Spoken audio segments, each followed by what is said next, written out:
Carl. Okay, Carl, one more.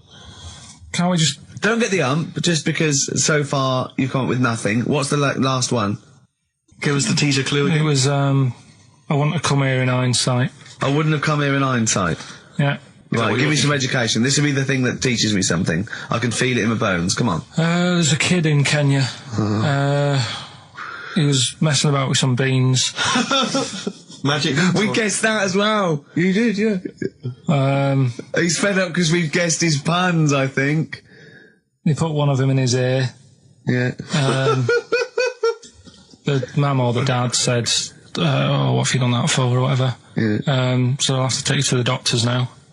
So they took the kid to the doctors, and the doctor said, oh, he said, I can get that out, I can sort that out for you. So, he took it out, and the doctor said, right, that's £3.50. And the dad said, I've only got £2.70 on me. And the doctor said, right, well, and he put the bean back in his kid's ear.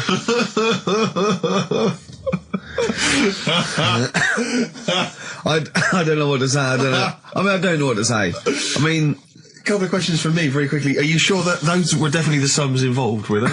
Well, the equivalent of whatever the deal with in Kenya. Yeah. It was the equivalent of, you know. Oh, so what currency was it, Carl, that you translated into sterling?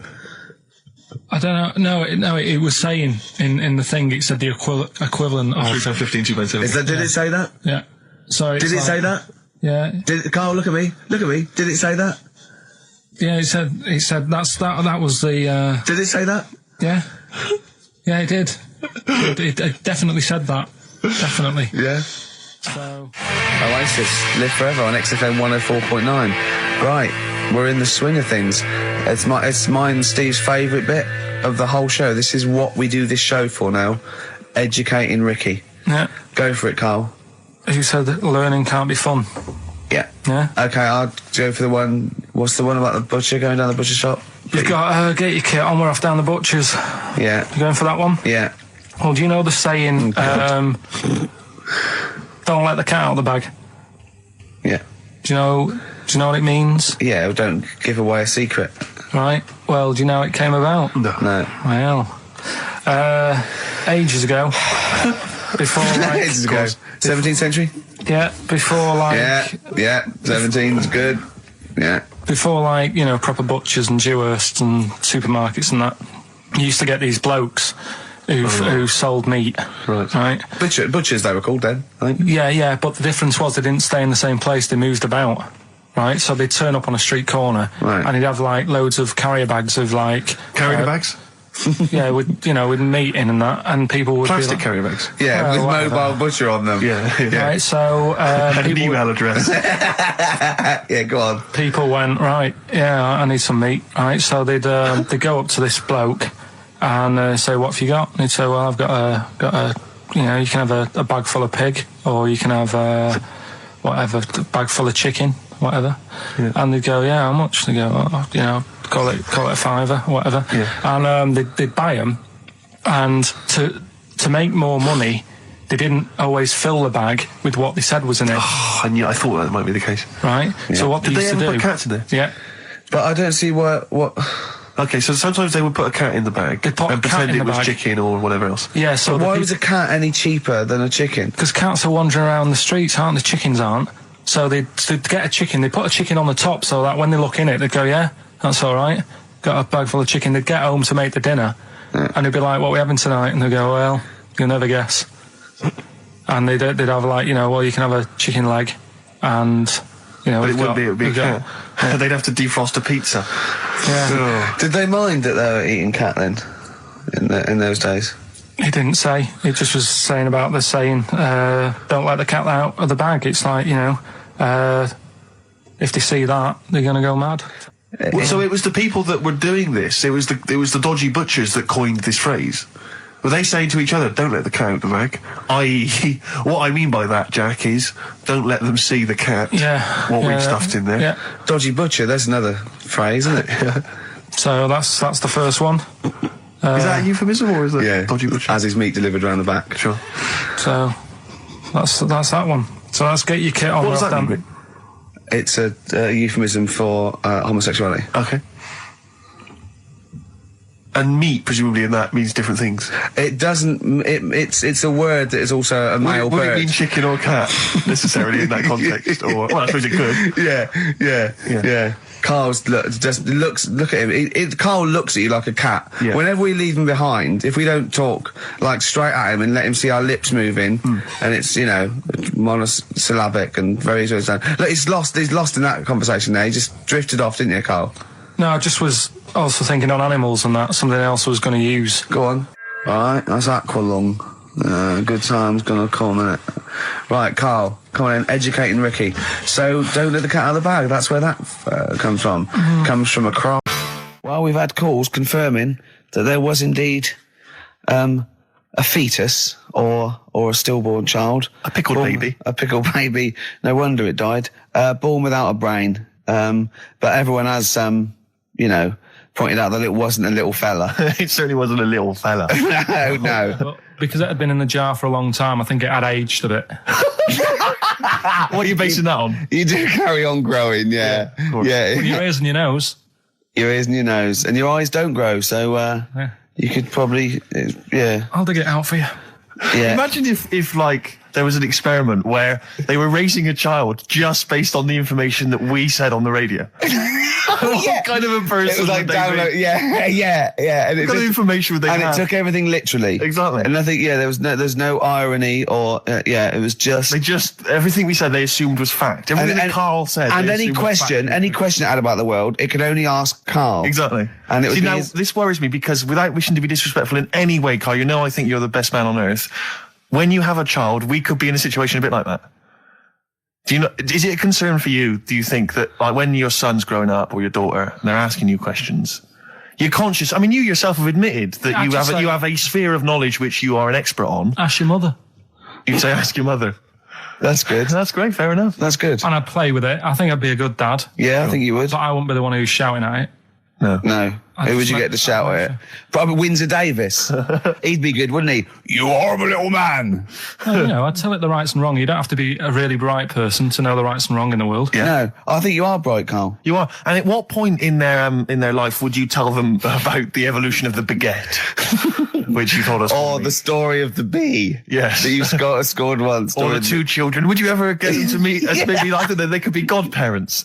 The friends you had at school. Yeah, webbed the hands. big heads and Big webbed heads. They hands. weren't my friends. That weren't friends. I wish we could track them down. Oh, that'd be great. I imagine they're in a zoo. Oh, wow. Or Yeah. two big A safari jars. park, yeah. Two big jars. Industrial strength jars. Oh, dear. You're like our little fella in a jar. Yeah. It's That's what we should do with you over the 3 months.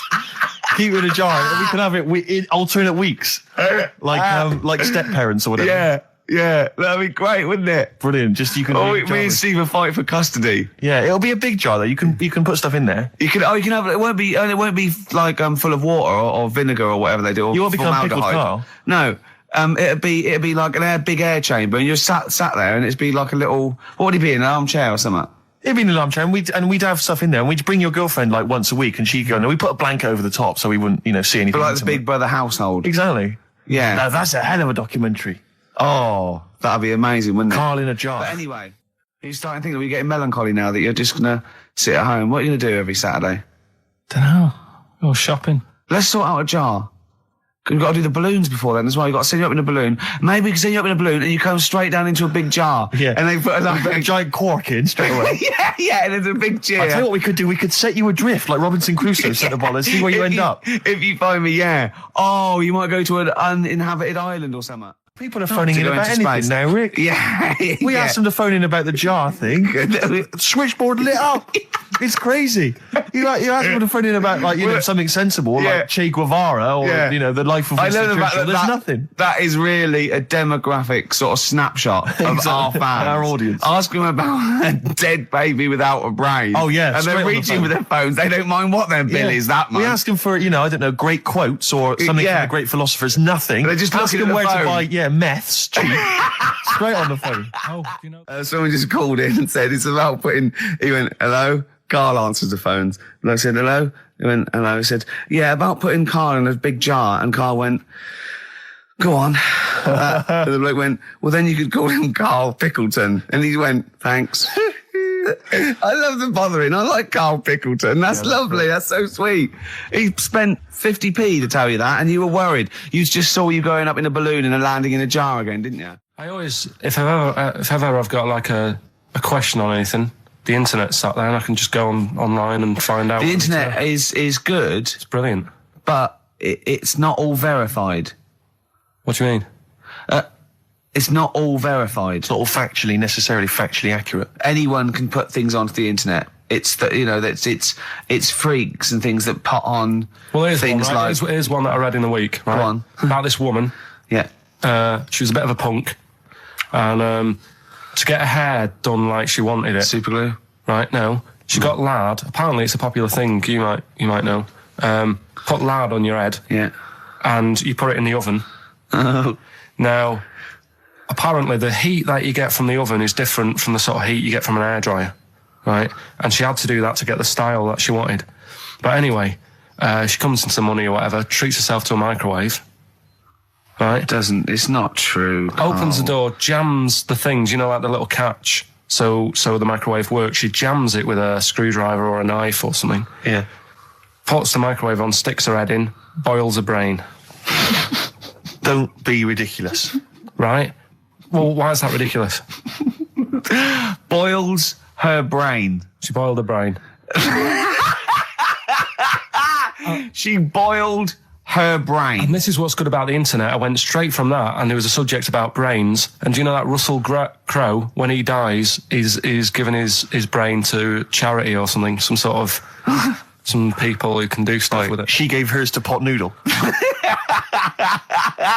Vesta. Yeah. Oh, That's boiling the a sort of skull. Yeah. That's not true. No. It's not true, Carl. It's the same as the woman who put her poodle in the microwave, isn't it? And all that. Just urban myths. They're urban myths. But again, where does it start? Someone made it up.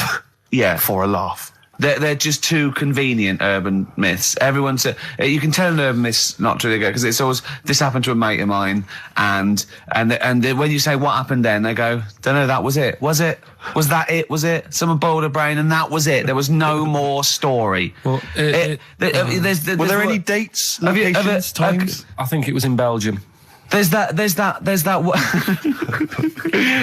one that a bloke, right, was going to get a phone call at 4 o'clock to find out if his business was, okay, right? And if he didn't get the phone call, he knew he was broke, destitute. So dead on 4 o'clock, the phone didn't ring, so he went up to the roof, his office, and he jumped off to commit suicide. And as he was passing his window, the phone was ringing. Oh, no. Carl, it didn't happen. Didn't happen. Think it through. Think it through. Who told that story? Who told that story? As he hit the pavement at 120 miles an hour. He's the only person who could have known that series of incidents. Also, why didn't he wait? Dead. As his life's at stake, why didn't he wait till 5 past? I'm going to give it 5 minutes just in case. In case the lines are busy. Yeah. And what sort of bloke goes out? I'll call you at 4. Okay, if your business. Well, call me anyway. No.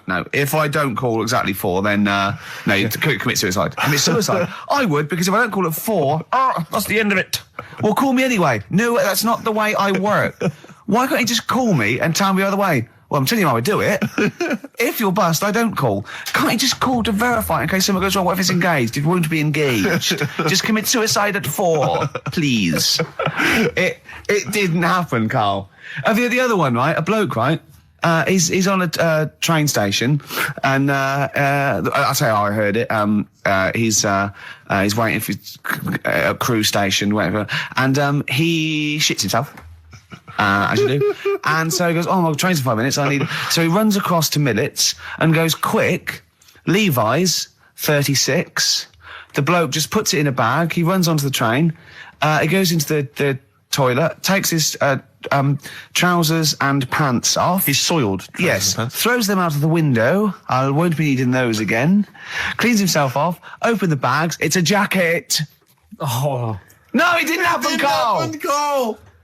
At what point did he go into it and go, quick, Levi's 36? And the bloke went, sorry, Levi's 36, what, a pair? No. Shall I wrap them? Them? It. Shall I wrap? Just wrap whatever it is. Do you want to look? No, I'm not looking when you're putting it in the bag, please. Right? Well, 36 ways story. So, don't say anything. I've told you 36 Levi's. And put it in a bag and charge me for it. Yeah. I don't want to discuss it further. Yeah. There was one. Here we go. There was one about a woman whose husband died, and she had him cremated. Yeah. And made like a little egg timer out of him. Mm. And she said, I did that so it can still help around the kitchen. Well, that might be true. That might be a joke. That's quite sweet. That might be true. It's a true story, again. It was all... No, not again, because the ones I just told weren't. Nor is the boiling the brains in a bag, curry, microwave. Head story, true. Yeah. They're two... You were talking about renting an office. I'm a little bit intimidated because I'm just at the moment thinking about trying to buy a flat or something because I'm just tired of pissing money down the drain every month. I know, yeah. And, but I'm really petrified. I've put it off because I'm really gullible. When I'm confronted with anyone in a suit who sort of knows what they're talking about, they can sell me anything. I'm intimidated. It's like, you know, you're supposed to go in there and you're supposed to sort of act like you're the guy with the money. This is what I want. This is what no. But I go in there and it's like I'm afraid they're going to say, clear off. I don't want to sell you a house. I'm not interested. Have you ever thought of like really putting on sort of like some sort of cool air? Like, sort of like kicking the door and going, what's that? Is it like, you'd be found out in 30 seconds, wouldn't you? Exactly. You'd go in there, you'd stub your toe, and they go, what do you give? I've got my toe, Exactly, yeah. Brilliant. Just tapping the walls. Yeah, tapping the wall. What's the rates? What rates? I don't know. Well, do you remember, I don't know if I told you before, I wanted to buy a laptop computer, and everyone said, go up Tottenham Court Road, and I was reading like magazines and stuff, they were saying haggle, make sure you haggle, make sure you're planning to haggle, get the best deal you can. And I found a shop which was selling the computer I wanted, and I went in there, and I had this whole plan in my mind of what was going to happen. He was going to say, like, it's worth this. I'm going to go, well, look, I can get it cheaper here, I want to buy it from you, I'm going to haggle, and off I went. So I went in the shop, and I said, yeah, looking for this, interested in this Toshiba. How much is it? He went, it's 1,500 quid. I went, sure. Okay. I said, I'll give you 1,300. He went, it's 1,500. And I said, sure, but I'm willing to give you 1,300. He went, 1,500. And I was done already because he hadn't even begun to haggle. And I was assuming he'd at least go 1,400 and we could start, but nothing. So now I was screwed. My whole plan went out the window. Yeah. What did you do? Just leave? No, I said to him, the thing is I can get this computer cheaper down the road, but, I like what you're providing here. I like your service. I've had good stuff about you. It was amazing. I said, I've heard good stuff about you. And he went, I said, seriously, I can walk down the street, I can buy it there for cheap for like 1,400. And he went, well, see you later then.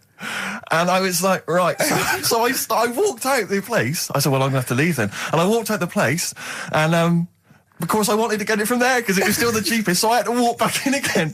I went, yeah. I've just had some second thoughts. Listen, I'll tell you what, I'll pay the 1,500. Can I get a free carry case? He went, the carry case is free anyway. I said, I'll take it. The carry case is free. I got nothing. No, but how much would you charge for that if it was on sale? Carry case a tenner. Well, let's just say it is a tenner. Give it to me for free. And he went, no, it's a tenner. And you went, well, you said it was free a minute. Yeah. It's just pathetic. That is lovely. It's having to walk out making a big statement and then come back in again. Oh dear. So I'm really scared. I feel like I need someone to come with me and do all the talking. Know what they're talking about. Because I'm not going to be able to tell if there's subsidence or if there's damp or... No, but you don't do that. Don't I? Is that not my responsibility? No, you get a survey done. Sure. And they charge for that, and then you don't have to go around doing it yourself. Right. Could I make a saving if I did it myself? Yeah, this should be all right. Yeah. There's a hole in the wall, Steve. Yeah, but what's a hole in the wall? Put some newspaper over in that. Chaucer's day, that was the toilet. That'd be fine. I'll tell you, you're going to go along later to the Live 8 gig and you're probably going to see some bands that are going to make an effort to entertain you. But if you want entertainment, Rick, you know it. There's only one person to book. Go on. Me. If you have perhaps something to do, because I'm obviously a top DJ on the radio, but where I really come into my own is DJing in any kind of club environment. Well, you told me you were DJing, I didn't go to it, DJing at a party, and you said the place was rocking. The place was roaring. And I loved it. Carl just said he was there and they weren't. Well, that's nonsense, Carl, because you know very well that when I'd put on a tune, they'd cheer. Yeah, but it was late on in the night. They would have done that, whatever you put on. That's nonsense. No, they said they were happy and everything. I'm not saying they weren't having a good time. It was your party. It was all right, but they weren't going mental like you're sort of making up. They were definitely going mental. When I put on the Proclaimers, they could not believe their luck. They would have walked 1,000 miles. Was it good though? Were they really? What were they doing? They were dancing, were they? Dancing and that, but they weren't sort of cheering, going, more and all that at the end. What are you talking about? Oh, Take On Me wow. came on. Big cheer went up. Oh, I don't know who to believe. I've been there, done it, Steve. I've been the DJ as well. Oh, it might be jealousy. It might I think be it's like professional jealousy there. Yeah. I think it's because my fortunes are on the up and these are on the down. You know, we all know famously that he had Pilk was making music. his Didn't DJ happen. outfit. Didn't happen. I did enough. I just wanted to do enough to pay for the equipment. And I did. And that was that. But I don't like crowds, do I? But you're safe, aren't you? You're behind the little thing with the flashing lights. But there's still a lot of people and that. Forced fun. Don't like that. Forced It's fun. not forced fun. They haven't got to It dance is. if they don't want to dance. Yeah. Don't like it.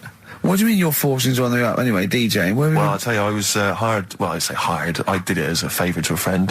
His wedding the other week, and I got there. I was thinking, yeah, because everyone had their little role to play, and then people were doing a good job. I love you taking it seriously. And I did. going I to a spent wedding. ages putting together some CDs, special selection CDs. love that. Because what I did was I burned them on iTunes. Did you turn up with your own headphones round your neck? Own headphones, wearing a suit, but headphones. Metal case. Didn't need it. Just had them all in one small box. Brilliant. Boom. I thought this is good stuff. I got some classics here. Give me an example. Give me an example of the first hour, the warm-up hour. Rick, I'm coming straight in with Frankie Valli, Oh What a Night. Brilliant track. I mean, when those beats start at the beginning, who's not getting on the dance floor? Wait a minute, what's this following up? Go on. It's the Jacksons. What, I Want You Back? I Want You Back. Brilliant. It sounds good at the moment, Carl. Yeah. So I'm thinking, at least I'm gonna roar this back because they laid on a good spread. The ceremony was nice, food was nice. I'm thinking this is going to be the piece de resistance. Yeah. Alarm bell started ringing. Why? When I realised there was a marquee outside. Of course, it's a balmy summer evening. I'm stuck inside on the dance floor, so I'm thinking I'm going to be struggling here to get them in. Even with flavours like this, I thought I'd struggle, Rick. So I'm sat there in my suit. I'm sat behind this little DJ console. I've got all the big numbers. There's one or two people making some token effort, but frankly, most people are outside everywhere at the time. I was livid. Of course, they couldn't hear it out there. So I was playing to an empty room, really, and I was furious. I was absolutely furious. Because, they're wasting my time.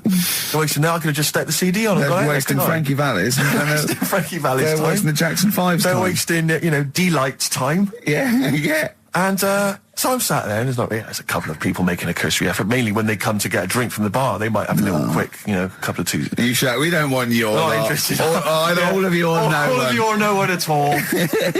And then there's a microphone set up because people have been doing speeches. This little girl gets on the mic, right? It's being funneled through the speaker system. So every time I put my headphones on, Miss Dynamite, was it? It wasn't sadly Miss Dynamite, although she decided to have a little go at MCing. She was screeching her little head How off. old is she? Oh, I don't know, 8 or 9. At their most annoying.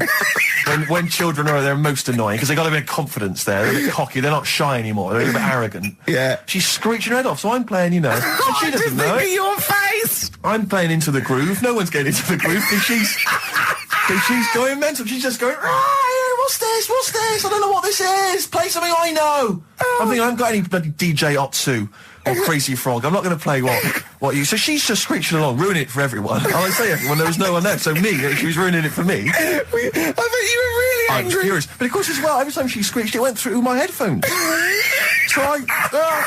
So of course and then her dad comes along, right? And I'm thinking, all right, he's I seen can what's just imagine you in your suit, sweating, getting annoyed at someone Livid. ruining your set that no one's listening no one's to. listening to. I think, her dad's coming over. He's going to put pay to this. He's realised that, she's causing a disturbance. He comes over there, joins in. No. Sits her on his lap. He's just saying, she's having a whale of a time. I'm thinking I'm furious. I'm thinking it's his responsibility to shut her up. He's not Yeah, going to do anything. I What can I agree. do? I can't step in. No. And I know very well that if I interfere, he's going to say, oh, well, she's enjoying herself and no one's dancing anyway, and we'd have just got into a fracas. Yeah. And I didn't want to start a fight. No. Because So, I don't know, but he'd have knocked you out, wouldn't he? Someone would have got knocked out.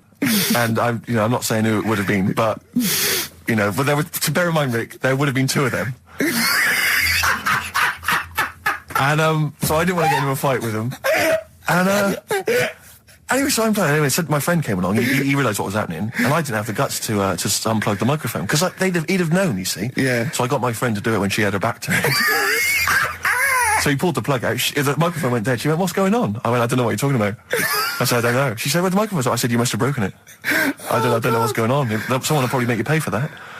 Anyway, at least we shut her up. That is great! But it really went from bad from worse. And there's that thing when you panic, you start panicking, so you're putting on a lot of flavours that you would have saved till the last hour. What are we talking? Boom, boom, shake, shake, exactly, you're throwing him in early. Love Shack's coming on way too soon. Really? Oh, Love Shack before 11. It's heresy, but I had to do it. But anyway, in the end, I made the bride go and get some people in. I said, look, it's your special night, all right, and they're going to enjoy this. I'll be honest, love, this is a washout, and it's up to you Exactly. to turn this wedding around, or I'm walking. I'm walking, and I tell you, they're going to have a sour memory of this evening unless you bring some go people and in. get everyone in dancing. So she got him in at the end, Brilliant. And I'll tell you this, Carl. I mean, I don't know what you say, but they were loving it. They were absolutely loving it. A bloke came over and said, have you got Amarillo? I said, no, but I put on something even better, Delilah. Wedding crowds always go for Delilah. A song, of course, about old man killing his wife. It always goes down very well, strangely, at weddings. They get into a sort of hokey-cokey thing. They went berserk for it. And I was following it up with, I had the monkeys, I had all sorts going on. Brilliant. Of course, you know what happens. What? I'm going great guns. People are absolutely loving it. They're rocking it. I throw in, I had something cracking on at the end. Come On Eileen, of course, was on. People were going berserk for it. Which is unfortunate because the bride's name was Eileen. Yeah. And then the bride pipes up. I'm throwing the bouquet. So they all traipse off outside again. I was furious. Oh, no. I plugged the microphone back in. I said, what are you doing? We got, but they went out there. And, of course, you can't get them back once they've done that because all the women are running around. I got the thing. And then they got to wave everyone off, throw the confetti. They ruined your day. I was having a great time and they ruined it. She ruined your special day. She ruined my special night. Oh, no. It's on her head. What would you put on about now, Carl? What if I was DJing? Yeah. Probably about a world party. Go on, then. Interesting. This is XFM 104.9. I'm Ricky Gervais with me, Stephen Merchant. You're listening to the best of, basically, Karl Pilkington. Check, because there are rules in place, aren't there? Yeah. There was a big bust up in the week. I'm only allowed to wind him up. I'm not allowed to wind him up socially now. I'm not allowed to... What am I not allowed to do socially?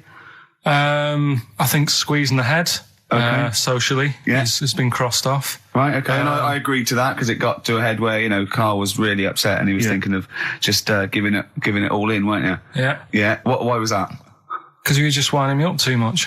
Yeah. I mean, do you want to bring it all up again? I don't mind. What was I doing? It was just... I should say now that there was a conversation where we were all sort of really walking on eggshells. It was frosty. It was a conference call, and Carl was on one end. And I'll tell you, I was very much a media. I was very much a UN mediator. What do you think of that, Carl? It was difficult to sort of keep it serious when I'm saying stuff like, I'm sick of you putting a Burger King bag on my head. Do you know what I mean? Yeah. There's a part of me that's like, I can't believe we're doing this. What I like about it is that I'm laughing and going, well, I won't do that anymore. And he's going, you can still do it on air. And like today, I came in, I went to squeeze it. He went at 1 o'clock. I love those rules. Yeah. I love those rules. Well, between the hours of 1 and 3 on a Saturday, you can squeeze his head. You can put a Burger King I back on his... can't wait. It's terrible. Oh, But dear. that all started last week as well, really, because I got in a bit earlier to do an edit for you on some track that had swearing in it, right? Yeah. So I get in early, he comes in, first thing he does is go to sort of squeeze me head. And my reaction was, not now, do it later. As if it's all right to do it later. Yeah. So that's kind of what made me think this isn't normal.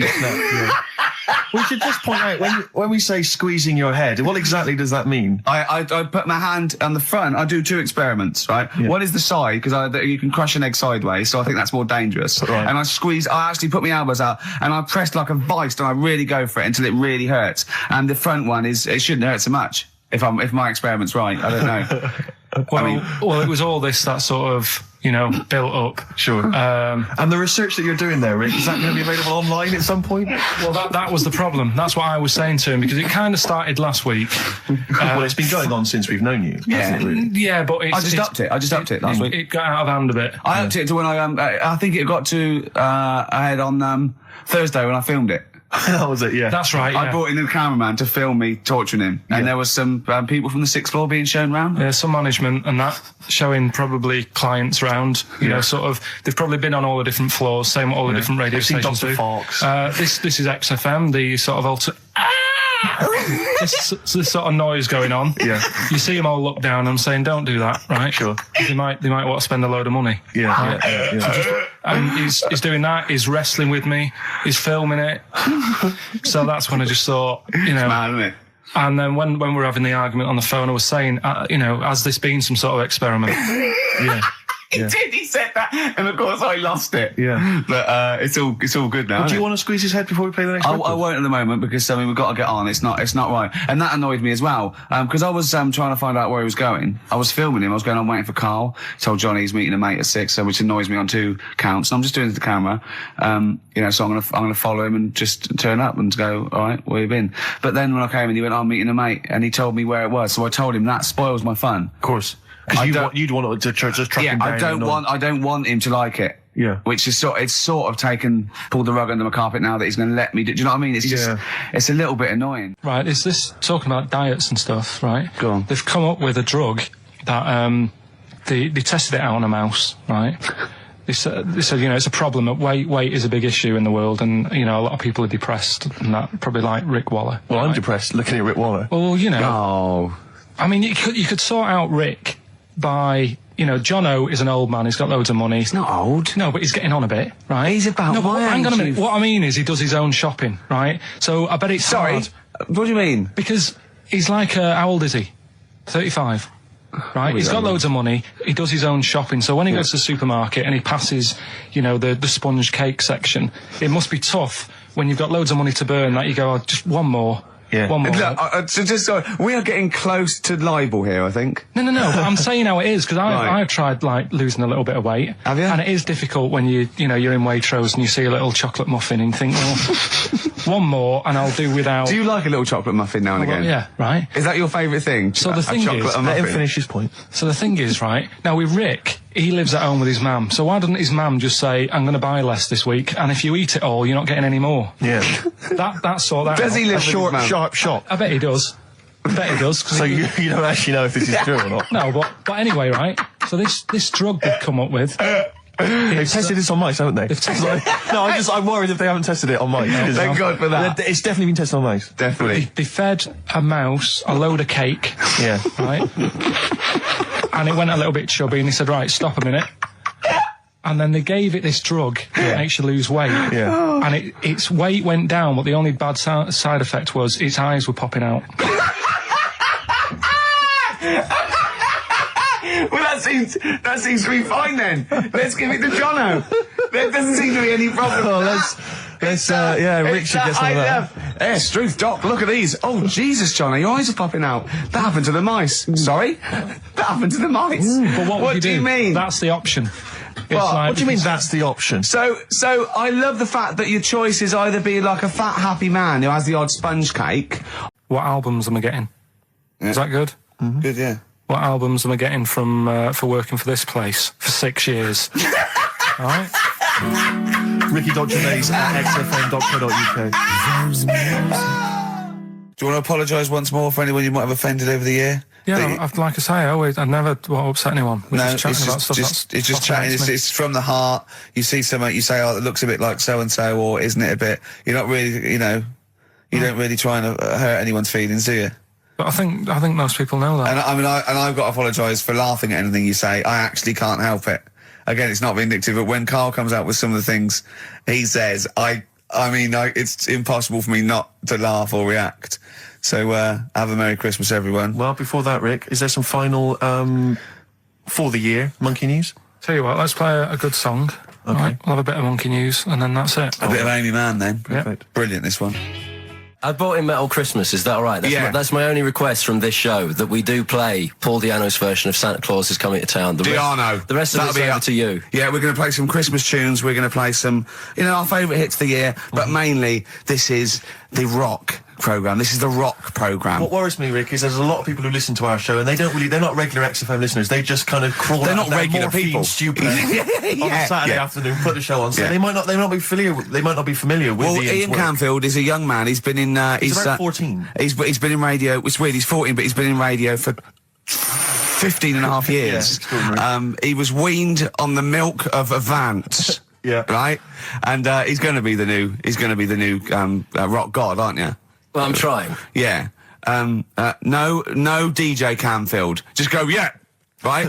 And over the 2 hours, I want to work out the 4 pillars of rock, right? I want 4 names, 4 pillars of rock, right?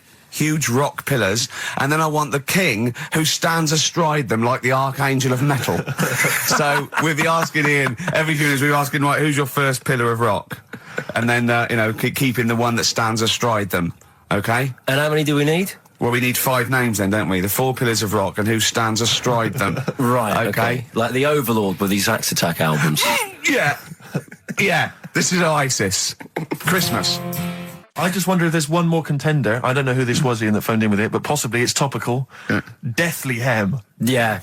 Deathly Hem. It's brilliant. Oh, it's Deathly Hem. Please welcome to the stage, Deathly Hem. It's Deathly Hem. Who's that? We've got to give it to I don't know who that was. Oh, but, well, if you came up with Deathly Hem, email again. Deathly Hem. It's the greatest name for the greatest rock band of all time. Will you please welcome to the stage, Deathly Hem. It's Golden Tonsils. Isn't it?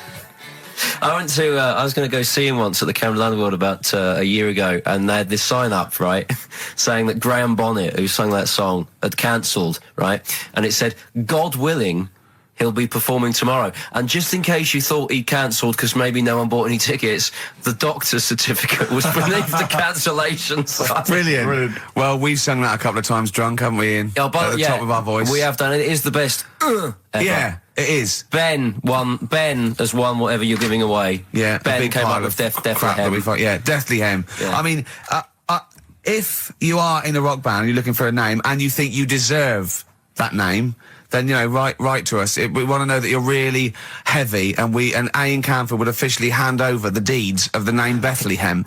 Deathly Hem? Deathly Hem, yeah. Deathly Hem. They only play at Christmas. You only play, like, big venues at Christmas, and it's all things about, like, fighting, like, good versus evil, and God versus the devil. And you got to write songs like that, yeah. Yeah. Deathly Hem on XFM 104.9. Perhaps that the debut should certainly be a concept album based on the Nativity play. Yeah, Nativity, yeah, that'd be just good. the whole kind of Old Testament in kind of rock form. Yeah, it'd be extraordinary. It's the battle for humanity. Yeah, it's called Humanity Manatee, and it's a fight in the ocean of hell. Yes, sure. Yeah, sure. Yeah, I'd like to see a serpent. Maybe pictured somewhere. That'd be a serpent, isn't it? Track 4. Track 4. Yeah. Track 4. Yeah.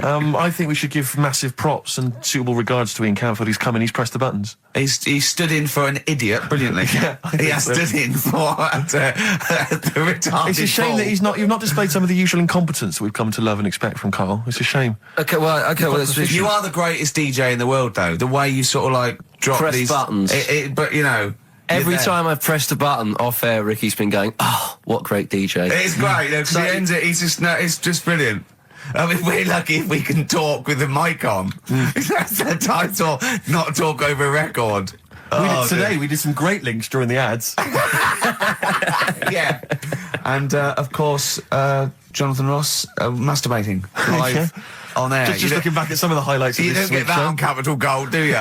Like Tony Black. I said in the past to you, Rick, that my grandparents, so I love them dearly, but it's like for the last 30 years they've been waiting to die. I know. It's like they just sort of, it's like, the novelty wore off of life. Life in the 50s. Yeah, they got kind of bored of it. Life, in the 40s, it was brilliant. All sat around the old Joannas, the bombs fell, singing. They loved that. The 50s, that was great as well, because that was the post-war years. It was, it was a bit tight in the pocket, but it was all right. Everyone pulled together. And then the 60s came along, all the crazy music, the funny hair. Let's stay in bed. Exactly. They basically stayed in bed. And it was one Christmas when my grandmother said to my dad, "What do you like for Christmas? What do you fancy for Christmas?" And this must have been, I don't know, 20 years ago. She said, what do you fancy for Christmas, Ron? And he went, "Well, I could do with a nice big kind of warm winter overcoat." She said, "Don't worry about that. Don't worry about that, because your father will be dead soon. It's what you can have his." Meaning my granddad. Well, I'll be honest with you, my father's still waiting. Which is good news. Good news for my grandfather. Less good news for my dad. He's freezing. He's freezing. He finds out, how is he today? He's fine. Oh, okay. Oh, I'm freezing. It is such a weird mindset, that. I think that, to me, is what sums up people from that older generation, the 40s and 50s. And it seems to me that you've got that kind of mindset. It's like you were born in the 30s. And whenever you talk of your childhood, it's like you had like a baked potato to take to school. And a hoop and a stick is a Christmas gift. The other thing is, I think that that sort of generation, it seems that the man is dependent on the woman. There's a total dependence. Oh, absolutely. If she dies, he's done. Yes. He's done for. He'd just pine away. If he dies, she's got 30 years of pottering. Absolutely, yeah. Do you know what I mean? Yeah, and going to, like, you know, the youth club and the Yeah, I church. know what you mean, yeah. It's sort of like that. It's sad. Of course, it's sad for them, but it's sort of not the end of their life. No, sure. And it sort of is the other way around. I don't know why that is. Yeah. It's terrible. That's a little melancholy thought for. I know. I've Christmas really time. you brought it down. You've brought it down. I've brought it. This isn't a nice show at all. This is terrible. Well, I We're didn't gonna have really people wanna make just it- killing themselves. What? Well, I didn't really want to make it a Christmassy type show because I don't really interested? like it. Oh, he's done it again. What, you did Christmas once, didn't like it? No, my dad always said. All right, steady on. Dad said Christmas morning was for, like, you know, for me. So he used to stay in bed. So he never. That's brilliant. That's a great thing to say, isn't it? Yeah. Christmas morning's for you. Run wild. Do what you want. Just don't bother so me. I'm going to Honolulu for 2 weeks. That's great. Dad, it's Christmas. Do I have to do anything? No. So my mum used to get up because she used to like to see my face light up, you know, when I open my presents. And then, to give fireworks. and then I'd have to go to my bedroom from about 6 o'clock onwards because, like, my mum and dad were into having big Christmas parties, and I wasn't, like, old enough to go. Right. So they'd say, right, you know, you've had your fun there. You go up to your bedroom, stay in there.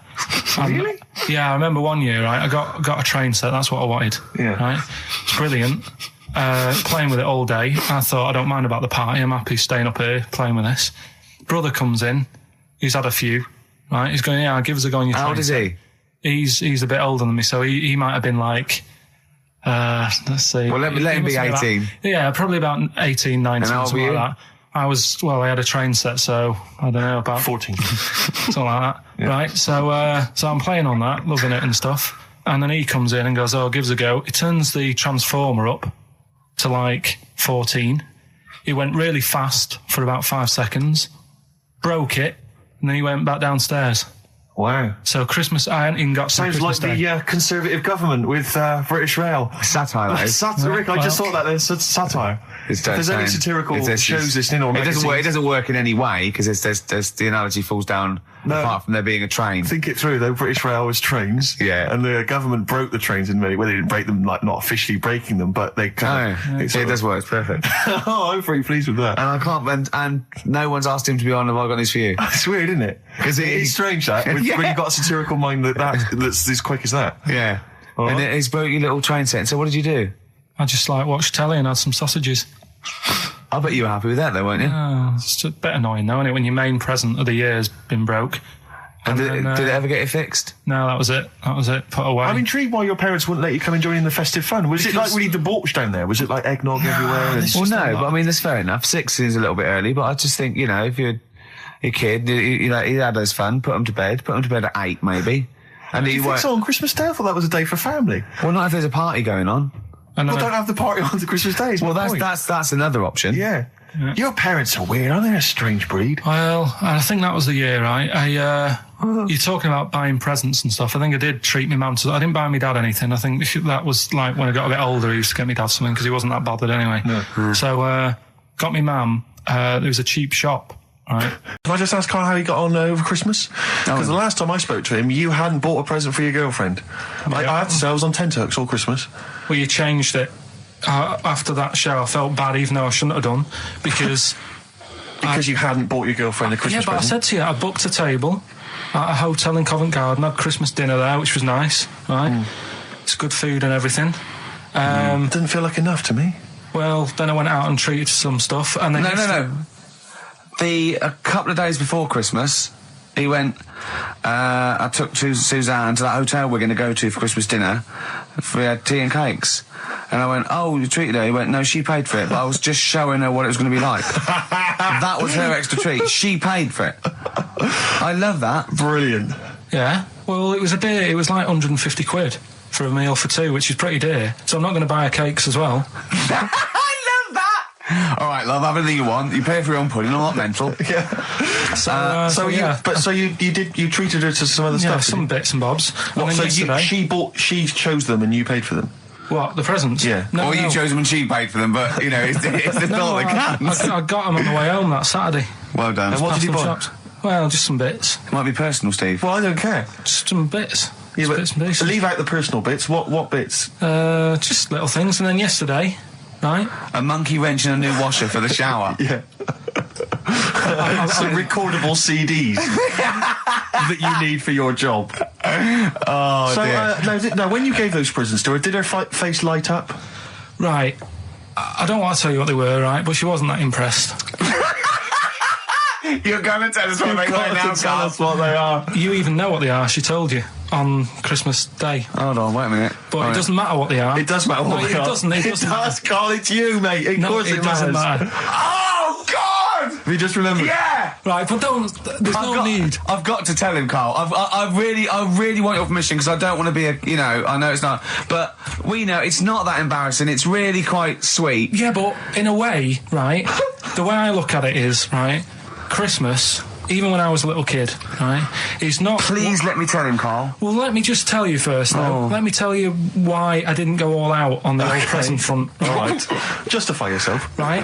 First of all, I've covered it up since then anyway, right, with that present, because I bought her some shoes yesterday, and she did say, I'll give you the money for them, but when I get home, I said, it's all right. I said, you can have them, right? So not only did I buy her some food on Christmas Day, I got her shoes. She's probably had a And they feel like a horse.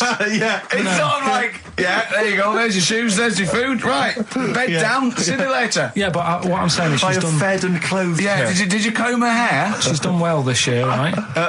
So the thing She's is, done well this year. It's like you're a single parent living on a council estate with a smack problem, and you still managed to buy them some Right. Lego. when Can I I- was a kid, right, it wasn't about what you got.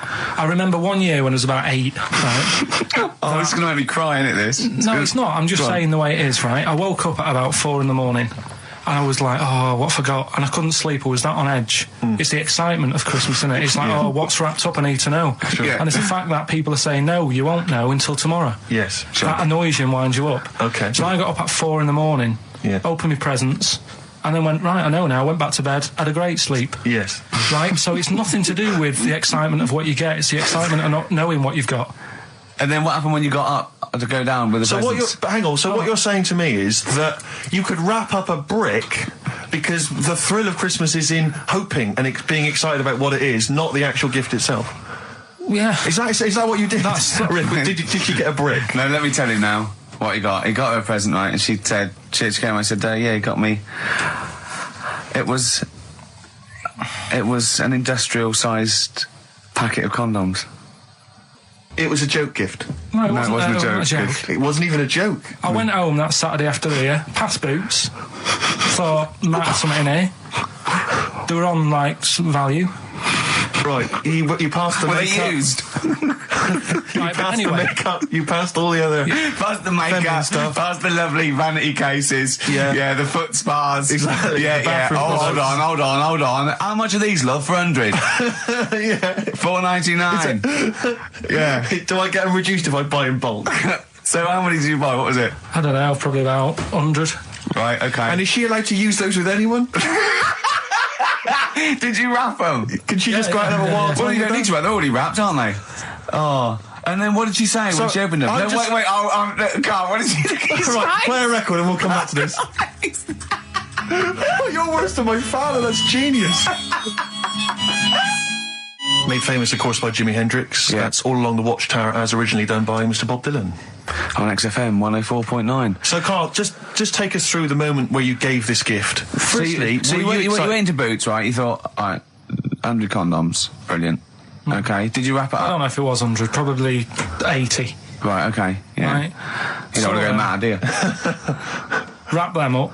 I'm just resting easy knowing that he's not trying to breed. Right? No. Yeah. So I got her them. I got her Grease on DVD because she's Okay. always watching that. Yeah. Right? Yeah. So just think of when her mum said, what did Carl get you? Some condoms and grease. I was going to say, I'm glad he said on DVD.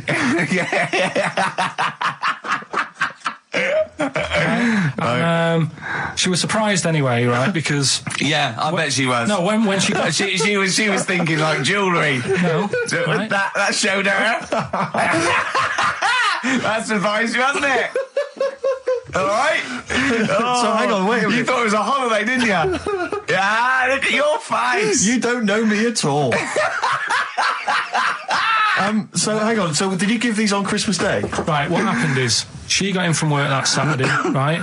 And I said, look under the tree. Knackered. Oh, Right? at least it's Christmas. Yeah. At least I'm going to get a little bit. Yeah, go on. I said, look, you got some stuff under the tree, right? So, Did you give her a sugar lump? Right, she was really chuffed with that. But she said she was a bit puzzled because I didn't know we had any wrapping paper, right? So I ended up using wallpaper. You didn't take it off the wall, though. You had some. No, it was some left over, right? So she said, why have you used wallpaper? I said, well, I didn't have any paper and you were getting in a bit and I wanted you to have a surprise. So she said, can I have a feel of them? I said, no. Presents. You thought, right, I've got the right thing. Yeah. Right. And then Christmas Day, I said, no, don't get carried away. It's nothing really good. You know, we said we weren't going to buy each other much. So there you go, open them. Yeah, go on. And Can I just ask, had you received your present from her yet?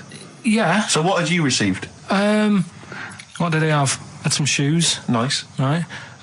Getaway game for PlayStation. Nice. Which is all right. I'm just totting up Just the talk value the value of this. those. Go on, yeah. And So- just also think about how much fun and pleasure you get from them. Yeah. Although, of course, condoms, I can see the Well, do it. see you know. the appeal. Well, okay. Yeah, so yeah, I think but I can. also add to that bit 150 quid for a meal.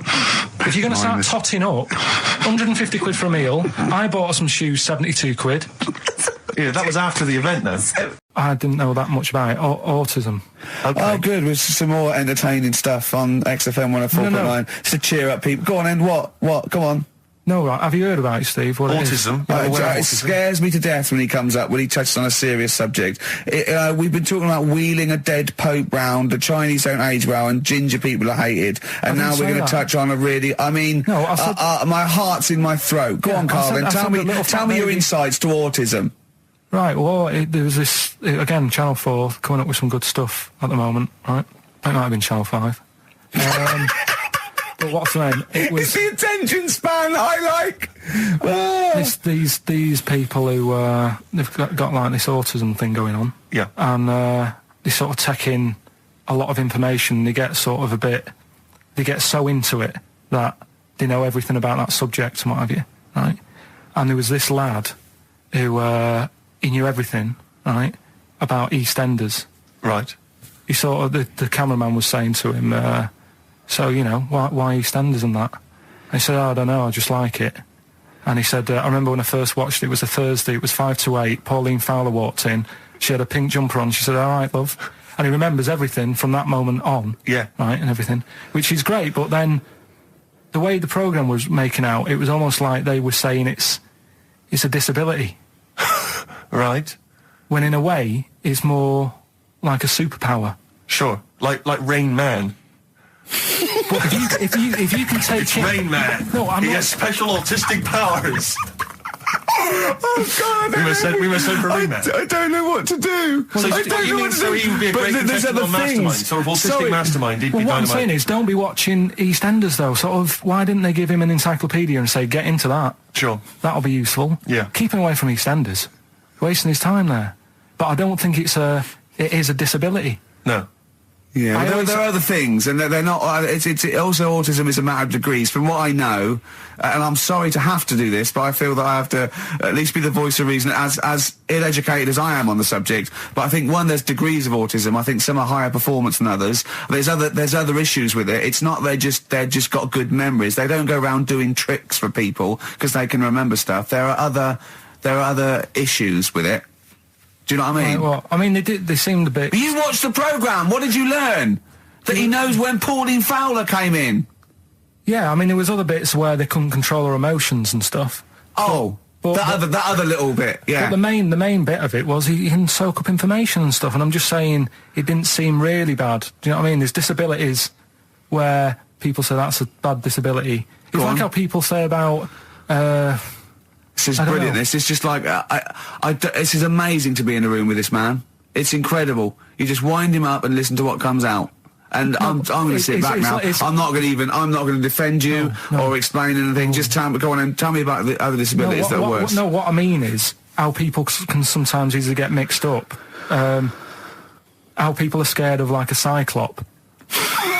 When at the end of the day, he's got a disability.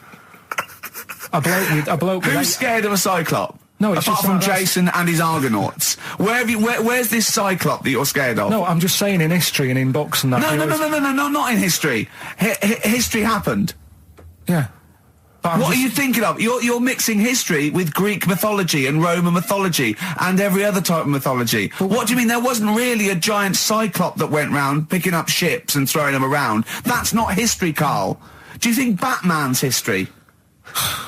No, but it was ages ago, wasn't it, when we were sort of forming. No, I'm not saying it didn't happen ages ago. I'm saying it didn't happen. Well, it might have done. What's so ridiculous about a fellow with one eye? In the middle of his head, and he's big and scary and lives in a cave. Why is he scary? Because what if he had 8 eyes? I'd be scared of him. At the end of the day, he's got a disability.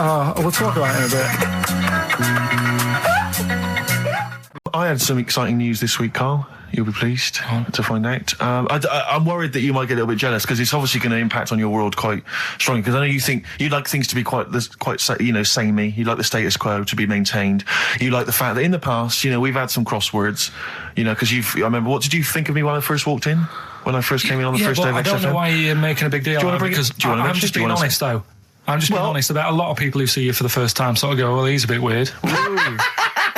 I know that, Steve, that you brought it up, and then you're again. But I'm sure that wasn't what he said before. No, did he say before? He's a bit weird. Yeah, he looked at you, and I knew. I could see by the look on his face. You know when your kid and your kid's sort of scared of something, and they go, "Why's your kid?" He goes, "Oh, he doesn't like pigeons or spiders." Right. It was like that when I saw Carl, and I brought you in, and I went, "What do you think of that, Carl?" I could see the look on his face that he was disturbed. Sure. And then, as he said, you get used to it, don't you? Yeah, you get used to it. And you have changed a little bit. Your hair's a bit smarter now, and you got some nicer glasses and that, I think.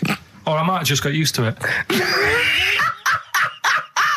Whoa, don't bring it up, Steve. Don't look at me like that. So you say that you think some other people in the office thought the same? Do you know that for sure? Carl. Did you discuss it? Carl. Yeah, I think they do, yeah. Okay, leave it there then. But not just in the office, as you walk through the building. Oh, it's worse than you ever thought. Well, no, it's not worse than I ever thought, because as you well know, Ricky Gervais, what did I do on Thursday morning? Oh, is this the thing... For those that perhaps are not of the female persuasion listening, there's a magazine. Apparently it sells quite well. It's one of the sort of female, kind of issues magazines. I think it's called Company Magazine. It's like your sort of, I guess it's a bit like your Moore or your Vanity Fair or whatever.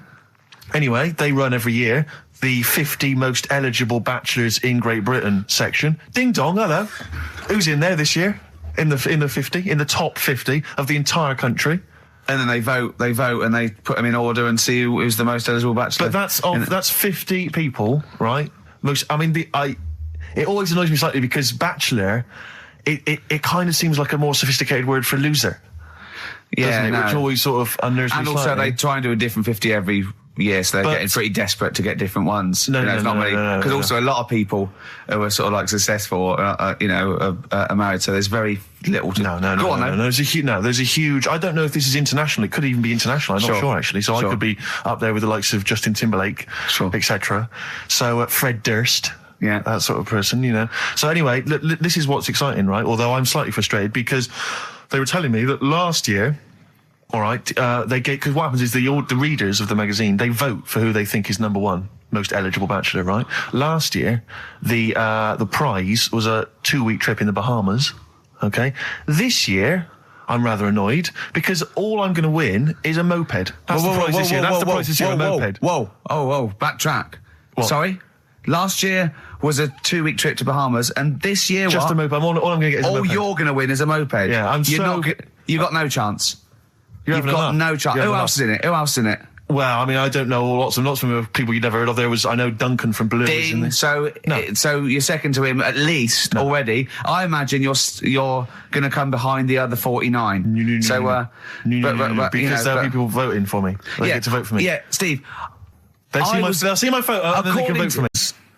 Well, we came in to a big bunch of stuff. Dropped off was it Becky from Marks and Spencer? Just like lovely stuff, food, presents for the cat, books. Just to Ricky and Steve who do the show, right? Ricky Gervais and Steve Merchant, GQ presenters of the year, creators of The Office, right? Award winning. Carl's looking over. I go, well, maybe. It's not for you, no.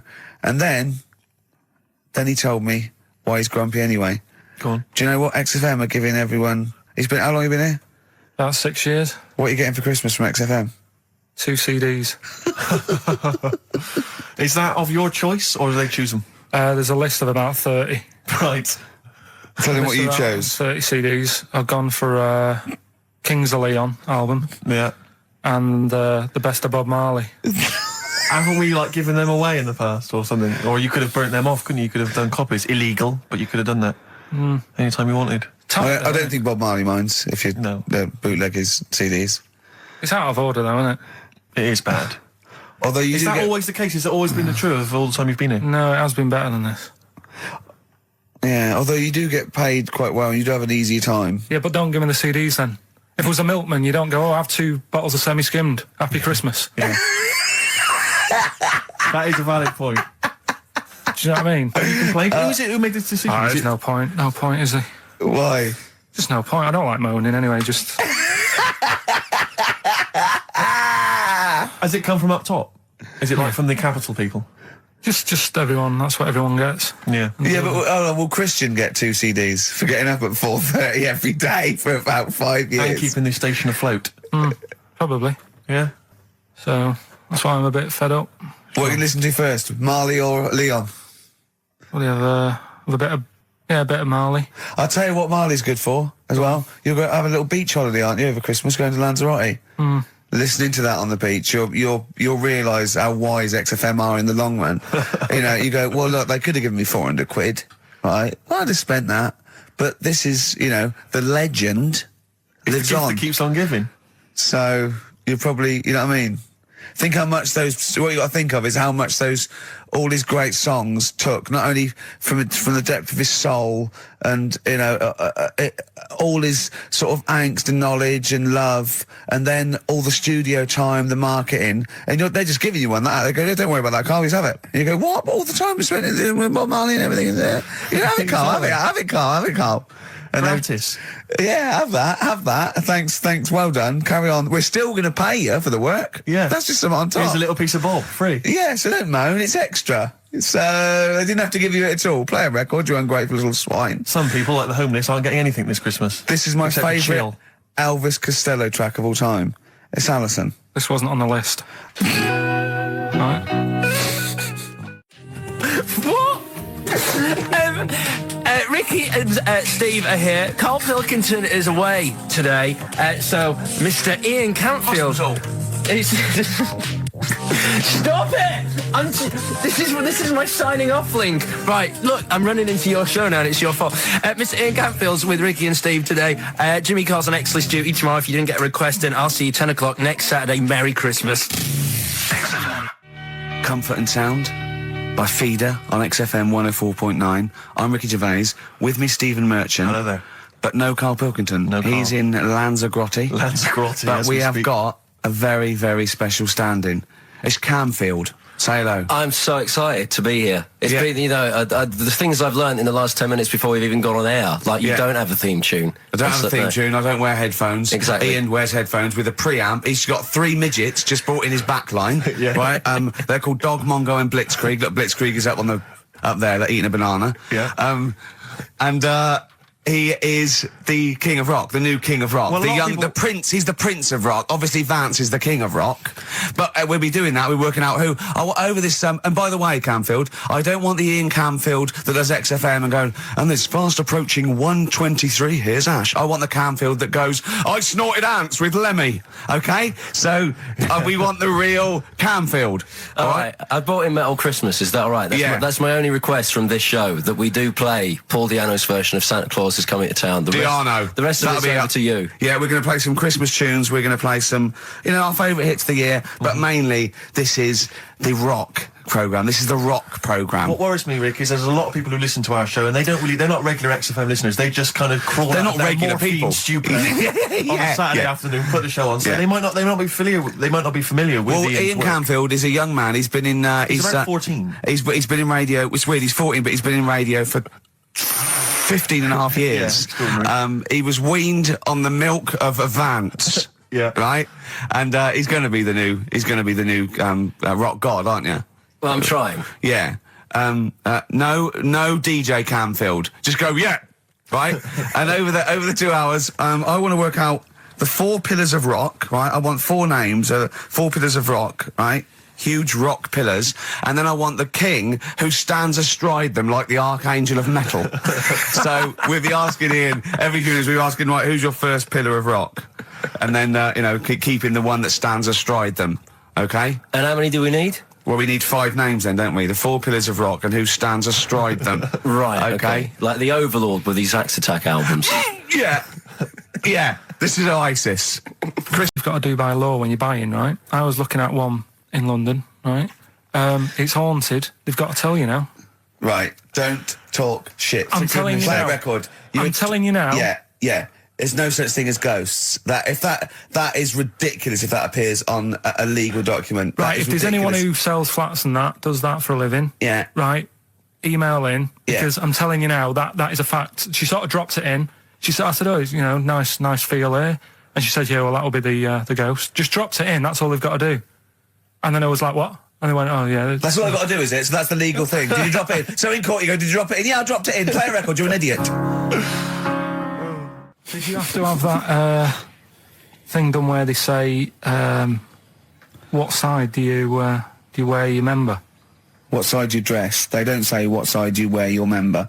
That would hardly be a euphemism, would it? So they say what side you dress, sir. It means what side your little John Thomas leans, doesn't it, on rest, usually to the left, isn't it? Your little left testicles. If I said to you now, what side do you wear? Hang on. Do you know? It would be left. It would be the left. That's what I mean. If standing there, right, with nothing restricting it or holding it in or holding it up, right, it sort of leans. Your one ball is sort of like slightly back and lower, isn't it? And your little John Thomas rests there, so it's left. And the reason they ask it is so they don't put the tape measure up on the left and squash your willy or touch your willy. So it's nothing to do with like, well, you'll need a bit more room of sort of more material on that side, or. Well, no, I don't think they compensate. It's just when they when they stick that up into your groin, they don't want to come in contact with your little. The thing is, I don't know what side I wear stuff on. I just sort of pull my pants up and wherever it wants to go that day. But maybe it's not big enough to sort of make any, real decision. But like now, I'm sat here right with my jeans on. I don't know where I am. Well, that's clear from hearing you talk. No, but what I mean is, if a fella said to me, "What side are you? What side's your member on?" Member. What is this? The use of the word member suddenly? I'd go. Well, it's not. It's usually not appropriate. And also, I imagine in the old days they had big baggy pants. They used to sort of like hang down. And now, like with those stretchy boxers and briefs, it's sort of held up in a nice neat little parcel, isn't it? So it's probably not appropriate. It doesn't come in contact with your little snake. So, Did you ever? What have you ever heard that? Are you telling me a tailor has asked you that and you went, "What do you mean, mate?" No, I've never. I've not really had one made to measure. I had one made when I was a kid, but since then I've sort of bought a suit off the hook. But when you were saying about buying a suit, I know that question sort of crops up, and I don't know what the answer is. It just annoys me the way I don't know. There's no surprises anymore. Do you know what I mean? People know. What do you mean? He's going to go, right, I'm going to measure you now. Which side should I measure? Go, well, pot luck, go on, have a look. Right, there you go. Oh, you got it. You check me out. What do you mean there's no surprises anymore? What are you talking about? Everything you say is a surprise. Everything you say, every opinion you have is a surprise to me. What I mean is, why aren't people just happy just to go, well, depends, doesn't it? I'll just pull the pants up wherever it wants to go. I'm happy. What do you mean? Why is this such a big issue?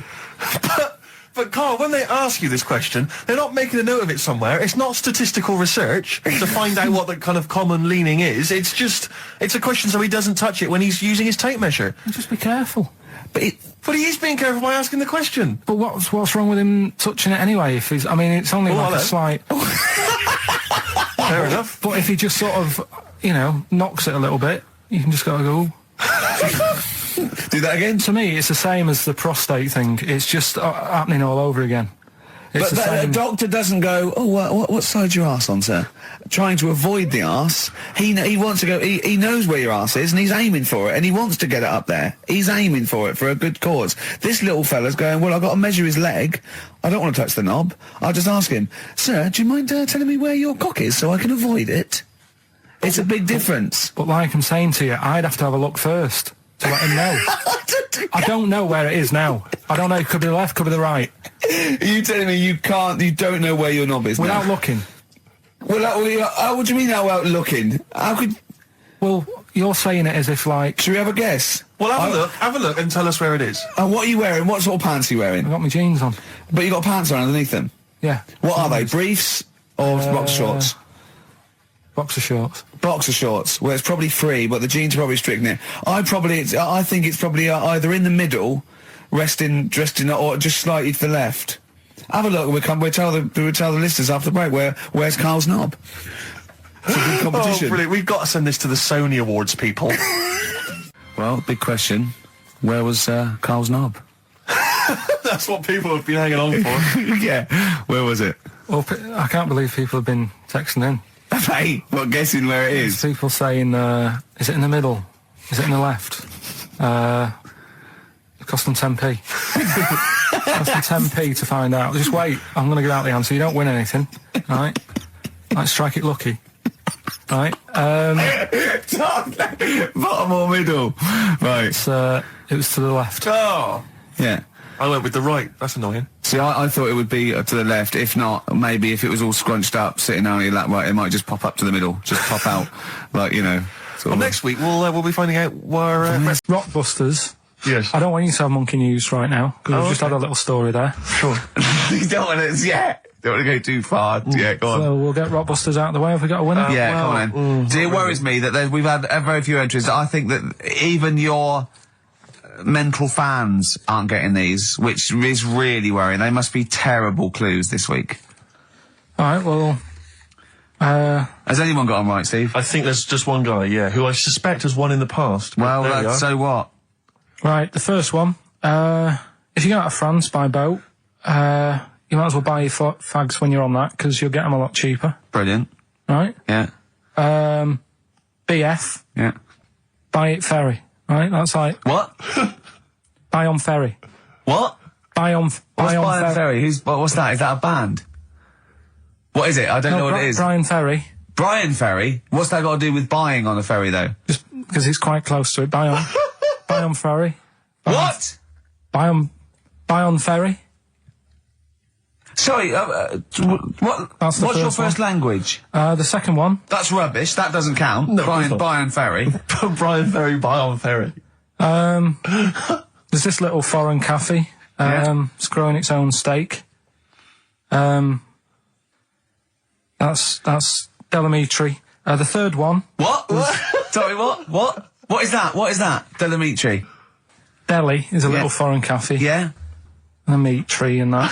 A meat tree? A meat tree? What were the initials for that? Just D for that. Just D for that? Yeah. So not DA? So you didn't even give them a chance to get the group? Well, they got it. Well, no. No, they didn't. Right, it's the end. Go on, right. Go on. Delhi meat tree? Delhi meat tree. One word. D. Or any letter. They're growing their own meat. M's in it. Go on. Okay, so Bayern, I love Bayern Ferry. And Oxymusic was brilliant. I love Oxymusic. Go on. Can I just point out, Rick, that we've had David Bowie?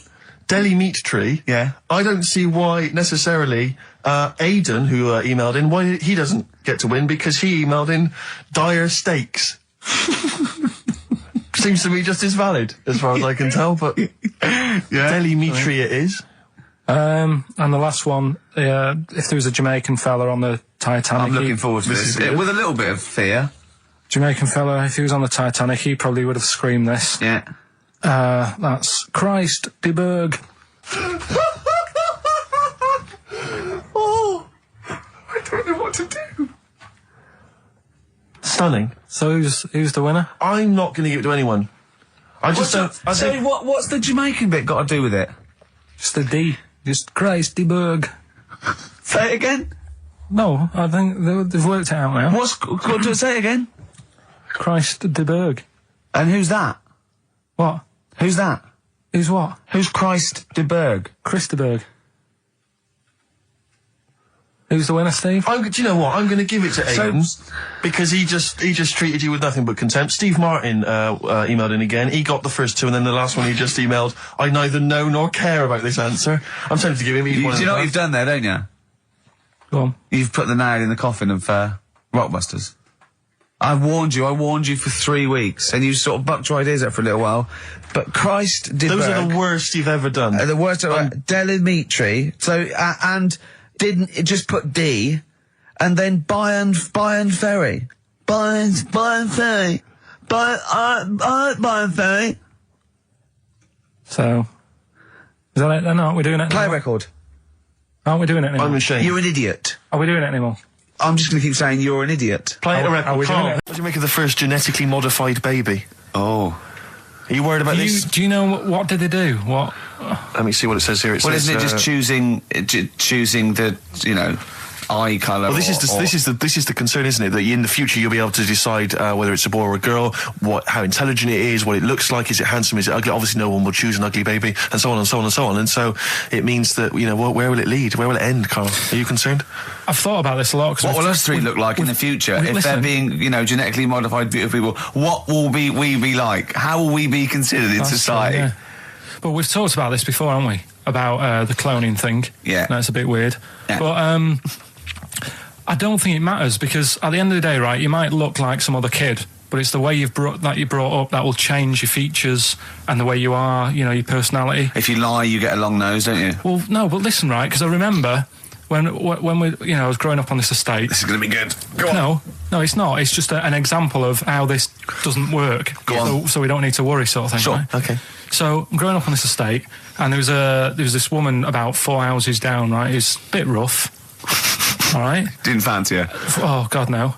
Right, but she had a baby. Well, tell me about her first. I'm interested in this woman. Why was she? It was a very. Like being a man in a dress. I mean, I didn't grow up in a posh house or anything. And I'm not saying that if you live in a bit of a rough house, you're a bad person. What does she look like? But anyone can Tattoos? clean up. Look like Tony Green with a fag on. They didn't clean up much, right? Oh. Which, even if you've not got a lot of money, you can still try and make the place look nice. Yeah. Right? But she didn't, and a kid used to take a horse into the house. Sorry. Whoa, Neddy. What do you mean a kid used to take a horse into the house? Where did he get a horse? Must have nicked it from somewhere. Must have gone. You seen a horse in it? No. What, is that from outside the saloon round the corner? Yeah, was it just tied up with a bit of lettuce? Right? And, oh, that's great. Did Big Jake come looking for it? I'd been out. Oh. So let me get this. This was before the lynching stopped or after? Where did he get a horse from? What do you mean he must have nicked it? His mum said, where'd you get that from? I bought it. All right then, but keep it out of the kitchen. I don't want you going Catlin rustling. Where did he get a horse from, Carl? And how long did he have it for? Was he leading it or riding it? Mum, open the door, I can't stop. I can't stop it. Open the patio door as well. Looks like we got us a runaway. What do you mean? I don't know, but the thing is, they couldn't afford to buy one because they're not cheap. So I'm just guessing. Maybe that's wrong of me. But I think... He had a horse? Yeah, right. So that's why the family didn't have any money. They'd spend it on the horse. No, exactly. That's what I'm saying. I don't think they would have bought it. So anyway... Yeah, it's always to whisper, Carl, in case they're listening. Yeah. And they could be in the room next door. It's not buying it, it's keeping it as well. Oh. So I was like in the car with my dad coming into the avenue, and you used to have to drive down it to turn round. And, and sort of go back to our house. You had the traditional method of transport. Yeah. And the horse was in the lounge. Reading a paper. Just like walking around. Oh, God! What? And when I was doing, I tried to earn myself some money once by flogging little flowers in plastic cups. What? This is genius. It just keeps coming. What do you mean you're trying to flog little flowers? What do you mean? Wait. Let's play a record. Let's play a record and come back to this. This story's going to just unravel and unravel. It's going to go on for hours. Let's play a track, Carl. Deeper and deeper. It's like an onion, isn't it? We've created a whole world here where there's a man living with a horse. Just walking around the lounge. I come from the West Country. I've never heard anything like that. I just think of a big sort of like orange carpet and it's got a rediffusion telly and this horse going, I'm fed up in here. Exactly. This is really... I am not taking the rubbish out again. Yeah. Right, play a record. Let's have Velvet Underground. We've got that lined up. Oh, yeah, the classic from the first album, I'm Waiting for the Man. Let's come back to the horse in a second. Little flowers in pots. What do you mean? From from that classic first album, Velvet Underground and Nico, which apparently peaked at a disappointing 171 in the US charts. Think of that. And that's obviously Lou Reed, the Velvet Underground, and Waiting for the Man. Yeah, great track. So we were talking, we were doing White Van Man, and we got onto genetically modified babies, but and then somehow Carl started telling a story about someone with a horse, and then he got onto, he was trying to make money selling flowers. Just do the flowers briefly. Well, hang on, I just want to recap slightly. So there was a family, and who had the horse in the family? It was... Because you lived on an estate in Manchester. So the mother was a right pig, apparently. Well, I don't know if that's you relevant. don't need to go that far. But what I'm trying to do is like make a picture for you so you understand. What did she look like? Who did she look like? Bit of a, and no disrespect to her, bit like Pauline Quirky, yeah. Right? Okay. I knew you were going to say that. Yeah. I knew it was going to be Pauline. Did she have any tats? I've never got that close to it. Okay, all right. So who had the horse? Was this her son or her husband? No, her daughter. Her daughter had stolen a horse. Yeah, from I don't know where. There was I think there was some stables down the road or something. And they kept the horse in the house with them. They kept it in the house. Did they didn't get have caught? it for long. No. Sorry, and you said you were in the house one day and you saw the horse. No, what happened was I was. They did this thing at school about raising money for charity, right? For some local charity. And they said you can do anything to raise money, and they came out with all these ideas, and I thought that's good. What was the charity? Well, I don't know. I thought forget the charity. Yeah, that's just a good way of making overweight. So you're a charity. So I asked my mum for some, because she used to have a lot of flowers around the house. Sure. I said, can I just take some snippings off them, and I'll go and buy some plastic cups, and got some soil out of the garden, planted the bits of plants in them. Yeah. Got a tray. Yeah. Had about 25 plants on it, selling them for 25 pence each. Excellent. Did you sell any? Yeah, sold loads. Did you just cut? You didn't just cut them and stick them in the soil? Yeah, they wouldn't have survived. But I think people sort of thought, good on him for trying. But anyway, so I went round to theirs because I thought their house could do with a bit of colour and stuff. Yeah. Because it's a bit rough. So as I went... The horse went, thank God for that breakfast. They've been feeding me kitty cat. So I got up to the door, and they opened the door, and it was one of them houses where no carpet. Yeah, a horse in the living room. You know. We've all been there. And the horse was walking around the living room. Oh. I looked quite happy and everything because I always say that about animals. Black Beauty was on. Yeah. Well, think about it, right? If you were a horse, where would you rather be? In a little wooden hut with a load of hay, or in like a house with a central heating, 3-piece suite, and a telly and that? Telly and that? No, but I was saying this the other day. And an Atari, right? I was walking through London. Commodore 64, rubbish. Exactly. Walking through London with Suzanne, right? Yeah. And you know, like homeless people always have dogs. And she said, I hope she looks after it. And I said, that dog is happier than most dogs. Right. Because people always walk past and give it a pat on the head. Yeah. It's with its owner all the time. Yeah. It's out in the open. It's not locked up in a house. Yeah. It doesn't eat, but other than that... No, it does eat, though. They're always all right. So that's what I was saying. I think this horse was doing all right for itself. Do you know what I mean? Well, not many horses have got their own house. Exactly. For a start, yeah. Well, anyway, that's by the by. Yeah, so anyway, this family, it was a bit... What were we talking about? It was about cloning... Genetically modified kids and all that stuff, yeah. Right. Now, what I'm saying is you could say, right, Steve, you could have a baby, right? And Ricky could see it and say, God, I want one that looks like that. Yeah. Right? It could happen, Rick.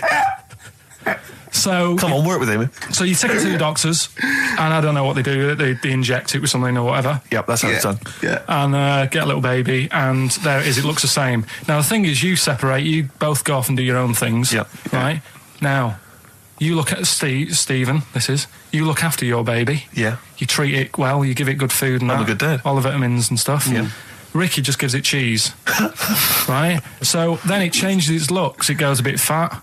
It gets tired easily and that sort of thing. Now, when this family... Why am I just feeding a baby cheese? Right, this family who had a horse in their house. Yeah. They had a little baby, and my mum went round and said, "You're not going to believe this, but it's a beautiful looking baby," right? Yeah. And I was like, well, And the weird thing is, it was a good-looking kid, but as time went on, they didn't really look after it. And I'm not saying like abusing it, but it used to run around. It used to play out till like 10 at night. Yeah. It used to chase cars. Right. It was a bit... Did it have hooves? Yeah, no.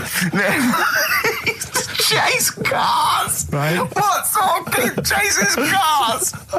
Oh God! Was it called Rover? Did it catch sticks? It's Liam. It was called, right? Right. Now, the weird thing is, it was a good-looking kid, but as time went on, and all that, like, not eating properly and its hair was all patchy. It's not Liam Gallagher, is it? And chasing cars and that, and it became an ugly kid. It's definitely Liam Gallagher. And that's what I'm saying, right? You can clone all you like, but at the end of the day, it's how you brought up. Brilliant. We went to this place, right? My mum and dad had been there before, and they said, you'll love it, it's brilliant. It's got like a war bit in it. A war bit, right? Yeah, like, because they know I'm into tanks and stuff. Yeah. So you'll be loving that. So, sorry, I didn't know you were into tanks. No. Well, they're alright. Brilliant. It's gone from one of his childhood passions to they're all right. I know, yeah. Go on. And but it was awful. I mean, my mum and dad had been there before, and he said, "No, you'll love it." But it was like a really miserable day. Sure. Right? All the rides and that were broke. Yeah. Broke. It just reminds you of Manchester. My dad just ended up. He was more interested. There was a really fat family there. Well, presumably he was breaking into the machines, trying to scoop off the cash. I like the fact that those poor fat family were going, why are those people looking at us? Yeah. Oh, do you want to ride one? No, but we're not a ride. They were massive, and he just like, look at that, look at the state of that whole family. Yeah. Just fat. Bloaters, yeah. All right. No, but because fat, there's no need for it, is there? And he was really like, oh God. And then he wanted to follow them into the House of Mirrors to see what they look like. But my mum had got bored. She went off to buy a little Snow White figure. She couldn't believe her luck. It was only $2.99. Yeah. She thought it was going to be really expensive. Sure, so she bought one of them. Yeah. So she enjoyed that. And then my dad says, come on, we go in. It's rubbish, this. What, the fat family wouldn't let him play with them?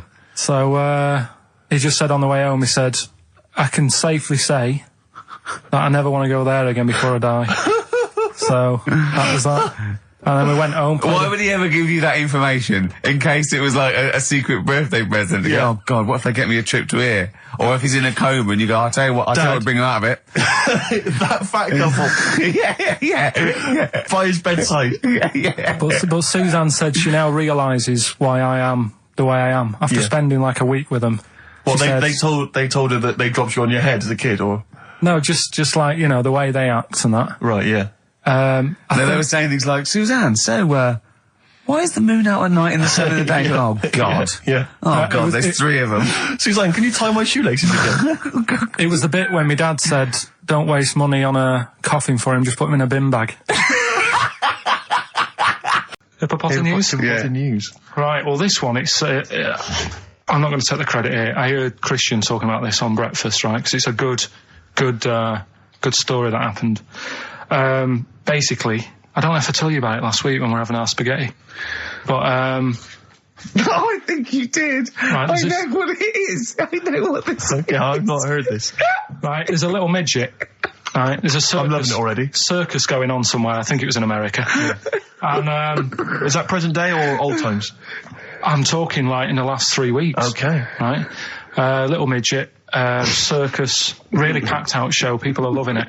Right, Steve, you asked the same question I did. I know. So there's a little midget jumping up and down on a trampoline. What circus is this? Right. I'd pay good money to see it. So everyone's clapping, and he's getting carried away. Because he can't believe they're loving it. I didn't know they'd like a little person on a trampoline, but they love me. But you know what it's like when, if there's a crowd of people sort of encouraging you to sort of go higher and stuff. Yeah. And I'm sure he knew it was getting out of hand. But he was jumping and he was coming down the road going higher, and he's going really high in the air, right? So he's doing this, crowd are clapping. There's a hippo, right, just sat next to the trampoline getting ready to come on and do his act. Oh, right, I thought he was in the audience. That's it. Getting ready to do his act, Steve. Yeah. So he's a ventriloquist. What do you mean he's sitting by the trampoline waiting to do his act? Because why does he sit in the dressing room and they go, 5 minutes, Mr. Mouse, 5 minutes, Mr. Mouse. So anyway, right, so the hippo's there. He's getting annoyed, is he? Because the midget's He's going, how can I follow this? This is really annoying. They're going to be, no. So he's thinking, he's already done the trampoline, my pogo stick act is never going to work. Yeah, go on. So there's a hippo waiting. See, it's a great story, and I just know he embellishes it or it gets slightly wrong. Go on. So there's a midget jumping up and down. The hippo's getting annoyed. The crowd are going mad. crowd The are going midget's mental. loving it. Can't believe his luck. Although you think he probably knows he's dicing with danger. Yeah. So, next thing you know, they're all saying hi. He gives it one big, like, heavy sort of landing on the trampoline, goes really high, but goes off at a funny angle. Oh. Hypotenuse. Okay. Yeah. And sort of flies up. Sure. Flies off at a funny angle. Oh, dear. Hippo's there, swallows him whole. Crowd are clapping, thinking that's why the hippo was waiting there. Rubbish. Rubbish. It's not rubbish though. But no, maybe there was an accident in a circus with a midget and a hippo, but at no point was this hippo waiting to go on, going, come on. The midget flew off at hypotenuse and landed in the hippo's mouth and was swallowed whole.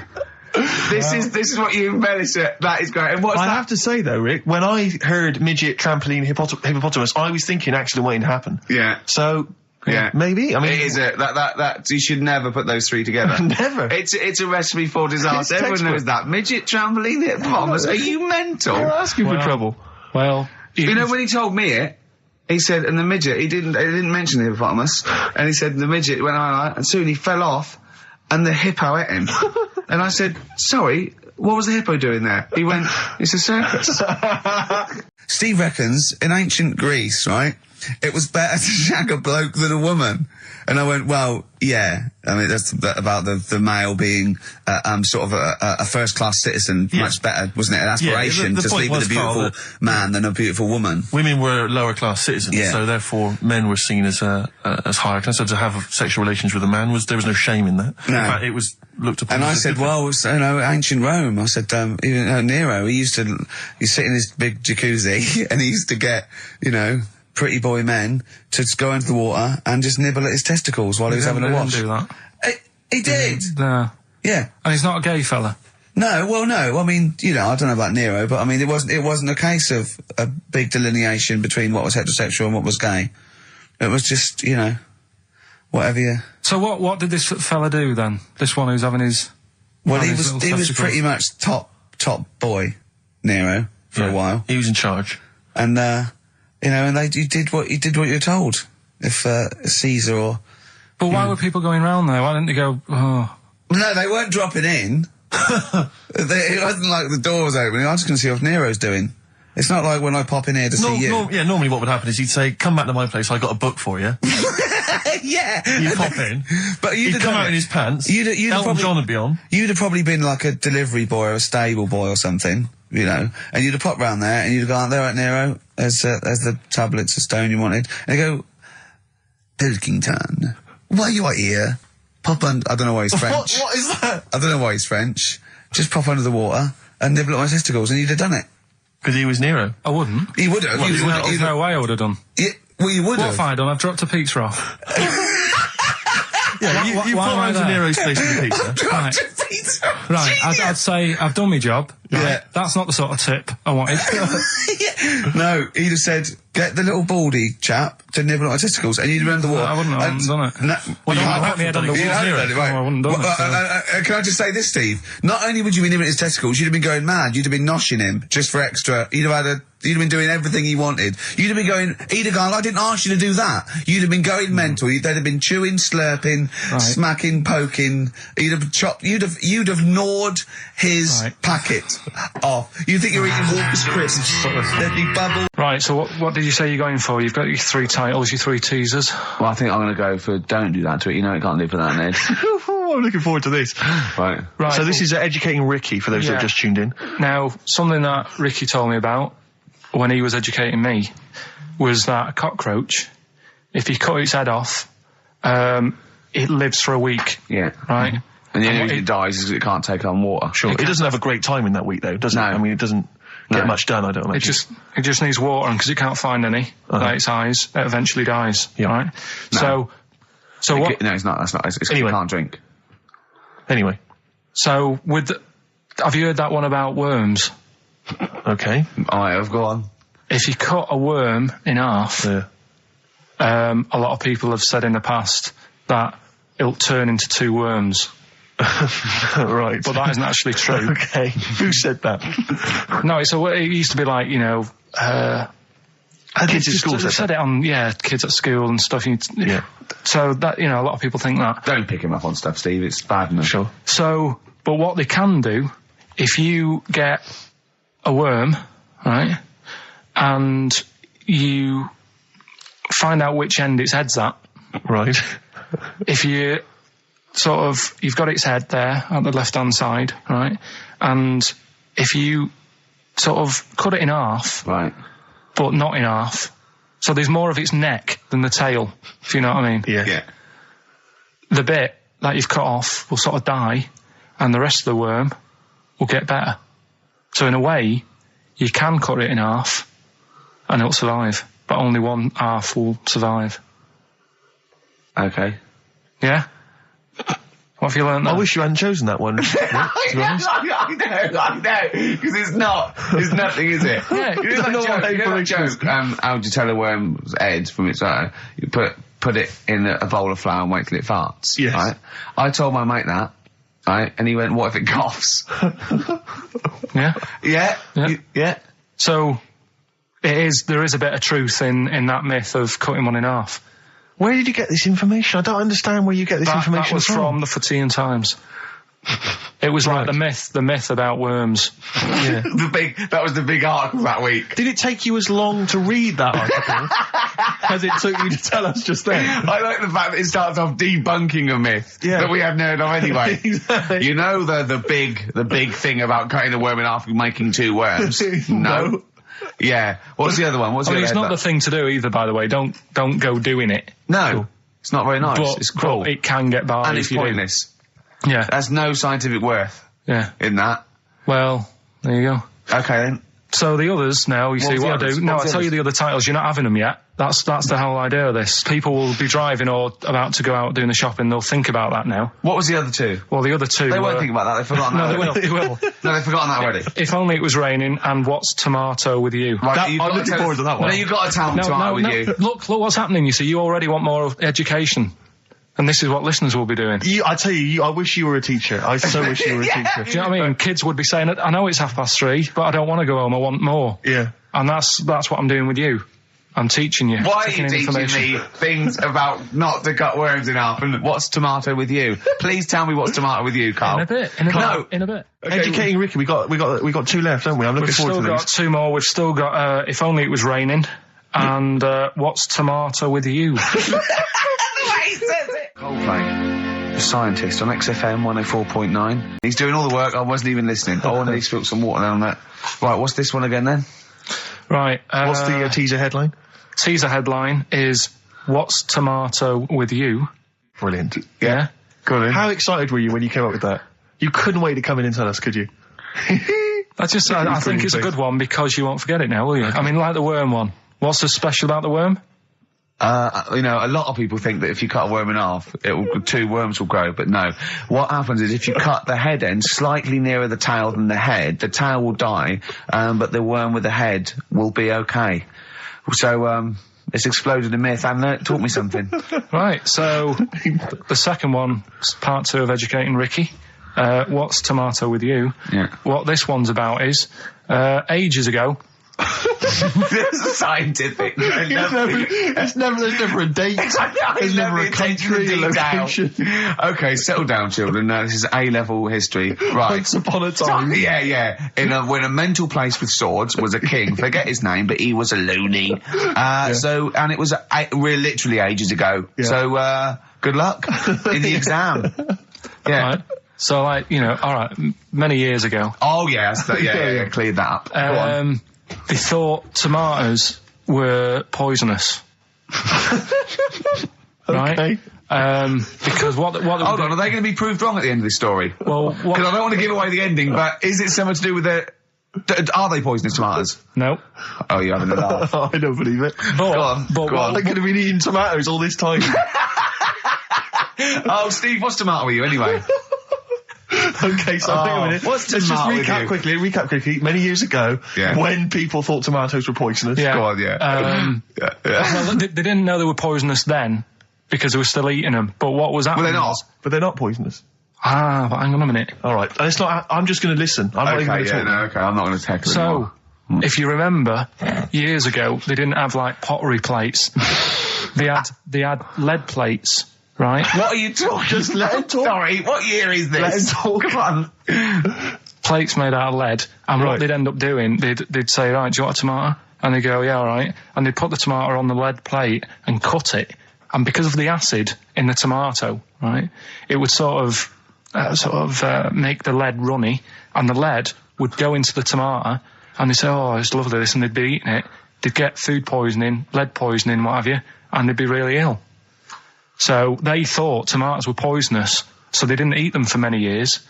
And when then you say someone they, said, do you this mean didn't the people happen. of Narnia? Yeah, this didn't happen. Where was Carl. this happening? sort of in Britain and that. You put him on the spot there. Oh, I hope there's no uppity pupils at this school when they go, what do you mean, sir? Oh, if you're going to... Oh, I'm fed up with you. Do you understand? No. So the No, you've got... No, right, okay, first of all, Carl, where'd you get this information from? Where did I 14 get times that? as well? Do you know? You can't remember. I don't know where I got that from. I don't know where I got it from. But why don't you think that makes sense? But what? Someone once got lead poisoning from a tomato. Not just one, loads, and then all of a sudden. No. Why is this educating me? Because I'm telling you that tomatoes. I can't take anything away from this. I don't know what to take away from this. What have I learned? What have I learned? Don't mix lead with tomatoes.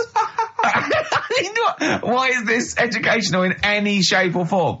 What are you telling me? A long time ago in the land of Glunk, right, where the ninnies did slib, right, they thought tomatoes were poisonous because they ate plates of lead. What are you talking about? Yeah, but we all know tomatoes aren't poisonous. Is that what we're taking from the story? Is that the moral of the story? Don't believe these people that I'd never heard of before. What are you talking about, Carl? I think it's a bit weird. It's a bit weird, yeah. These the same people that were spreading those malicious worm rumours. Oh my God, I have to thump you. Yeah. Do you know the saying, shut your face? Yeah, I've heard the well-known Shakespeare, innit? Yeah. Do you know how it came about? No, Joe Dolce. Well, Go on. It's, ages ago. Oh yeah, literally. Like, knights who wore armour. Okay. And that's, armour gonna have to thump you, that's how it came about. Okay, armour. They wore all the stuff, and they had the helmet, and say if they're guarding something at night, stood outside a castle or something, Yeah. and there's probably going to be two of them, right? So they stood there talking and that, and talking about stuff, and The future. Sort of, medieval stuff. one of them's like, oh, we should shut up, I've been stood here for hours, and he's going on and on. Yeah, sure. So he'd say, shut your face, meaning shut the guard down on your helmet, The visor. and I can't hear you then. So shut your face. Shut your face. And that's Okay. that's how it came about. Well, I suppose that's... It would be interesting if I could just rely on it. As I'm not sure it's true. I yeah. know, I just never know. I can... It needs to be corroborated. It's like, I don't know where he got it from, but anything via Carl is precarious. Yeah, I mean, I feel like maybe you should give us your sources next time. Tell us where you got I'll this tell you. information from. Got it off the internet. Yeah, but where on the internet? I can't remember where that one was. I mean, I always go through like the news pages and stuff, and Yeah, go on, that one. right, in Turkey, Nice. it's not, actually. That's where I went, and there was them little fellas after Suzanne in the kitchen. What? What do you mean? We went to Turkey. You went to And, Turkey and there were some little fellas. Well, they had quite a few sort of midgets working in the kitchen. Why? Is it a theme? No, Was it a it's theme just- holiday? I don't know. Might get them cheaper or something. Was it... So they You were get them working, cheaper? They were working in the kitchen, and one of them fancied Suzanne and kept sort of eyeing her up, and she was winding me up saying, "Oh, Not iron up and down, just eyeing her up. anyway, no." So What anyway, was she doing in the kitchen? no, it's like a pick what you want to eat type buffet, but you have people clearing the tables and that ready for you to come along, Are they low tables? and he was just keeping an eye on her. What did he say though? Was he? did What he was make he? Was he a It little? was Turkish, so I don't know what he was saying. But he was. He was Little fella, yeah, Did he talk What do you to her? mean a little fella? What do you mean little fella? sort of dwarf-like. What do you mean dwarf-like? He had magic powers, or he was 4 foot? No, What do you mean, A Carl? little bloke, just like a normal bloke, but small. If you stood him in the desert, you wouldn't know. But he'd be hot and nothing says, around right, Carl. You should watch out for the monkeys. Yeah, underground. There's underground monkeys Look, are you can't just say there was a little midget fella who was eyeing up my girlfriend and then leave it. What do you mean? What was happening? This is a story to us. This is much more interesting to us than, and she was deaf, right, and she hit her head. That's much more I don't interesting. understand how it manifested itself. Did he come over and say something? No, do you know when it's like girls know, don't they? When someone fancies them. What do you mean there was lots of them as well? Do then? they? That's worth knowing. Listen, right, come on, right. So you went into this holiday, yeah? Yeah, And you went into the dining room or something? Yeah, downstairs. And you looked You over thought, this is all, there's no one serving. Yeah, and they go, Wait a oh, minute. hold on, you looked down and there was a little waiter. There was loads of them running around busy. Why though? Why did they It get was the... summer. What do you mean? Because it was There was loads of summer. them. They had more of them They on. come out in summer. They come out in summer. What do you mean they had more? What do you mean? Because it's busy, isn't it? Well, no, but they hibernate in the Why winter. were they all midgets? I don't know, maybe it doesn't heat stunt your growth or something. No! Well, they just happened to, maybe it was a thing that they did for tourists or something, I don't know. I just got on with my meal. It was a holiday, do you know what I mean? God. Right, So it's a midget serving. I'm not going to ask any questions. Right, okay, yeah. So they're all little fellas running around, and this one always was like, you know, oh, do you want a new serviette? You know what I mean? Going out of his way to sort of... for turning on the yeah, charm. Yeah, he was going out of his way. The others weren't. Right. I think what was happening is he'd been working with Santa all the winter. Yeah. This is sort of little summer break. This one He was hadn't seen your a girl. waiter, and so he was being polite to you. Maybe. But what did Suzanne say then? Well, she was using it to wind me up. What was she saying? Oh, he's... Oh, just like, you know, look. He may be small, but he's Well, built like a... Yeah, he's all man. so... Were you jealous of a midget then? You were jealous of him? It is a bit annoying, isn't it? Why? It wouldn't bother me as much now, because I've been with her for ages. Right. But at the time, that might have been one of our first holidays, and it's like, you don't know, want to be what's going thrown on? away I've paid by for it. this holiday. Yeah. And then you get off with a midget? Yeah. Oh. So anyway, But it doesn't matter because you got chatted up by a bearded lady. So. yeah. tell you what, no, that's got nothing to do with that. What were you going to say? What were you going to say? I was going to say the hotel was half board, and maybe... Oh, right.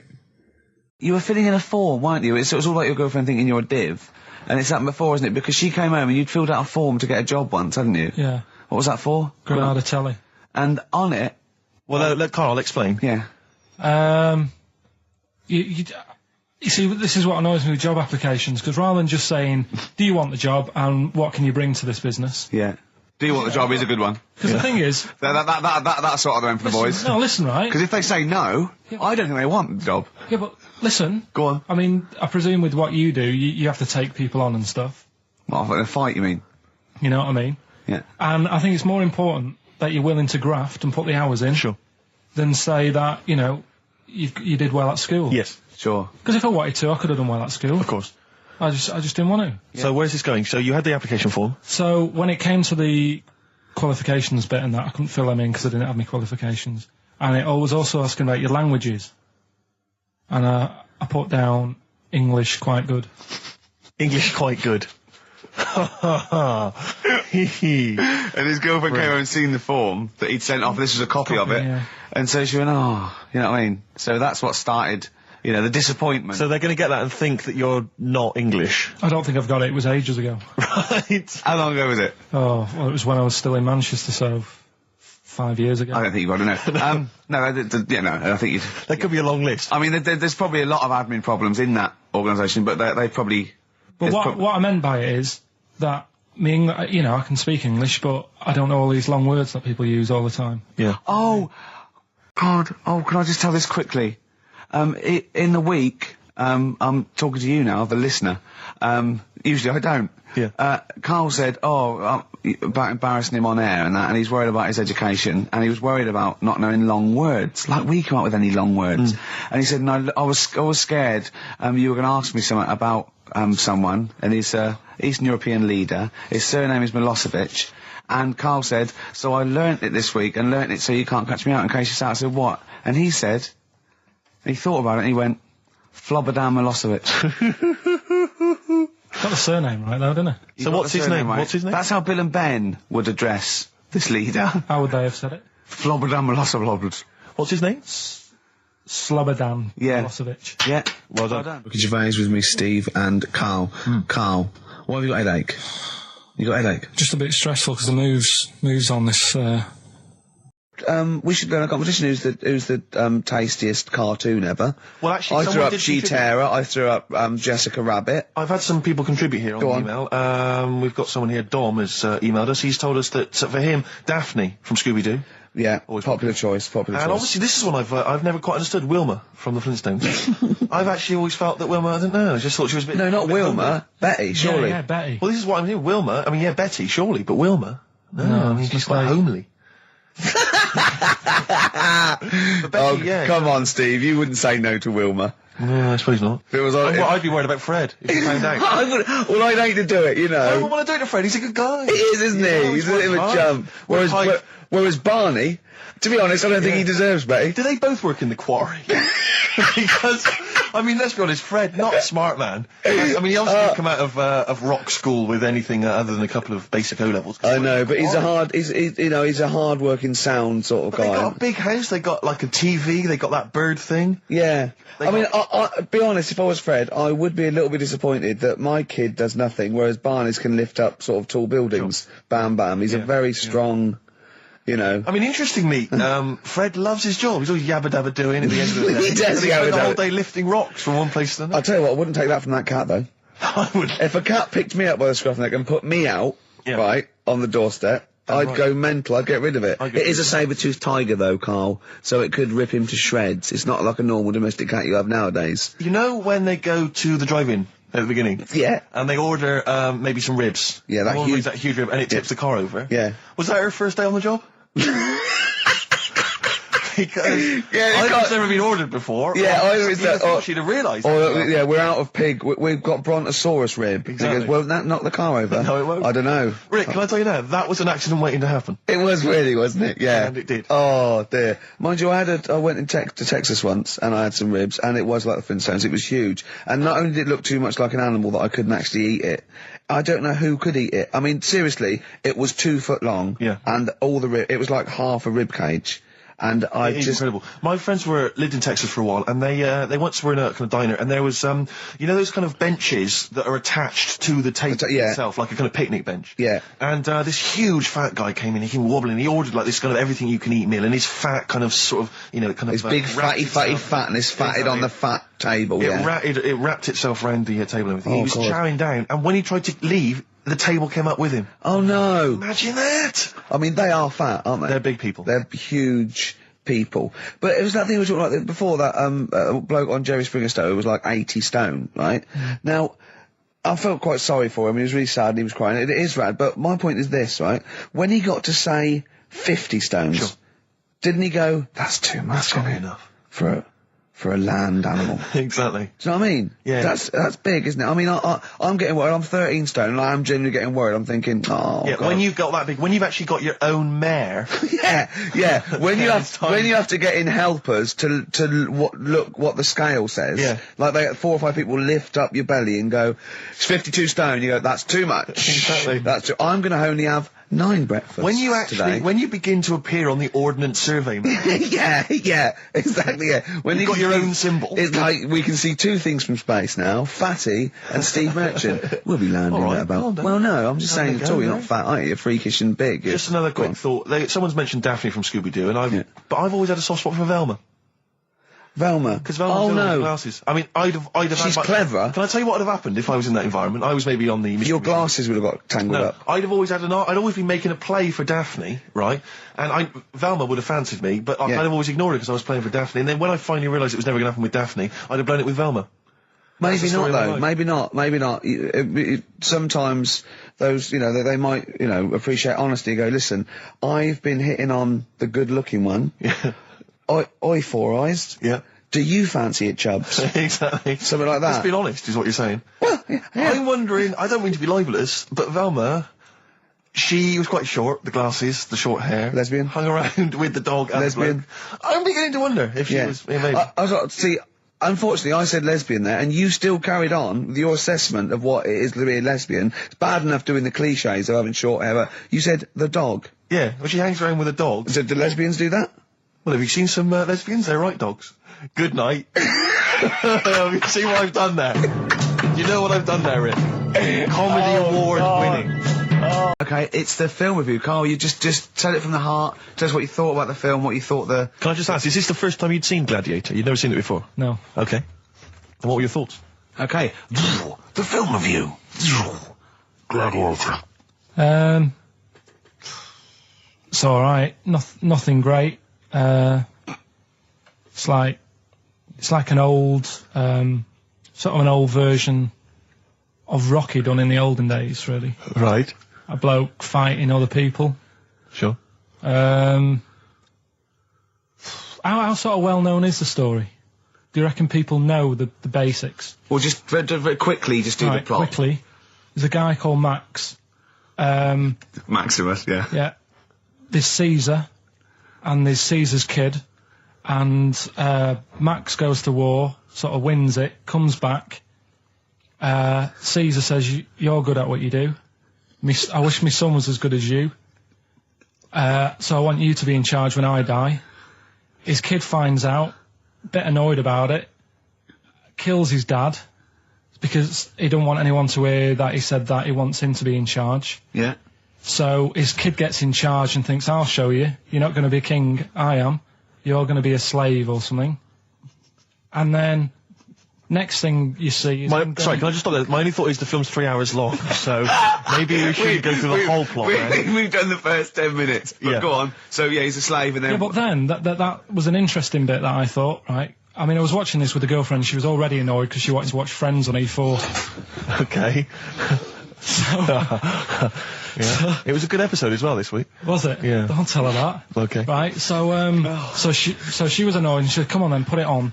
And I got it wrong straight away because it says on the back 149, so I thought that was an hour and 49 minutes. It turned out it was 149. No, I thought it was 1 hour 49. Yeah. But it was 149 minutes. Sure. So it overran anyway. By 40 minutes. Yeah. So anyway, the interesting bit was where he was going across the desert on a horse.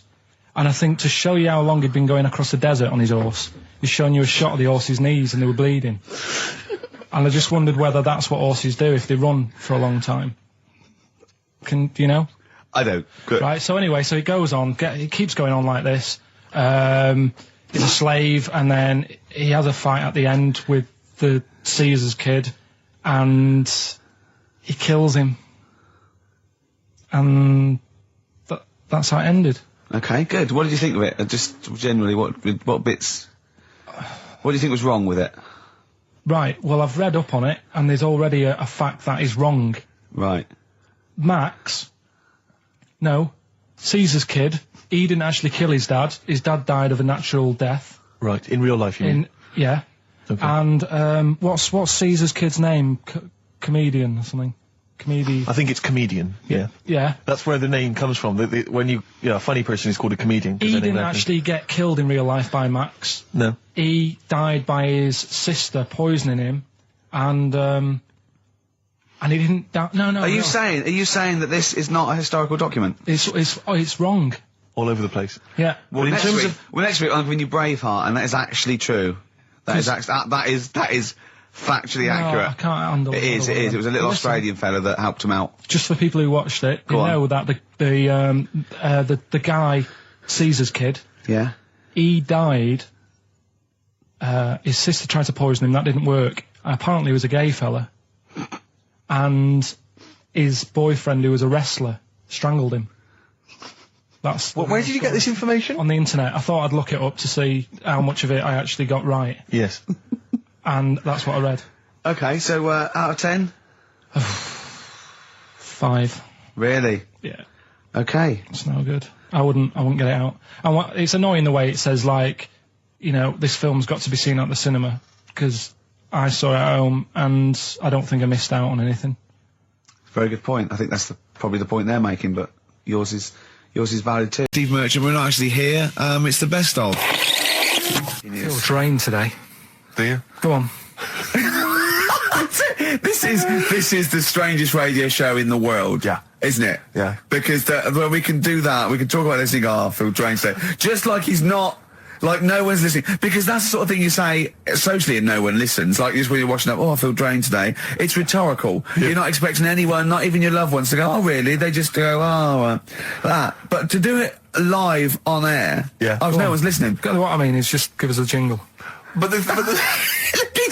But the truth is, the contempt we have for our poor listeners is unbelievable. The listeners aren't listening, and we don't want to be here. So it really is one of the most pointless things ever. No, would have been quite happy to do a full show. But you know what? The flow of it's just. I would love to listen to this back in 10 years. This actual show. Let's keep this forever. Let's keep this show forever. The show, we went early. We were bored. It was a day we're trying to save Africa, but we're a little bit annoyed that no one's listening. Right. Right, once and for all, the final monkey news of the year. Oh, go on. What were you going to say? No, I was just going to say, if you're not into the Live 8 and you're gay, you're not listening, because you're on a walk. Right, okay. Right. Oh, chimpanzee, that monkey news. Right, there's this card game going on, right? in the big hotel in Vegas. Right. The Luxor Hotel in Vegas. Yeah. It's a major card game. All the big players and that were involved. Right, they're all invited. Anyway, so they all meet up in this dark room at the back of the. Oh, there we go, dark room. At the back they didn't work. They didn't see the little 4-foot hairy fella. So it was brilliant at poker. Like I say, it's a big game, and that everyone's been waiting for it. So it's played in the back room, not in the main entrance bit, right? So anyway, like I say, it's dark in there and what have you, and the players went in. There was already someone sat in there, right? Right. But they couldn't quite see Was he a short, hairy bloke with slightly longer arms than legs? Couldn't see him. Where are his arms slightly longer than his legs, strangely enough? Was he holding his hand of cards with his feet? Anyway. So the cards were dealt, right? Cards were dealt, game's going on. His cards with his feet! Game went on for hours, right? No one's listening. The terrible thing is that not even we're listening to Karl now. I know. Literally no one is listening to Karl. There was a lot of smoking going on. It's going on. A lot of eating and nuts going on. That was a bit weird because they don't normally get through as many, but for this night. So, come on, let's just play Bruce. Karl, let me ask you now. Karl, you will be a little bit unnerved about this. Have you seen the film Jurassic Park? Yeah. You know what happened there? Well, according to the Sun here, it says scientists are planning to clone mammoths for a theme park. Look at his face. Look at that. He looks like a dog caught in the headlights of a car. He's terrified. I love Karl. He sprung to attention Karl. there. Is that the best news you could have? Man-moths.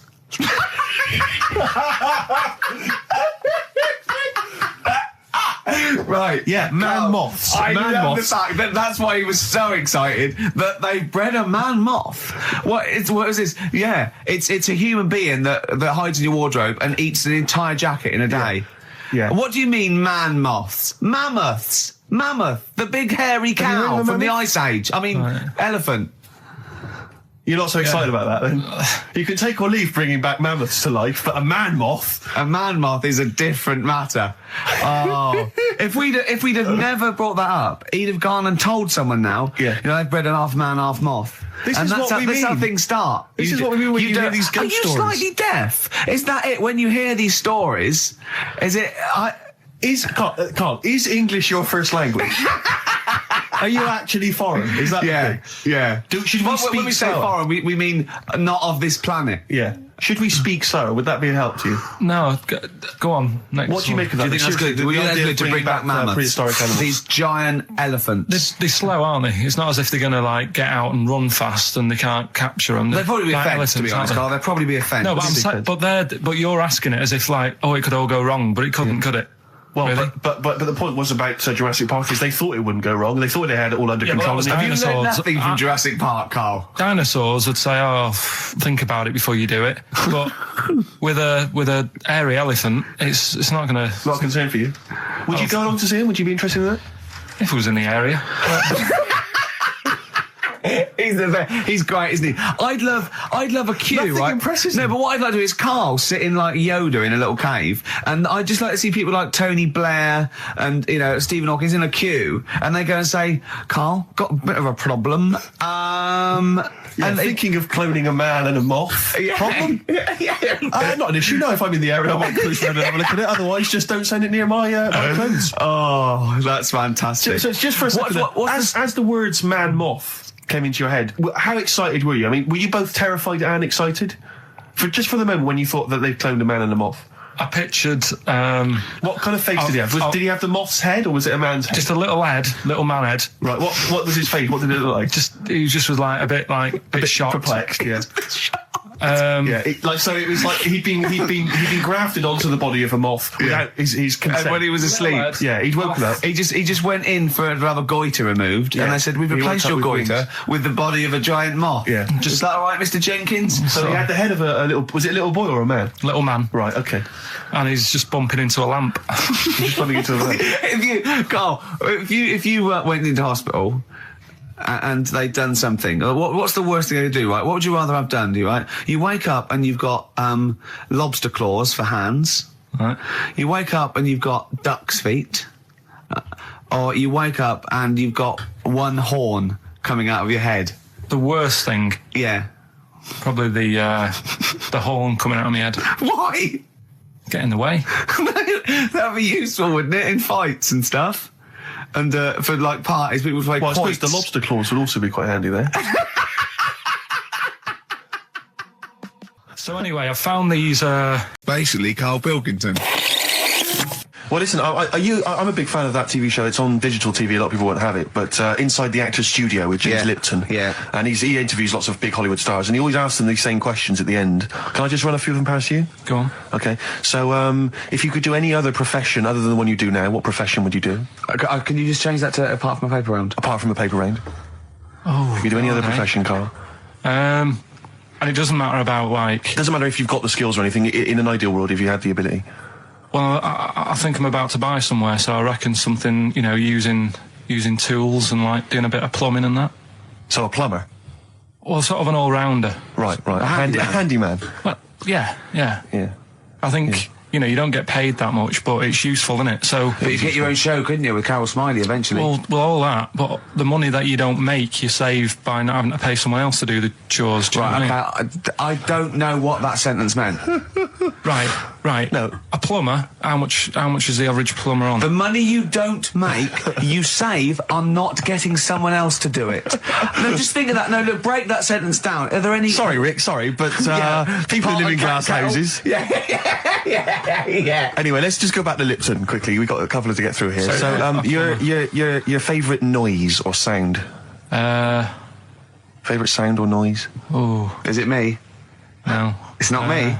Hang on a minute. It's not me. Are you sure it's not me, Carl? I like Elvis. Noise. Elvis. In the ghetto. The sound of Elvis. Elvis in the ghetto. Brilliant. Okay. Yeah. And your least favourite noise or sound? I don't think it should really be records and music. Noises, things that you hear at home or whatever.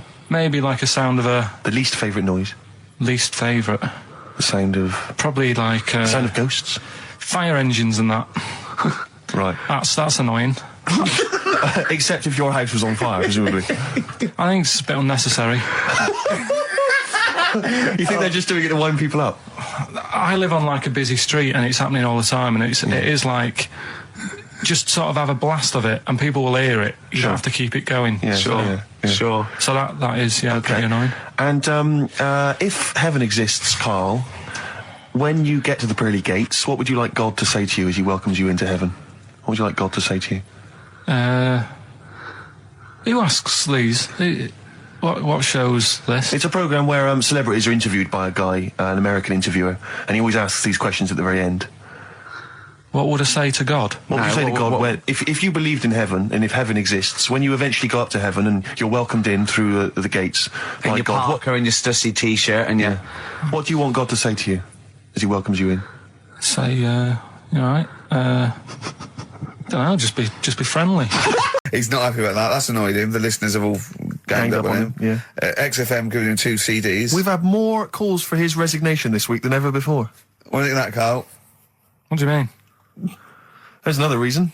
Do you know what I mean, though? Because he's grumpy. He's not just giving it. He goes, well, I can't help it, can I? I don't want it. You're being paid well to do a job.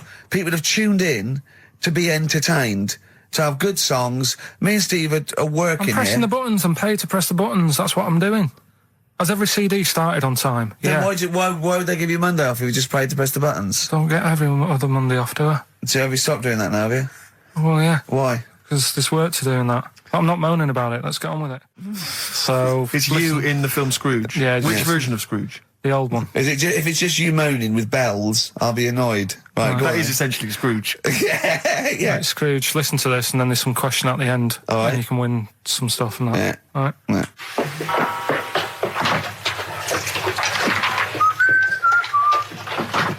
You're late. Only 20 minutes. What do you mean by coming in here this time of day? I've just been doing some Christmas shopping, haven't I? Probably do some more shopping on Monday because it's my day off, isn't it?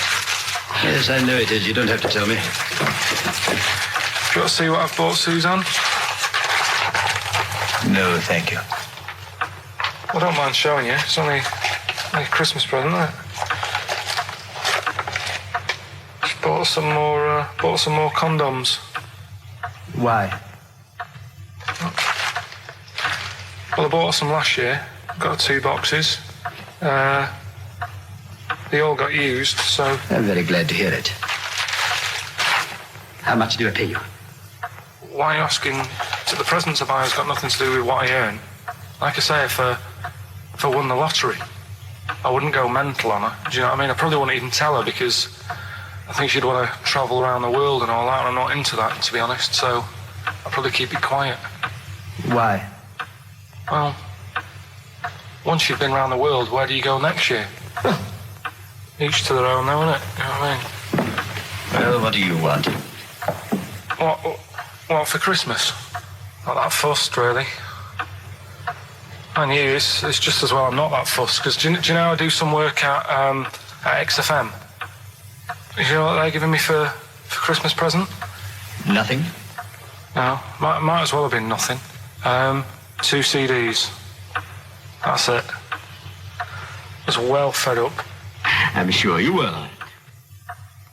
They give you a list of about 30 albums and you get to pick 2 off the list.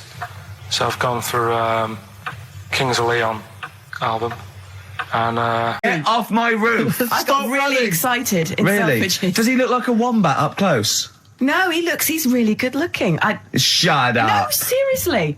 I saw him in the hat section at Selfridges because he's a personal shopper telling Yeah, them well, they look gorgeous. Jane went there specifically to meet Sandy. No, just did for like, she? yeah, yeah. I got really What, is excited. he working there? Yeah, he's a he always personal was. shopper. Yeah, Really? Yeah. Does he sign autographs and stuff? I'm sure. No, he he calls himself Alex now. What? Eh? Yeah, he's not allowed to call him Sandy. Selfridges wouldn't. What should we say and get him sacked? Get him voted out of the Selfridges Yeah. household. Oh, Why is he a dude. personal shopper? Yeah. That's just to me the epitome of indulgence. If you've got money to spend I on a would love to personal do shopper, that. Oh, I'd love to do that. man alive. No, you don't- is that someone who pushes your trolley? Is that how No, it you works? just say. Could I get one of those in Waitrose? No, it's like asking an assistant. You go, I need some black trousers and some brown shoes and this range, and they go, okay, and they go and get you a range, so you don't have to go. It's not like. Yeah, but I still someone, love it. Oh. Yeah. But you have to pay for it. It's not. No, you don't pay for the service. You pay for the clothes if you buy them. It's Really? not. Yeah, it's not like Well, me and Steve, could we Lady do it Di later on having then? Harrods opened for her. So It's I could walk in there and get Sandy, Of course from you Big could. Brother, to just do Steve, some let's shopping. do In it. fact, I'd Let's love you do to. it. But could I get him, like, once he's finished in Selfridges, could he pop to the co-op for me? No, Or like he can't HMV? do that. No, he can't do that.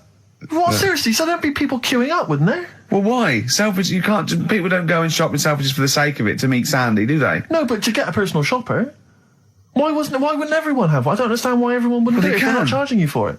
Oh, Steve, you and me later on. I'll tell you this, Look I don't up think there. people realise that, Rick. He's going to be inundated. now. You know, when you go to Selfridges, you will not be able to buy that suit you got for £97. It's a lot more expensive than that. What? You can't. $105? You can't get shoes for £29 in there. I'm not bothering. No, exactly. You see, worth it. that's where you're going to come unstuck. It's not worth I'd it. love a great record now, Claire. Okay. I'm going back to Bristol this weekend. Oh, yeah? I am going to be. I've got £100 to spend, so I'm looking to get a 3-piece suite, Yeah, dinner suit. yeah. Who knows? A wife. as well. Possibly. I think my sister's back. Neil Young, Man Needs a Maid. What a great track that is. Well, we got some ads again, so don't worry about that. Oh, great. No, after that though, the brand new single from Radiohead, Okay. I'm excited. Yeah. Love Radiohead. I've not heard it yet. I'm sure it's wonderful. I haven't heard it yet, but wow. Imagine how disappointed I've been. It's not. You put your neck on the line. Yeah. So. And we got tickets to give away to a new Spike Lee film, which is we've both seen 25th Hour. That's good. Which is great. So look forward to that. Yeah. That's all coming. Plus, I would imagine a bit more chit chat. A little chat and some other great records. Some Happy laughs. Easter. Yeah. Happy Easter. The new single from Radiohead. What do you make of it? I love Radiohead, so I'm prejudiced, and I like just about everything they do. I still play the Bends regularly. I had to replace it on CD because I wore it out. Really? I just think it's amazing. I think they're great. They're coming in, aren't they? Yeah, well, they're coming in a couple of times. I think Phil and Ed, who are my favourites, are doing Zoe in a few weeks. And I think Tom York is going to be doing John Kennedy on Exposure, doing one of those album playbacks where he comes and talks about each track. He's so shy as well. Yeah. He came into Udo once, and he was just so shy. He hated it all because people were looking at him. And,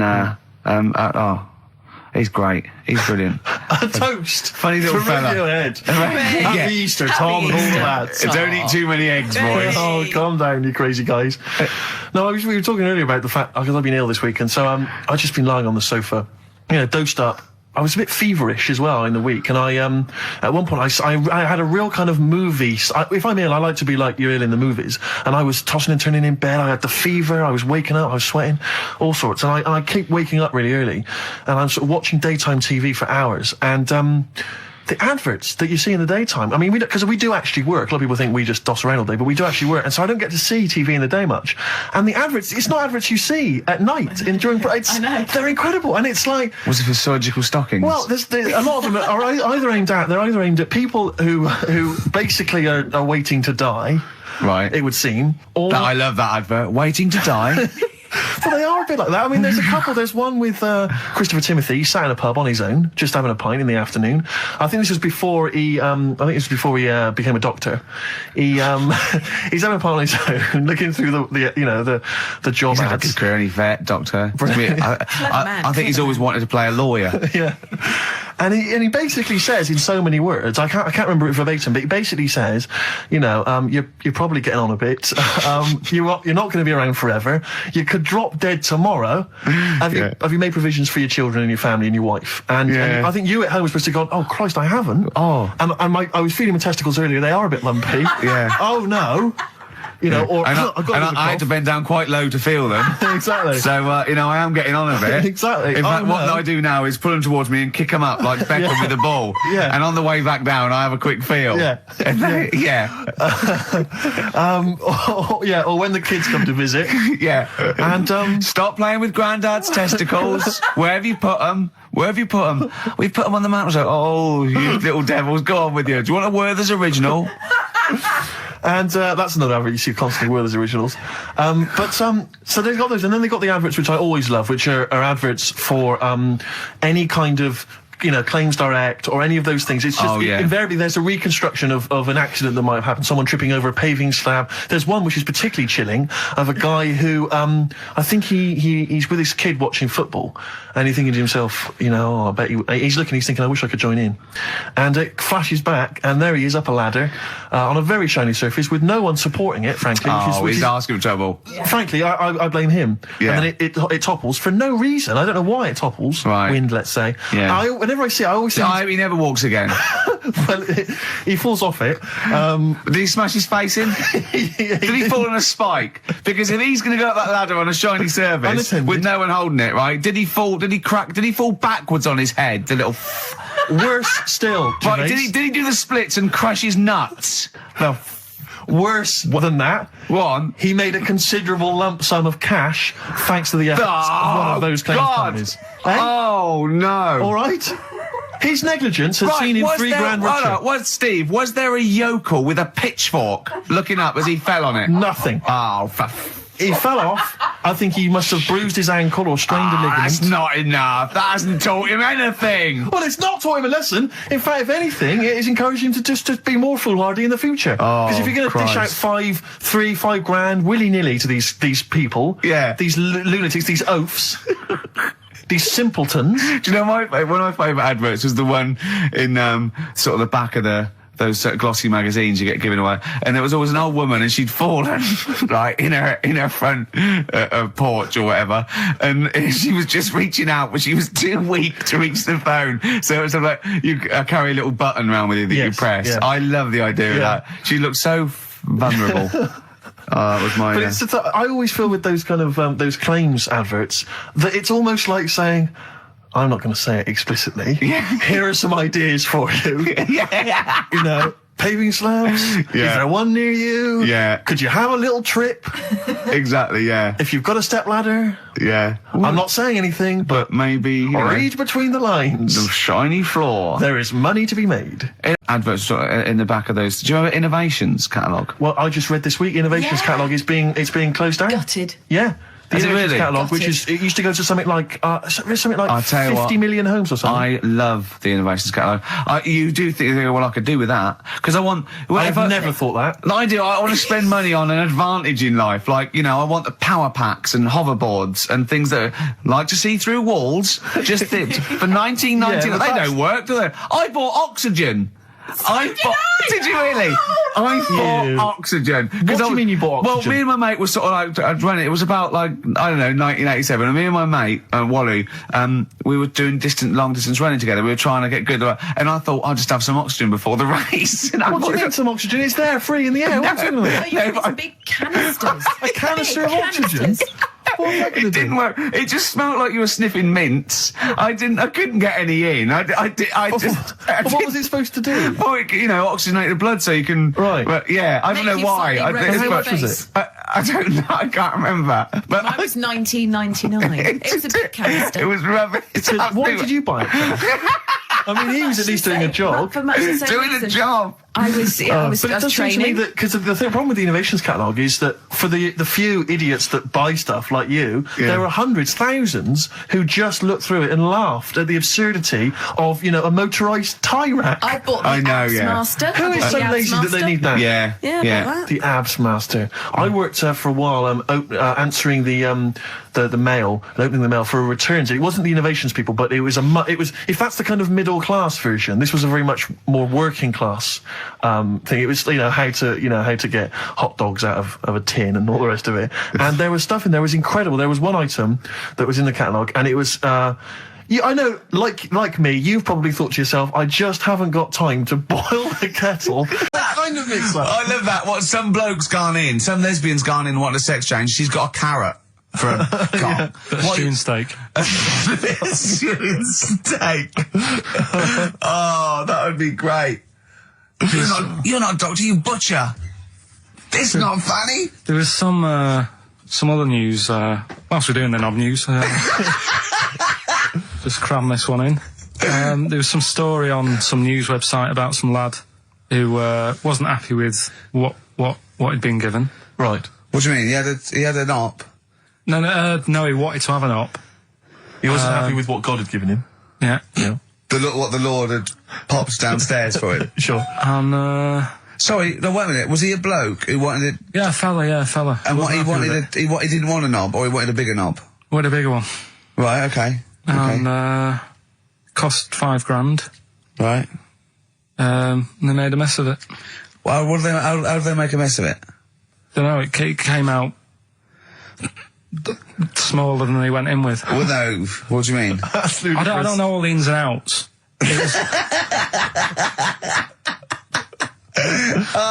God. It's just he borrowed the money off his mum. There's been a slight mix-up. He borrowed the money off his mum? I love that. How bad is that? What do you want for your birthday, son? Yeah. Interesting. Thanks, Mum, for asking. A couple of bits of news as well. Hello, Doctor. How did it go? Well, firstly, don't look under the bandages and don't have the goulash for lunch. It was smaller than you went in Mum, with. you got $5,000. Why? She's going to be fucking up. Tell me what it's for. You can have it if you tell me what it's for. Well, look at that. Oh, you need a bigger one. Yeah, definitely. There's the money. On you go. Nothing can go wrong. What did he say to the doctor then? That's rubbish. I didn't read all the ins and outs. So just like I said, I saw Just it. look at the picture. They want a picture. But you just thought, well, thanks for it. You just thought you'd pop that one in. Thanks. Yeah, that's the end. Knob News Extra. Play record, Carl. So if you've got any knob news, we've got one more show left. Send that to ricky.gervais@xfm.co.uk and we'll hopefully get that knob news on air next week. Yeah. Alright? Some Dizzy Rascal. Oh, Dizzy Rascal, yeah, he's one of the hot new English rappers. Let's play it. Dizzy Rascal, apparently, according to Carl, he hails from Bow, if he's listening. Good work. You have a number 3 hit with that. XFM 104.9, Ricky Gervais reading a magazine, Karl Pilkington, in a good mood today, so everything to play for. Some adverts. Excellent. The Beatles from the soundtrack to The Yellow Submarine, actually, and that's Hey Bulldog. On XFM 104.9, our last show, maybe. Me, Ricky, Steve, and little Carl. Alright, Carl? But that book, that wasn't a fake. It wasn't like just a ruse to get you back to show you me and dancing in my pants to Elton John. It's that. What was your girlfriend doing during that, instantly? I think she was just getting on with sort of like packing up sort of boxes because we were moving. So sure. I don't think. Well, she's seen it all before. Yeah. And the book was. Do you remember that book that I showed you? That it was Man's Body, an Owner's Manual, and it's just like loads of stats. And there's one in there. Yeah, it's kind of like a Guinness Book of Records of men. Yeah, there's one section there. That was. Sorry, hang on. It's not like Guinness Book of Records of men. That just sounds a little bit like you and I were sat around your house looking at a big book, pictures of men. The Big Man book. The Big Man book. He is a big man, isn't he? Yeah. He should be on the front cover. Yeah, it was a book more about the kind of physical body and exactly, biology and social and sex and all that sort of stuff. And but we didn't look at the sex, which is where we got the knob news for today from. Right, this is true, right? I read that you let someone's eye out. Knob news. Then you've got the jingle. Yeah. I read that the smallest ever functioning penis, right, was under 3/4 of an inch when erect. Extraordinary. That is bad luck, isn't it? And it's a micro penis, so it's perfectly scaled down. Just a little look at Carl's face. Well, couldn't the fella have said, look, right, I'm not happy about it, so don't print it. It's not the sort of press people want, is it? There wasn't a picture of him. It was anonymous. They didn't read the book and at work next day and go, look at this, Frank. What? Smallest ever penis, half an inch. He didn't go, it's me. He just went, yeah, loser. Yeah. You know what I mean? Anyway, let's have a shower. I'm alright. He must have had to have a little jod with a pair of tweezers. Yeah, presumably. Because you couldn't even get a fist. I mean, no. That is bad luck, isn't it? Was he a good-looking fella? What would you do, right, if he invited you round and said, right, and he was like the king, right, and he went, oh, Carl, can you just go in there and just nibble at it? And you've gone under the water, and you're just about to nibble at it, and you come up and you go, that's tiny. Would you be disappointed or relieved? Right, well, that wouldn't happen. No! Carl, I'm saying if it did, would you be disappointed? Would you go, oh, I can't even I don't know where to start with that? Or would you go, oh, thank God it's not a big one? You've got to remember that he's the emperor. So you've got to do what he says or he'll have you killed. What would you do? Would you go, oh, I lovely set of tackle, or, oh, it's not as big as I wanted, or would you secretly think, I'm glad it's not big because I didn't want to, because I'm not that guy? I'm not even gonna think about it, because I wouldn't do it. I know I wouldn't do it, even back then. Even back then? What do you mean? When was Nero at it? What?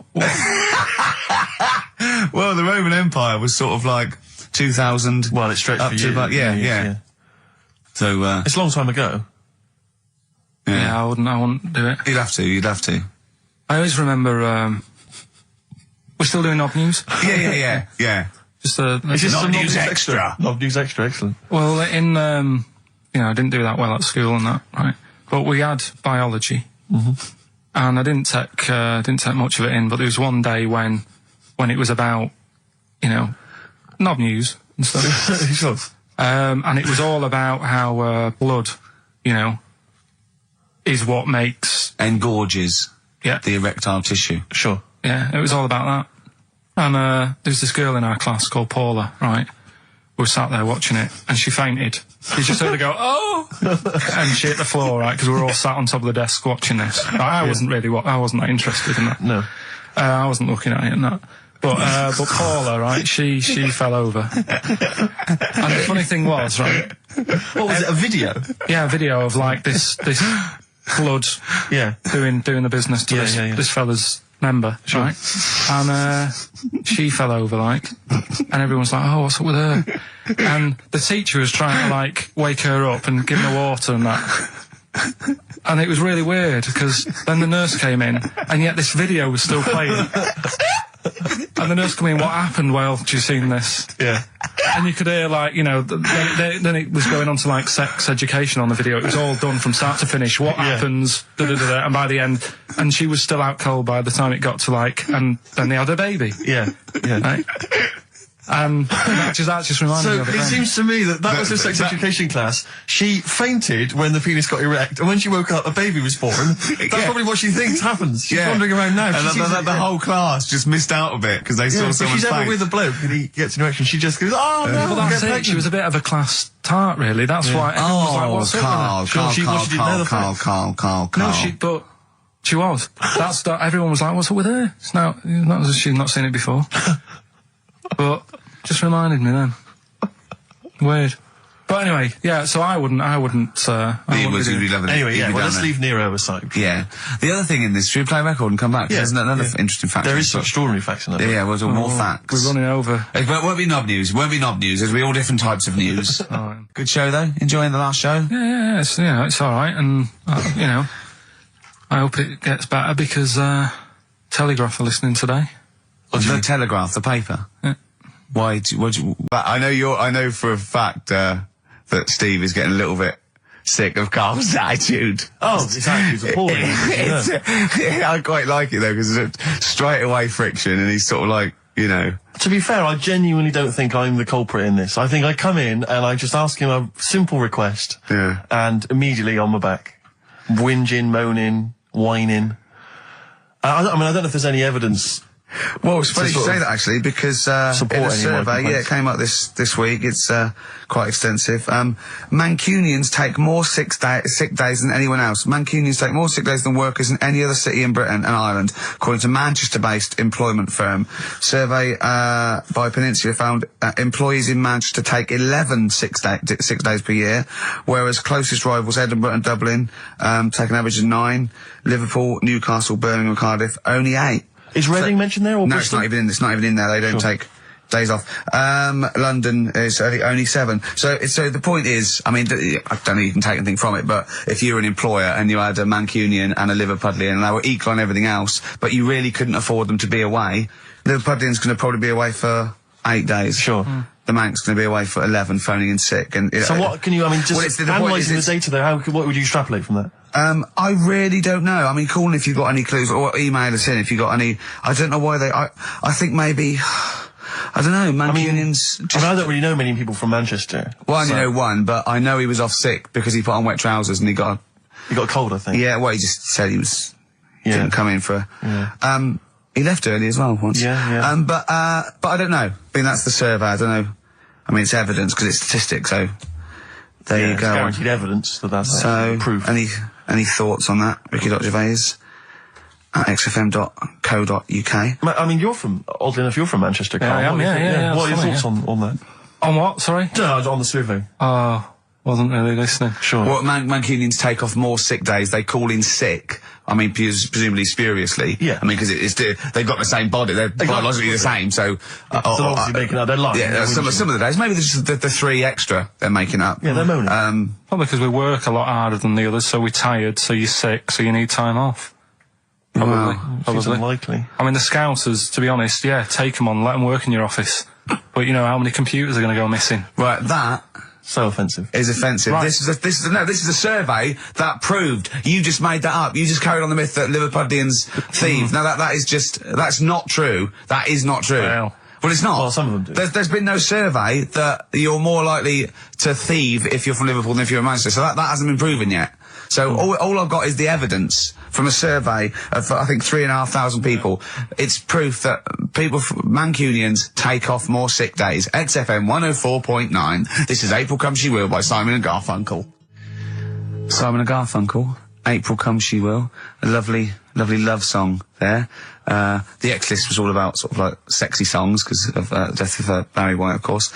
And Carl and Steve having a little argument. Steve said, well, there are such thing as sexy songs, of course. Carl says, I can't understand it. How can something be sexy? How can you woo a woman with a song? Steve went, well, you don't woo them with it, you just put it on the background. Carl said, stick the telly on. Stick the telly on. I love that. You don't believe there's any such thing as a sexy song, is that right? I don't think it can get you in the mood. You know what I mean? Right. you're either in with a chance or you're not. I don't think it matters what song you put on. Well, I don't think it ups your chances. I don't think if No, it does. If you put Channel 5 on a Friday night, right? See a little bit of that action, gets anyone going. It's worked for me, and that's all. What's up when pets go mad? No, you know, like I don't know the titles of them. I don't look at the titles. But What about the show with Chris Moyles? Do you mean the kind of erotic thrillers? Yeah. Put one of them on. That gets you going a bit. I might be tired and that, but What does the woman go? Oh, that's an idea.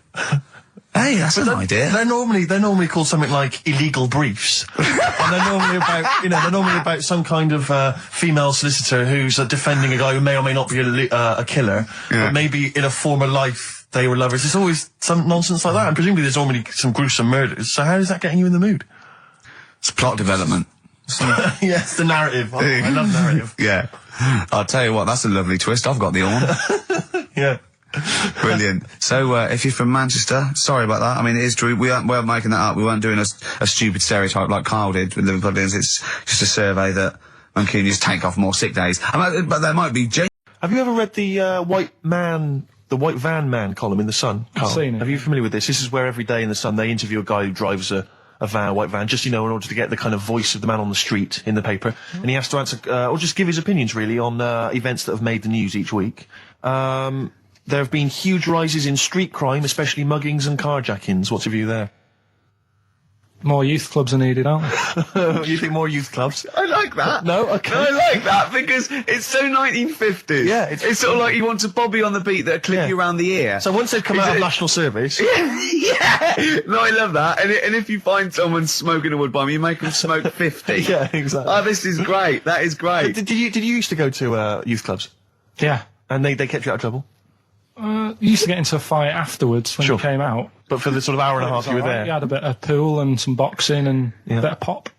Yeah. So more youth clubs, that's good. I love him. I love him. If you're at home, just make notes, because this is brilliant stuff. Honestly, you won't hear more honest, from the heart stuff than this. This is great. Go on. This is not pre-planned. These are your direct responses now. I promise you, Karl did not know what we're going to do. He never knows what we're going to do, and he always answers honestly. That is the beauty of Karl. It's not an act. What is your view, Karl, on New York's former mayor becoming Sir Rudy Giuliani?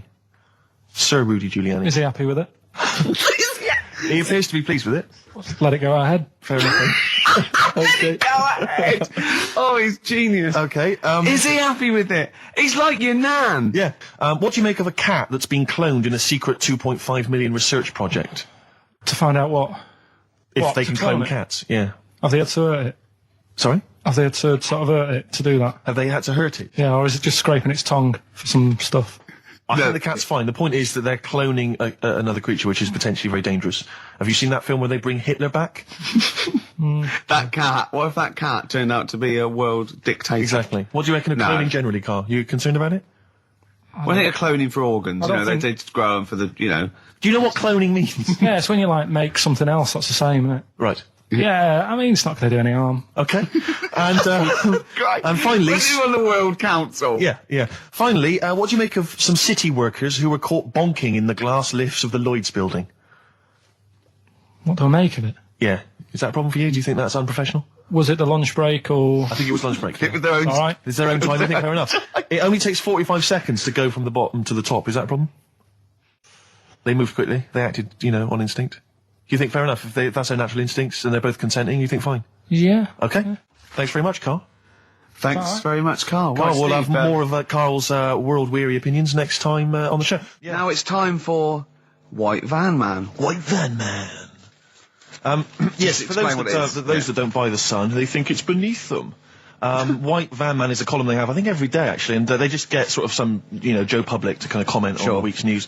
Just seemed to me, that it might be interesting to get Karl's views on some of the big events. Not because we think that Karl hasn't got a valid sort of viewpoint. No. Because Karl sees the world differently to some people, that's all, and that's what's interesting. Like an artist does, or a... Exactly, yeah. He's very bohemian in his outlook. Yeah. Do you feel that you're up to scratch on this week's news? I don't like this bit.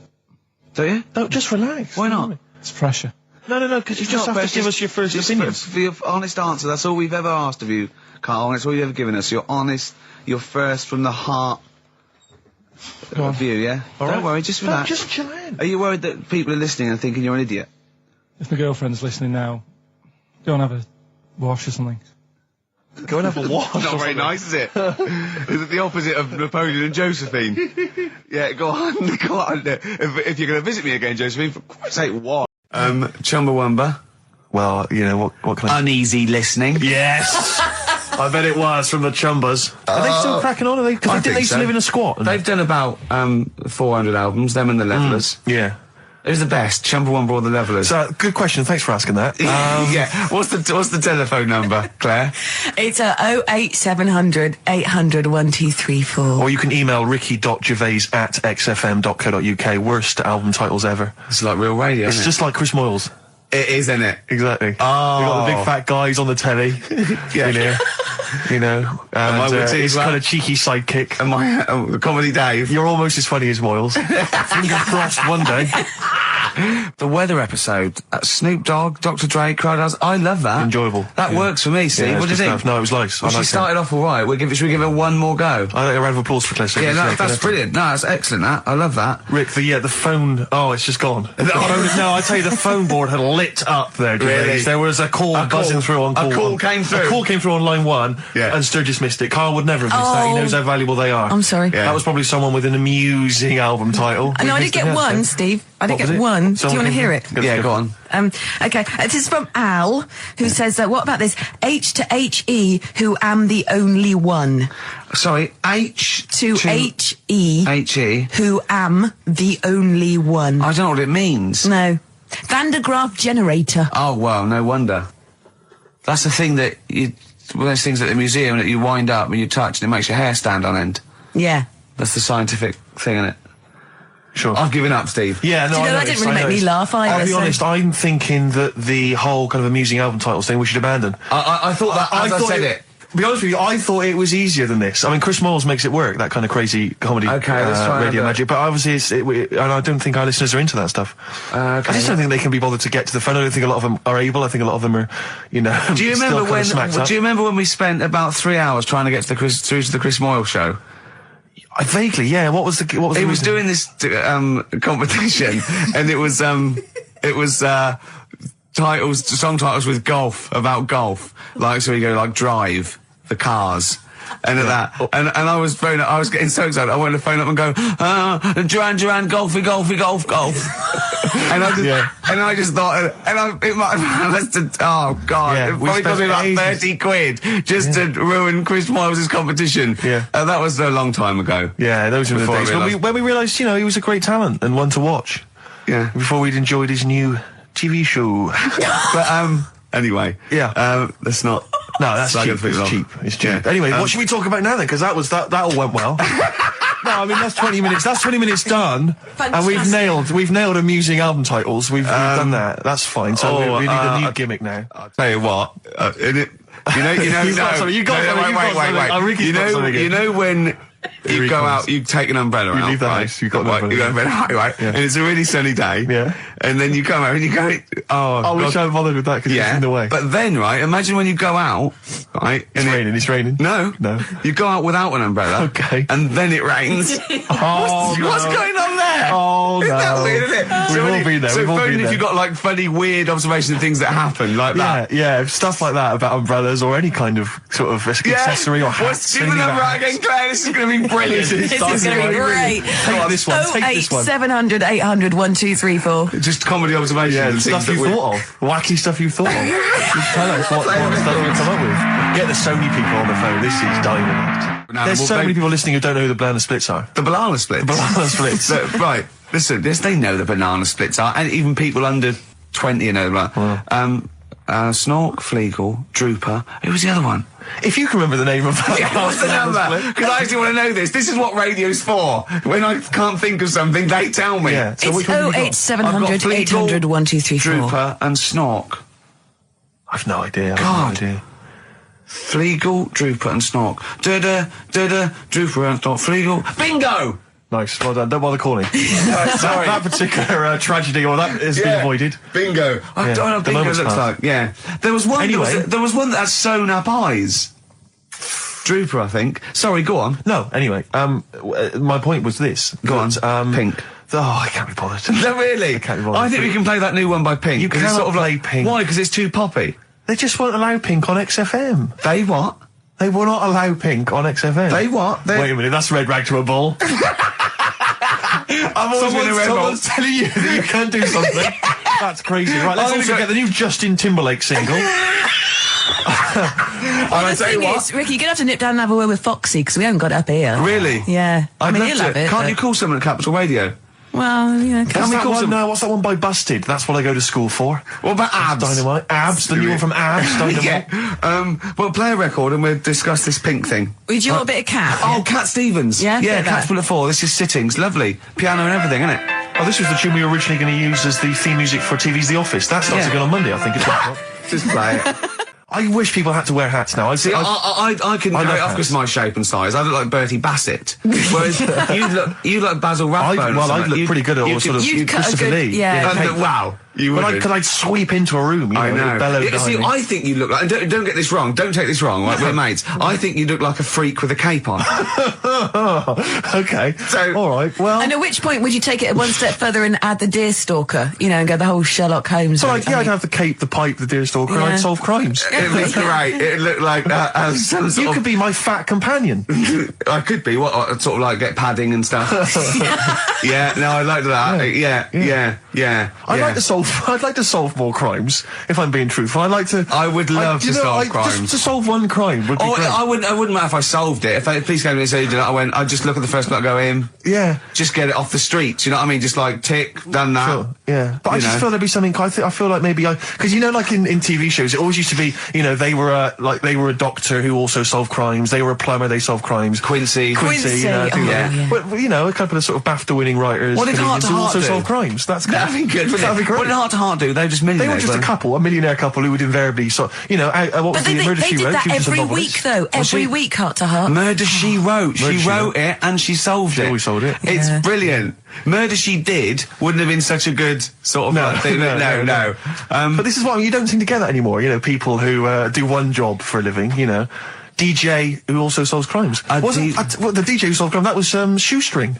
Was he a DJ? Yeah. He was a private ear, wasn't he? He was a private ear on the radio. Is that what was the thing they did? Not private eye, private ear. Is that what they said? Yeah. And how did he solve it? He worked out clues for call-ins and stuff. Yeah. No, he used to leave the building. He didn't just sit there and play records and then try and guess. That's great. Give us a call on the usual number if you've got any idea who murdered.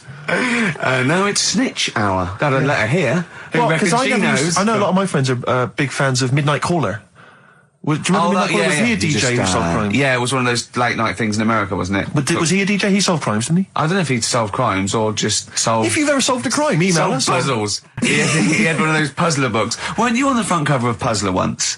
One of those things you get. Weren't you? Puzzler. Were you? Was I? No, I don't think so. Oh, it was your other friend who was a mine, DJ, it was Puzzler magazine. That's it, yeah. So was Puzzler a rude thing? No, it was one of those things that those puzzle books you can buy. Actually, it's a puzzler. You do for coach journeys, and they just put people's pictures on without permission. Yeah, I don't think they're just like, well, I didn't give permission. They just find like celebrities, and they just get their picture and they stick them on the front. Well, they would have used me then, would they? Well, I forgot. I didn't. Hey, Pink. Should we play Pink? Yeah. Oh man, I don't live by the rules. Be on your head. Here we go. That was the Strokes, and kids are mental. Yeah. No, you're all right. No, shut up. No, the thing is, I think if we'd introduced that as just, and we didn't mention who it was, and we just said this is the new one from one of those trendy new bands, you know, the Boomtown Rats. then I'm sure these listeners would have happily accepted it. As it was, they knew it was Pink, and the phone lines have gone crazy. We had upwards of 2 calls. So I'll tell you this, we had between 2 and 4 calls. And they've not enjoyed it. Why do we do this show? We don't need to do this show. Because you love us. We could be on Radio 1. Oh, man, we could be on Radio 2, probably. Yeah. I don't know. Virgin, I think, called once. Yeah. Someone just emailed, they just said, Pink sounds like Run for the Sun by Bucks Fizz. I can see what they're thinking. What do they want then? Well, yes. Okay, what's the phone number again? You know what people are like? I never understand who phones a radio. Who tries? It took us like 2 hours to fail to get through to Chris Moyles. People will phone radio stations. Can you please play the new one by The Strokes? You just buy it, or you'll have the album. Why have you got to hear it on the radio? What difference does that make? Some guy talks at the end and the beginning of it, partially ruins the song. I can't understand who phones up for a request. We're really alienating our listeners now, aren't we? Nice We don't care what you think, go and buy it. We're going to play what we want and we don't care. Yeah. I mean, we're not being particularly funny or interesting. We haven't even got that to fall back on. I'll tell you what it is, Rick, arrogance. Laziness. When you've got a hit TV show on your hand and you've won the awards and you're making the kind of money that you are at those massive corporate gigs, where they're paying you thousands of pounds to turn up for 10 minutes. You don't need this. I mean, Steve, don't you get that then? I'm afraid I don't, Claire. We carved it up early on that Steve would not be making the sort of money that I would. Yes. And he shook on that. That was written contractually. Yeah. So I think. So you did shake on that? Oh, yeah. yes. It would be horrible to go back. I don't think he realised quite the difference. Yeah. But the huge success. I don't think he'd want me to Welsh on it. Right. I don't think he'd be happy with himself if I gave him any. I couldn't live with myself if you gave me some of that cash. Well, what should we play then? Should we play some Should we play the Strokes or something? Playing the Strokes. Go on then. That's it. Oh, thank God for that. There's an email here from Davey Look, Monroe. it's lit up. No, wait a minute. Look at that. Oh my God. They've gone mad. They answer it. Put them live. Oh. They might know the answer. Hang on. We'll give them some. We'll give them some CDs. How'd you put it live? Why do you figure that out? Let me just read this email. Go on. If you're having to play, it says here, if you're having to play extra ad breaks and 8-minute long songs, it just goes to show who provides all the material for that radio show of yours.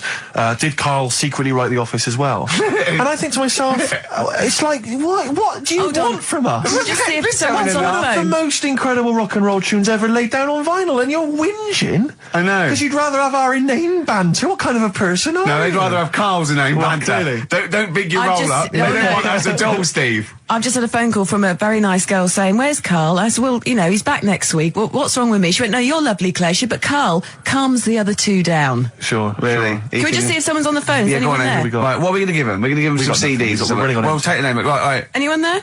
Hello? Hello? Oh, God, someone there. Oh, I've got to put my headphones on. Oh, hang on. Oh, what was the lyric again? Stay there, please. All right. It's on America's tortured brow that Mickey Mouse has grown up a cow. Life on Mars. David. Life on Mars, David Bowie. It's easy as that. Hey. What's your name? It's John Ball. John Ball. John, I'll be honest with you, we got nothing. We got nothing to give you. It's not good enough. No, we'll get him some. We'll give him an office CD. Doesn't, and we can't keep doing that, Rick. It's We've got pathetic. nothing else. Yes, They you don't give us anything, do they? It's a wonder we get into the building. No one's around on Saturdays. No one cares. Office DVD.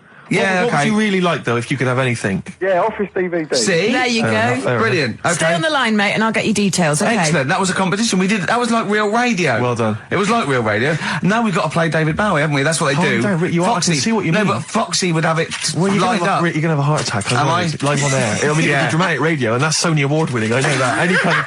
I seem to remember when Tony Blackburn had his breakdown on air. I think, did he win awards for that? I mean, it was pretty impressive Probably. stuff. It was pretty intense. Yeah, what breakdown award? Have a breakdown, yeah. Excellent. This year's best breakdown on radio. Tony Blackburn. Yeah, but Or Tessa, marry me. yeah, it was something like that, wasn't it? Yeah. He played the same song again and again and again. Must Did be he? fascinating radio. That sounds like Capital Now. Oh, satire. High five. Is that nice We've one? done there. Oh, well done. Well done. Are we owned by Capital? You've We are, got, aren't we? yeah. Remember what happened last time? Sure. And now Richard Park, who owned Capital, is the Grandmaster. What? The Grandmaster? He's a grandfather. No, he's a headmaster of Fame Academy. Oh, is he? Yeah. Okay, let's play a record now, because you have to lie down, because you're just getting so worked up and now. I can tell when there's an excitement and enthusiasm and sweat, beads of sweat run down Well, your it brow. started off so badly, we had nothing, but then I did a competition, gave away some things. You've got an email that really annoyed you, haven't you? Well, we can talk about that later. Yeah. But yeah, whenever I see beads of sweat, I know, because that's not the Jeez. Ricky Gervais I know. Okay. It worries me. You never work yourself up into any kind of sweat. Okay, so you let's need to just play. chill out, calm down. We're going so well now, aren't we? What about a bit of Beck? Let's play a lovely bit of Beck, just to chill everything out, just calm everything down. Yeah. All right. Yeah. All right, relax. Yeah. Okay, Yeah. there you are, Yeah. so he's gone. Yeah.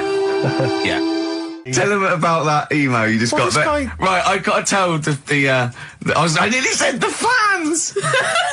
People who happen to be listening to XFM waiting for the person after us. Who's on next? Natasha's not with the football show. Right, all right.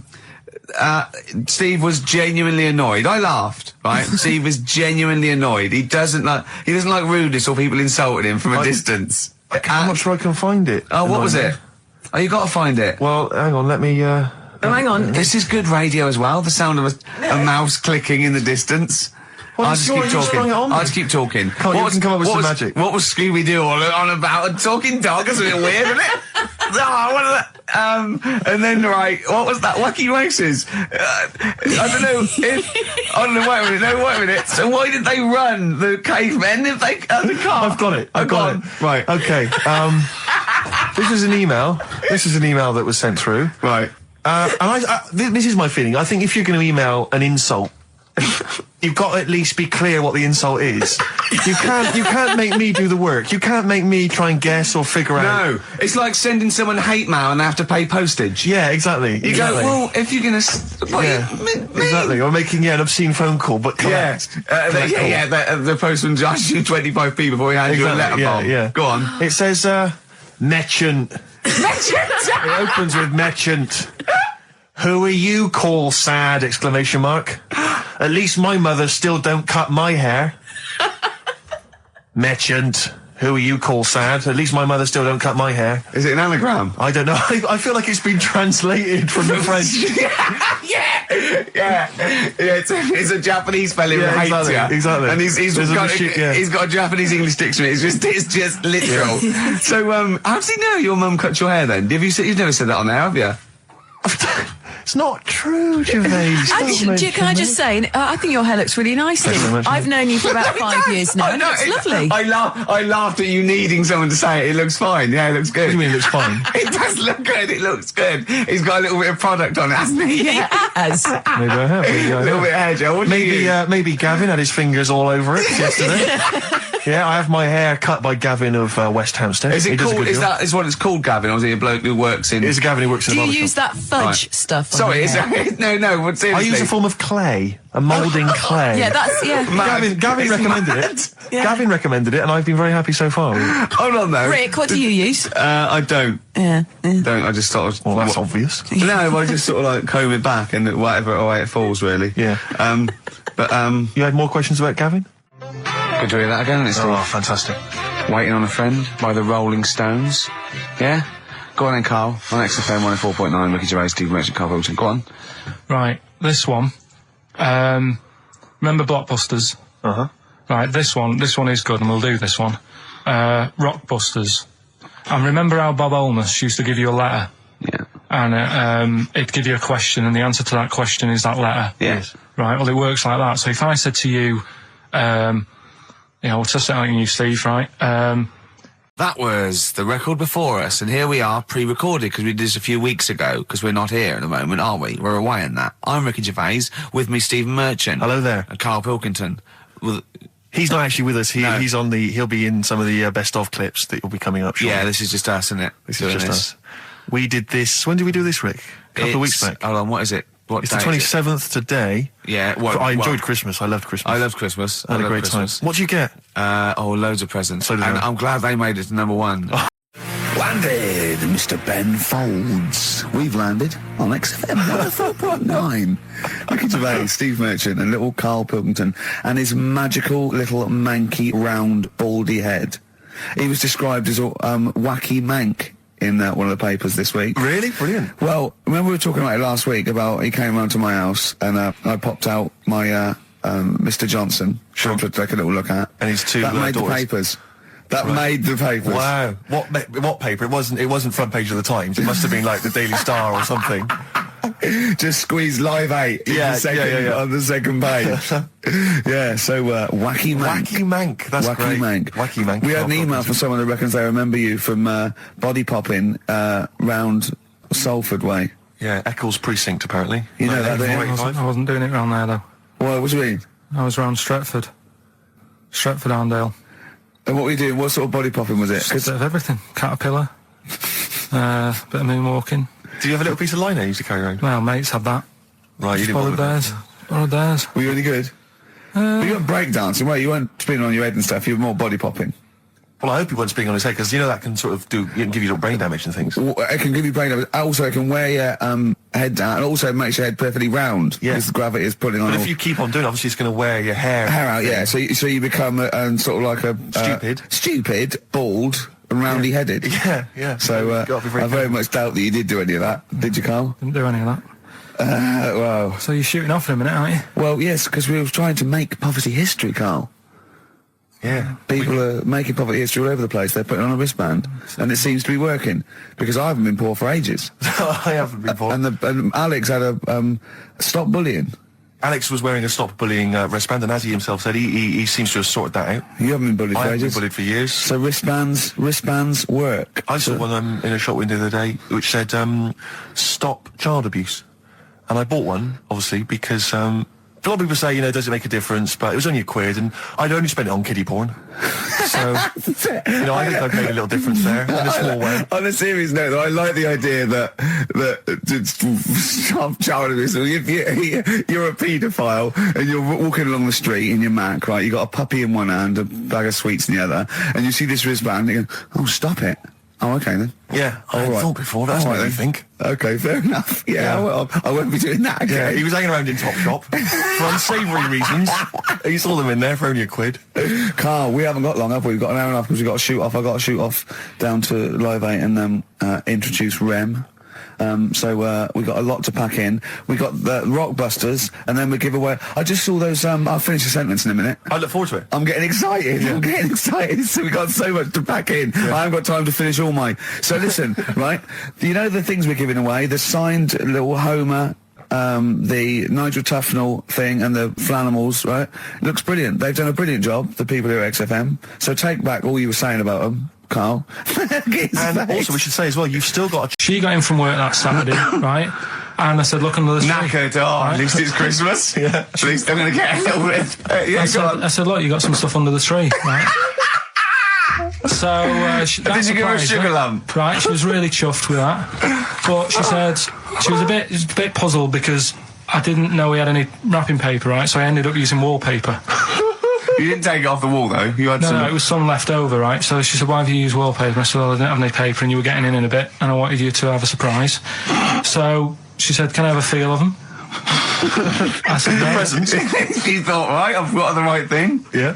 Right. And then Christmas Day, I said, no, don't get carried away. It's nothing really good. You know, we said we weren't going to buy each other much. So there you go, open them. Yeah, go on. And Can I just ask, had you received your present from her yet? yeah. So what had you received? What did he have? Had some shoes, Nice. right? Getaway game for PlayStation. Nice. Which is all right. I'm just totting up Just the part value of the value of this. those, Go on, yeah. And So- just also think about how much fun and pleasure you get from them. Yeah. Although, of course, condoms, I can see the Well, do see it. the appeal. Well, right, okay. Yeah, so yeah, I think but I can. also add to that bit 150 quid for a meal. If you're going to start Minus. totting up, 150 quid for a meal. I bought some shoes, 72 quid. Yeah, that was after the event, though. Doesn't matter. All right, so you'd received these, dare I say it, thoughtful and nice gifts. You handed over the box of condoms. They were wrapped up. She Well, unwrapped them. yeah. Go on, take us through it. Walk us through it. Well, it's not something you play with on Christmas morning. Oh God! Oh, But, right. But when she opened What did them, she did her say? What did face she say? well, I wrapped them twice as well, so she thought it was something really good. It was Extra like, oh. protection. Right. And So she thought it was something really good. and then So the disappointment would be doubled. Yeah, go on, yeah. then she just opened it and went, oh yeah, so what's on the telly? And that was Cool, that. ungrateful. That was What an ungrateful woman that is. that. Well, she got stuff. Fancy not wanting I told her. a I told box of her- economy condoms from Boots. I said to her about the thing about, you know, it's all about the surprise and that, innit? Yeah. You explained that to her? Yeah. What, after she'd unwrapped it? Yeah. Thoughtful. And she was all right about it. Yeah. She understood. Rick, you know I suggested to him that he buy his girlfriend a gift. I'm worried I've done more damage to the relationship by suggesting that than if he had just forgotten. Next time you've got to go shopping for her yourself, Steve. I think I might do. You've better go shopping for her yourself. I'm glad it's all over though. It's mental. Yeah. It annoys me. The whole thing annoys me, and she knows that as well. Yeah. She should know. What? She still insists on having Christmas once a year. Well, Wow. I'm you know. no, but well, anyway, what did you get? I can't think what you bring to the relationship, Carl. I don't know what it is she's getting from you in this relationship. It's like she's I doing think all we the know. work. Well, yeah. 80 times. Oh God! I love it. You're brilliant. I know what she's getting. He's the What? No, he's not thoughtful. No, but he's thoughtful. He's the best he can do with the brain he's got. Do you know what I mean? Right. He's doing his best. He's absolutely doing his best. There's no... He's working at the limits of his powers. Do you know what I mean, though? He's done as well as he can with what he was given. Sure. Yeah, and that's admirable. Yeah. It's like, I think he's done better than you'd expect. I bet his teachers didn't even think he'd get this far. Do you know what I mean? What, find a girl? No, well, yeah, a job, a girl. Yeah. Do you know what I mean? Clothe himself. He's done really well. What do you think, Carl? You think you've done well? I think I've done all right compared to some of my mates. What are they doing now? Probably not that much. Do you know what I mean? Mrs. Matthews said I wouldn't be an high flyer. I think I'm doing all right. Yeah. Do you know what I mean? I have a holiday every year. Got somewhere to live and that. Yeah. Got a new flat, haven't you? Yeah, so... So where are they then, the condoms?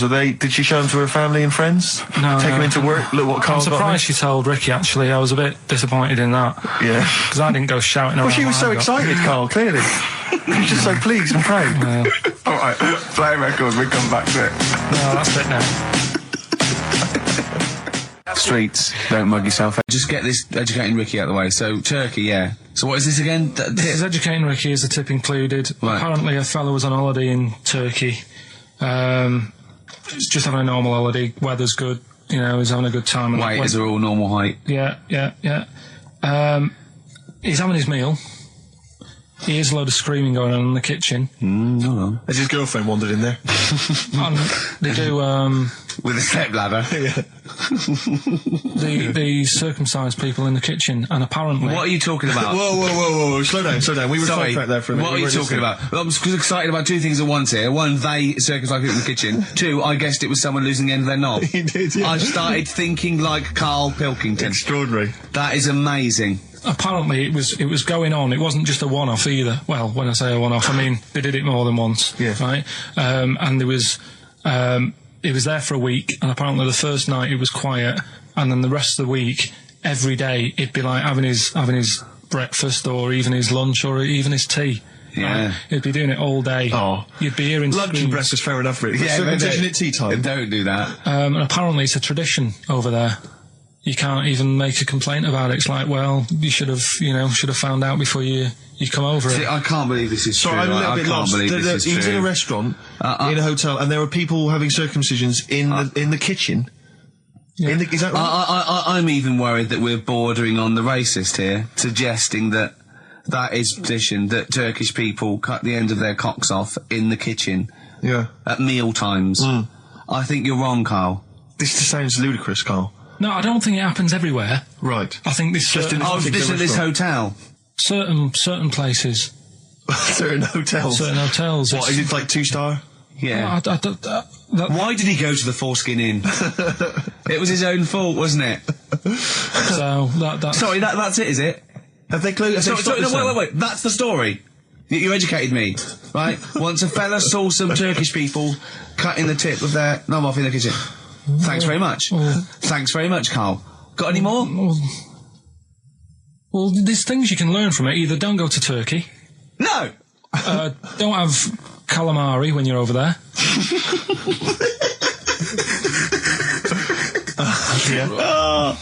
Carl, you've done it again. Well, Yeah. Interesting. yesterday, Rich and Judy gave you the tea picked by monkeys. Yeah. I told you about that either last week or the week before. Yeah, and then you also told me that there's a place where they grow coffee where the weasels come out and eat the coffee, right? But they have too much of it, get dysentery and vomit, and they sell the vomit because it makes the coffee smoother. Weasel vomit. Yeah. Absolute shies. It's not.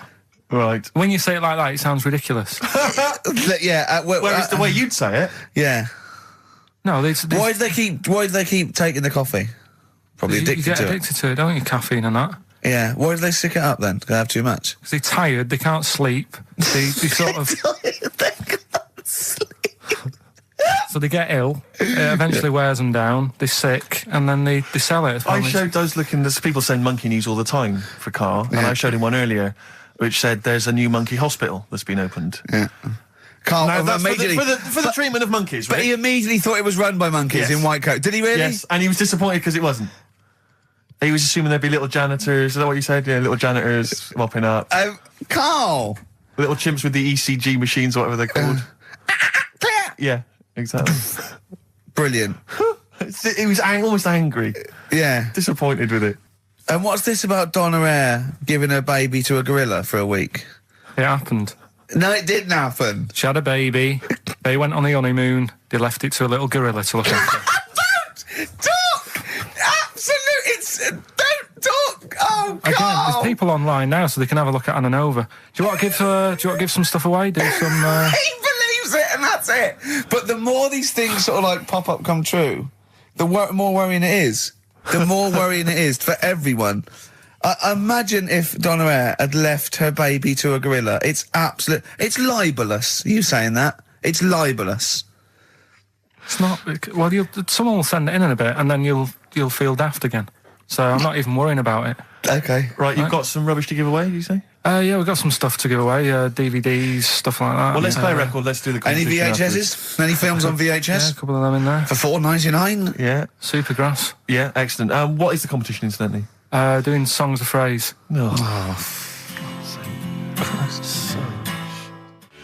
Supergrass, late in the day on XFM 104.9. There's too much to get through here, Rick. Go on. There's too many things. We've got systematically. Am I going to eat my list. words? Well, before that, you know, we get emails all the time. They're coming through all the way through the show, and I open them, and a lot of them, because everyone's contributing, it's brilliant, but we can't really absorb everything. There's too much coming through. So I tend to open them quickly. I have a look, see if there's anything we can sort of make sense of, and close them again. Sometimes Carl looks at the emails as I'm opening them. One opened just a minute ago. You saw his face? His face, yeah, what was it? His face was just stunned. He was just absolutely dumbfounded. It was like he'd what just is seen something extraordinary, right? And you closed it quickly? I did close it quickly. I'll tell you why, right? Always got to bear in mind how Carl's mind works. All he saw was the name of the band that this email was promoting.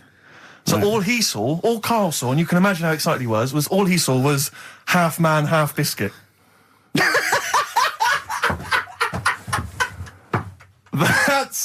That's all he saw. I've never seen anyone so excited. Oh, God. It was actually just plugging the popular joke novelty band. How Man, you Half heard of them, Biscuit. then? No. Imagine how excited he was. That is fantastic. Man, half biscuit. Brilliant. Mr. Garibaldi. Oh, half man, half biscuit. That is genius.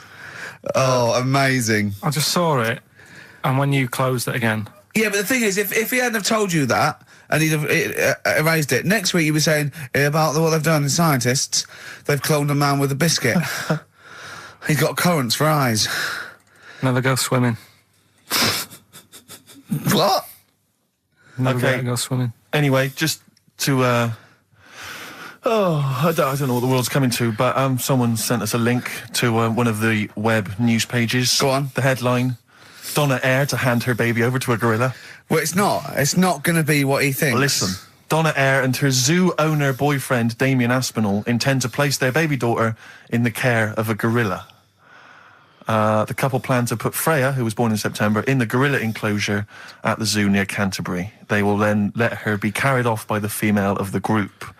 Neither parent has any qualms about letting their daughter be taken off, despite 5 keepers being killed by animals at Howlett's and his sister's park since 1980. I don't understand. What do you mean? Well, that's it. That's the news. It's a newborn baby, and they're going to put it in a gorilla. But I mean, well, he said, "Why would I not trust them? I know them. I grew up with them. They're my friends." yeah, but I'm not saying that they're aggressive, but it might roll over on it or something. I don't know. Take it up with with them. I mean, Donna Air's not the brightest spark in the box. No, but I it don't would seem think her husband is. I don't think that would she'd endanger. I mean, they must know something we don't. I still can't believe they're just going to leave the gorilla with it. Didn't mean Why no would harm. you though? But why would you? Even if it says, well, it's Cheaper than a babysitter? Well, I don't know. Well, how cheap is a gorilla babysitter? Carl knows. So we'll move on to this next one, right, which is brilliant. Go on Dead then. short story. So, right, old woman, about 70 years old. She's normally fit and healthy and stuff. Nothing wrong with her. She's having a good life. And one day, she goes for a check to the doctors, just to check herself out, because she's getting on a bit. Yeah. It says, take your clothes off and that. So she does, and checks her out, says, yeah, you're looking good, turn round. He said, oh, God. He said, you got a tumour on your buttock. Right? So she goes, oh, well, can you do anything to sort it out? So they go, yeah, we could book you in for an operation. It's best if we remove this. Books are in for an operation. Operation day comes, strip her down and that. They're all stood round, the doctors. Start to operate. It only turns out it's a pork chop that she sat on 5 years earlier, and it had stuck to her buttock. Right, Carl. I can forward you. Serious. Right, okay, Carl, I'm telling you now, I'm leaving. I'm never doing this show again. No, I'm serious. Honestly. You're talking, I've never had such... What do you mean? You couldn't believe it? No, when I read it, I said, I've got to tell Ricky that. This woman had a pork chop stuck to her arse for 5 years, you mental case. Of course she didn't. Right. There's this monkey, right? Yeah. And it had been, do you know you hear about monkeys being badly treated and stuff like that? Yeah. So, anyway, it goes into this home. It's 14, this monkey. It's called Matty, right? Goes into this home where it's looked after. What do you mean, home? Just like just a little monkey home, right? Okay, so zoo. Yeah, kind of, yeah, but they haven't got any other monkeys there, right? What have they got there? They've got just other animals and that, but not that many monkeys. But anyway, because he's there on his own, again, you know... When you say monkey, do you mean a chimpanzee, by the way? Because you usually do. Yeah. I can't believe that journalist thought this was scripted. Amazing. So anyway, yeah. So he gets sort of pally with the people working there and that, and it's smoking fags. It's having a drink at night and all this. Right? What do you mean it's having a drink at night? How? It's all here. It's all here, Steve. I mean, we haven't really got time, but well, don't say it's all here like it's proof. You've got another stupid story that someone has put onto the internet. Someone sitting at home in their bedroom has put onto the internet. So he's having a fag. He's drinking a lovely glass of Bang Rock Station. Yeah, the wine that's perfect for a barbecue. Yeah. Anyway, it's loving life. It's forgetting about its past and everything, right? When this other monkey comes along. Oh no. Trouble's brewing. Go on. Right? That comes in. Something's said. Right, forget it then. This is a bit easier, but I still think it's a good one. So this is, we should explain what this is if you've just tuned in. It's one of those stupid lateral thinking problems. That Karl himself has created. Yeah, that was his homework. Right, this one. It's a fella. He has a normal day doing stuff. Nothing wrong with him, right? And it's the twist in the tale. It's just like Tales the Unexpected. Yeah. Just a normal day, nothing wrong with him. Hold on, though, he's got the legs of a fish. Go on. So that's why he's been hiding his legs. So Go on. He does his the legs of a fish. So he can't carry on. He has his working day and that, and then he gets a bit tired. Goes to bed. He puts the light on, leaves it on, goes to bed. Oh, that's crazy. That's mental. I can't think what's happened. Anyway, here's Radiohead. Right, okay. What? The question is, why does he put the light on when he's going to bed? He's had a normal day. He's come home from work. Is that right? He's come home from work, or he's not been working? Yeah, he's just been out? No, it's been working and stuff, I think. You think? You've made it up, Karl. You can decide. So the question is, why has he put the light on when he's asleep? There's a reason that he's put the light on when he's asleep. Has he gone to sleep? No, Karl, don't shrug. You're meant to answer these questions. He put the light on before he went to bed. Yeah, and the question you're asking me is why? What's the scenario? And the light's on and that, but he's gone to sleep. Yeah. He started reading and then he fell asleep. No. Did he intentionally, for some reason, put the light on? Every night. It's mad. Sounds mad. That's Karl, doesn't it? Every night he does it. Yeah. He puts the light on when he goes to sleep. Karl, is the point of this, he puts the light on for a very good reason. Not for us, but for some people. He's blind and it's always been on, and he thinks he's turning it off, but it was on in the day, and he thinks he's turning it off, but he's turning it on because he's blind. No, that'd be stupid. That works. No, that works great, Rick. Yeah. Thank you, Karl. So you've got to come up with... Hang on. If you're blind, why would you put a light on? No, he thinks it's off. Yeah. But why would he turn it on anyway? Just think so he doesn't get burgled, so people know he's in because he can't see him. So he just he puts the light on when he's there, then he turns the light off when he goes to bed, so people think it's fine. But he's got it out of kilter, and actually he's walking around in the dark all day. I don't believe that if you're blind you turn your light on. I don't think you'd be living on your own, would you? I'm not having that for a second. Do blind people live on their own? I'm not having that for a second. Well, some people do. Lonely blind people live on their own. No, if you got bad eyes. What, any of them women? Are there any blind women who are living on their own?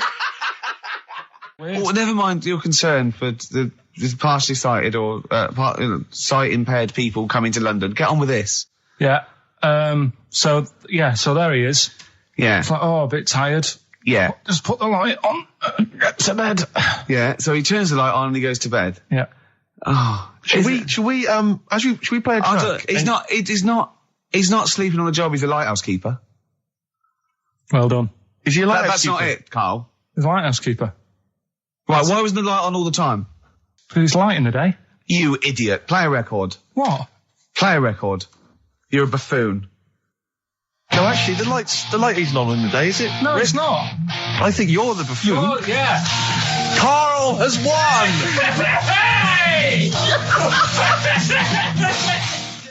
So this week's and don't say it if you know it, because the idea is that people can follow, right? There's this bloke, and he buys a new house, right? And he's well happy with it. His girlfriend moves in with him and stuff, and she says, right,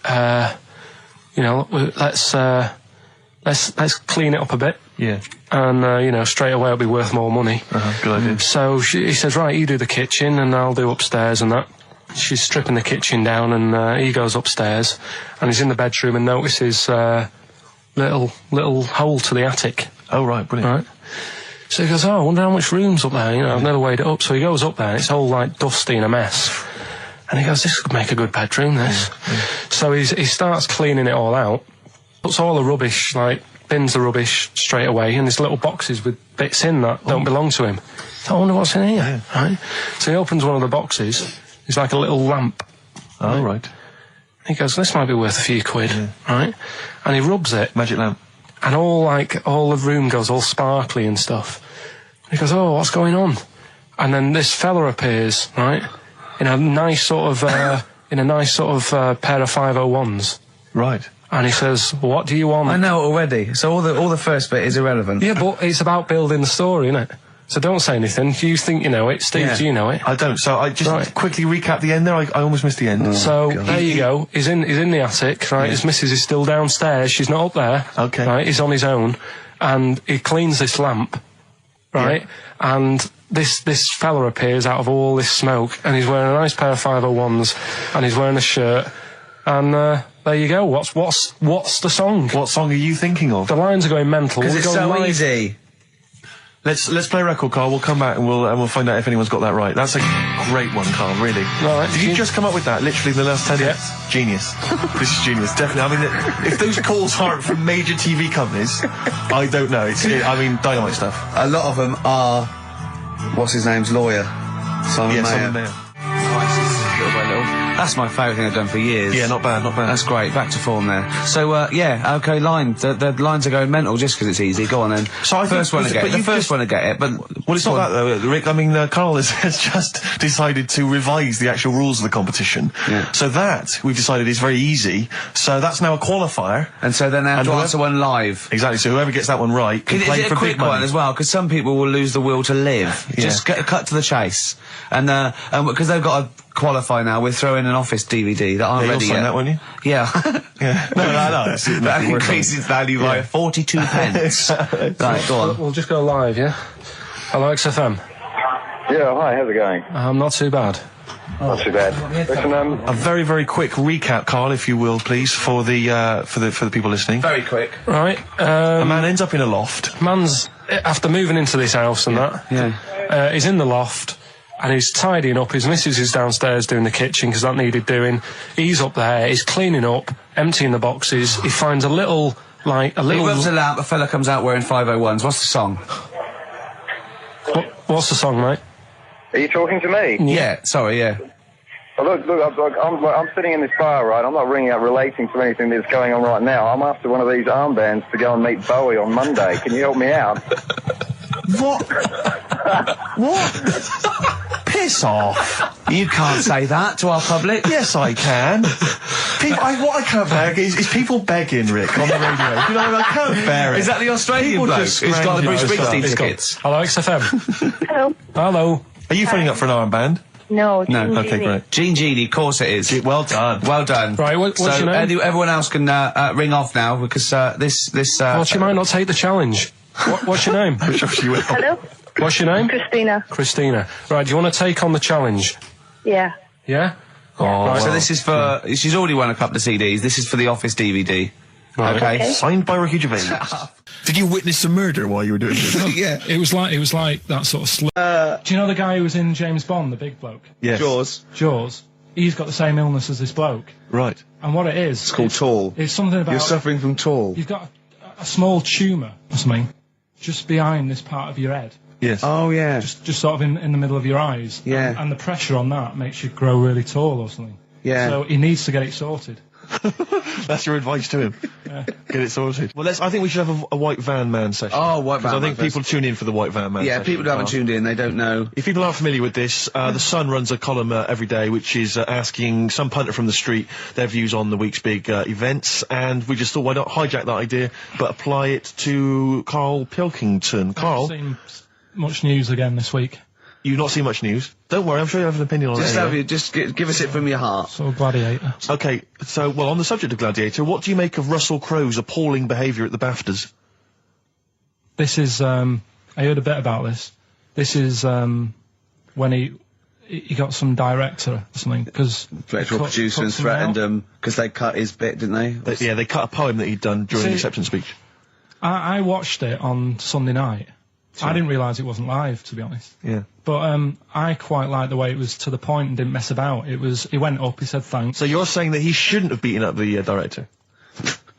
Is that what you're basically saying? It's a bit over the top. You thought I mean, if you didn't have time, if you really, I mean, what's the poem got to do with the film anyway? He was an awards. So do you think it's ever justified to beat up a TV director if you're a major Hollywood star? Depends what he's done, but I mean...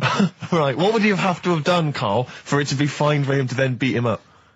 The thing is, right, forget all the beating up. At the end of the day, it was a awards thing for a film. The poem had nothing to do with the film. Yeah. So go up, collect your award for that thing. And if you really, really wanted people to hear about this poem, he could have photocopied it and Sure. left it at the entrance and said, on your way out, this is a really nice poem, pick one up. No, but the thing is, he knew it was televised, so he knew by saying that poem once, he was reaching 5 million people. That's a lot of photocopies. Do you see what I'm saying? I'm not saying he was justified. It wasn't a poem award. If it was an award show for poems, you'd say you can't cut it out. It'd be like doing the top 40 and then going, number one's good, but we haven't got time for it. But it's a films thing. Okay. And he went up and he got the award for the film. Which film was it for? I don't know, but when I wanted to give you results, I said, let's give Karl his results. Steve went, no, we should introduce people to Karl again, just remind people what Karl's like. And he's so right. I'm so glad we did this first. Am I right, though? Carry on, Steve. Okay, the next topic, what about this big debate over whether Kylie Minogue's had a bum job? I'd have to see it. Next. Okay. Anyway, Karl, look, let's have a little quick session of White Van Man. For those that don't listen to the show regularly, The Sun, as you know, has a section called White Van Man where a member of the public gets asked their opinions on the week's big political and social hot potatoes. Karl, we just thought it would be fun if you answered some of the questions. It's not so much questions, it's just your views really on these big news stories. What do you make of Olympic ski hero Alan Baxter testing positive for drugs? What did he do? Well, he won a gold medal in the Olympics, and For what? He was a skier. Right. And he won gold medal, and they've just tested him positive for some kind of illegal drug. But what, I mean, if he did, why take drugs to ski? Why? Because all you do is balance. But imagine, it'd be amazing if you were stoned, like going down a hill. Yeah, it's not like you have But to... it's not going to help you, is No, it? it's not just like... gravity that's doing all the work, isn't it, with skiing? Yeah, but it's often to do with your athleticism, isn't it? It's No, to but it'd help be you. like saying, and we've just found out the people on the toboggan were on crack. It's not going to help them. You sit there and you go with the flow, and you try and you hold on. Could I say, the drugs he was Apparently taking... that's his defence, He probably wasn't jacking up H or, dropping a few E's or getting stoned. He was probably taking more sort of performance enhancing drugs, as opposed to him just like scoring some shit around the corner from someone, getting off his tits and jumping in a toboggan. Doesn't mean that, does it? He wasn't off his nut. Yeah. You tested you? You pissed out your head. But why doesn't he just say, don't be stupid, why would I do that? It's just not going to help me out. But it is, isn't it? Because performance-enhancing drugs do. Wait a minute, Steve. Wait a minute, Carl. Right, look at this way. Okay, look at me. Yeah, have I got his attention? Yeah, the lights glinting off your ring there. Yeah. To do. Okay, right. Now keep concentrating. Right. Some athletes, you're aware they take drugs. That's to build up Swimmers muscle and stuff.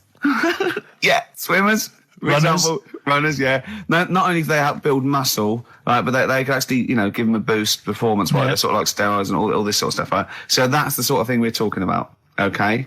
Right. So again, he wasn't on a bong would that help before. you? What? Why would that help you when all you've got to do is balance on skis? Not when you're at the Olympic level. Yeah. There's a lot to do with, your body and your legs. It's practice, isn't it? It's like, if you've skied for years, then you've got good balance after a bit. Oh, do you know what, Carl? Do you know what? You've made a mockery of drug taking. Well done. Right, next one, Steve. I hate this. Okay, what about the fact that the pension crisis is going to force Britons to work into their 70s, Carl? You might have to carry on working into your 70s before you can claim a pension. I think it's a good thing. Because you see a lot of old people who look bored. Okay. And I honestly think if you keep your brain busy, you'll live longer. Yeah. It's only when you actually shut down, right, that's when your body sort of dies because it doesn't feel it has a purpose. Yeah. It's like if you've got flu, keep going to work. If you have a day off, you just feel worse. You'll mope about at home. Doesn't do you any good. What about where do you draw the line there? What if you say lose a finger?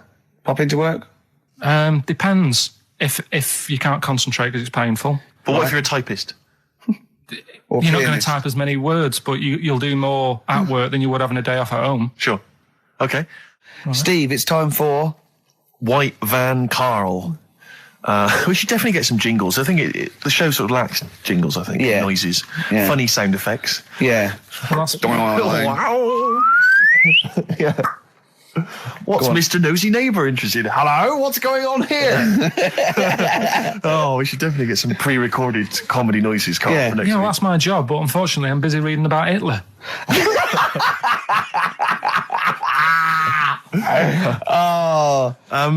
For those that don't know and aren't familiar with this feature, basically The Sun runs a White Van Man column where it asks just people who, every men and women, their views on news stories from the week, and we decided we'd just ask Carl his opinion on some of the same issues. This week... Not like us to rip off another idea and just use it for our own... No, but this time... The White Van Man in The Sun this week is Herbie Crossman from Harrow in Middlesex. Herbie. And he's asked his opinion, Carl, and what's yours, on pop idol Will Young admitting he is gay. Come on, Carl. I don't understand what the big deal is, to be honest. Okay. Talking to different people about it, and they've said, it could affect the sales, girls won't like him anymore, which I think is rubbish. Yeah, because it finished George Michael's career, didn't it? Oh, yeah, and I was thinking when I was growing up, right? And Freddie Mercury. I was into Kim Wilde, right? Sure. Now... And her kids. You're not going to tell me she's gay, are you? No, but if they said, she's a leather, right? I wouldn't say, right, that's it, I'm taking kids in America back to the shop, I'm disgusted. Sure. I liked her. Yeah. I don't think I'm ever going to meet her and marry her and that, so what does it matter? Yeah. Will Young, she's a good voice, he's gay, a lot of gay people in the world. Georgie boy was gay, I guess. There you go. Nothing more and nothing less. The kindest guy I ever knew. So Do you Bowie? No big deal. That's one of your favourite songs, isn't it? Brilliant. Killing a Georgie Parts 1 and 2, isn't it? Yeah. Okay, what do you say to the fact that a judge has decided that we, the general public, have a right to know about stars' flings? Basically, this is an excuse. This is basically saying, should papers be allowed to print tittle-tattle about celebrities? Oh, this is... Providing it's proven true. Oh, this is something about, isn't it, a Division 1 football or something? It definitely had Premiership football, it was unfair. And it is true, but he's trying to keep privacy. And the judge said, well, it's not for us to censor the press over things that are true. Right. It's up to the general public to either boycott or not, that publication. What do you think, Carl? What about all this, exposing, going through the, the bins of celebrities? It's not right, is it? But no. People are interested in it and buy the papers to read it. Do you know what I mean? I mean, like I said to you the other week, everyone has a go at Beckham for not being that bright. But at the end of the day, he's a good footballer. It doesn't really matter what goes on off the pitch, does it? Do you know what I mean? Yeah. Express 2 featuring David Byrne, Lazy, XFM 104.9, 1:45. I'm Ricky Gervais. Steve's got The Sun. Yes, I'm just looking for we're White just going to be Van doing Colin. White Van Carl, where we ask Carl the questions the Sun asked some other bloke. That's right. Because we think Carl's got more to say than anyone on anything. Carl only tells the truth, by the way. Just remember that, listeners. Off you go. Yes, well, today's White Van Man in the Sun is John Slade. He owns his own door maintenance company. His answers are very informative, I have to say. But Carl, what do you make of the Channel 4 producer, aged 30, who duped a school into believing he was a teenager for a documentary? Are you familiar with this story? No, go on. Well, basically a 30-year-old guy kind of fooled the school into thinking he was a pupil for a secret documentary. The school's outraged. Do you think that that's, for you, should anything go when it comes to making TV? I think I've said to you before, there's loads of kids at my school. I remember being in the first year, and kids who, what year do schools go up to? I was in the first year. What is it? 11. 5? Oh, sorry, first year of infants and juniors. No, secondary school. 11. Right, year 11. Kids have beards and stuff. No, not year 11. They're 11 when they first go to secondary school. Right. Well, I'm 11. The kids at the older end. Well, there's the fifth form, and then there's you can leave when leave when you're 16, I think, can't you now? Right. Well, kids who were 16 looked old. They did have beards. I remember going there and thinking some of them were teachers. I think he's answered that. Next one. What's the next one? Tattoos and everything. I think they're kids in the earlier years even. What do you make of the fact that Mariah Carey's £38 million payoff has cost EMI staff their jobs, and we're talking 1,800 EMI staff who have lost their jobs? What do you think of that? Yeah, I mean, is that silly money, Mariah Carey, on 38 million? She doesn't need that much. She doesn't need that much. She has to dress nice, though. It's not her fault. I'd say it's bad business. Okay. Because EMI, did you say? Yes. Right. They've got rid of them staff. Yeah. Mariah Carey's left. Who's going to do the work? Do you think Mariah should come back and do some temping? Well, they should have got a loan and paid her. Okay. Do you know what I mean? Vicious circle, that. Right. Have you done a business degree or anything? Commerce. You did commerce. Where did you do that? What did you do with that? At school, I'd learned how to fill out a cheque, pay a bill, and I think I had a trip round Kellogg's. Did you get an O level or a GCSE? We know he didn't. You know, But was there a commerce exam, or was it just a division of can't maths? remember. What did he fill out a check? Was it a subset of It was maths? an option. It was like, if you want to do it, you can. What was it? Fill out a check. Pay a bill. Pay a bill. Have a visit round Round Kellogg's. Kellogg's, and I saw my sister's boyfriend there at the time. He sorted me out with some variety packs. Really? What was in them? You know, Rice Krispies and Good stuff. Cocoa Pops? Space Dust or whatever it is. Space Nuts. So, sorry, that wasn't Ken Dodd, no. No. That was someone else, was it? That was an aunt. That was it, yeah. That wasn't Special K.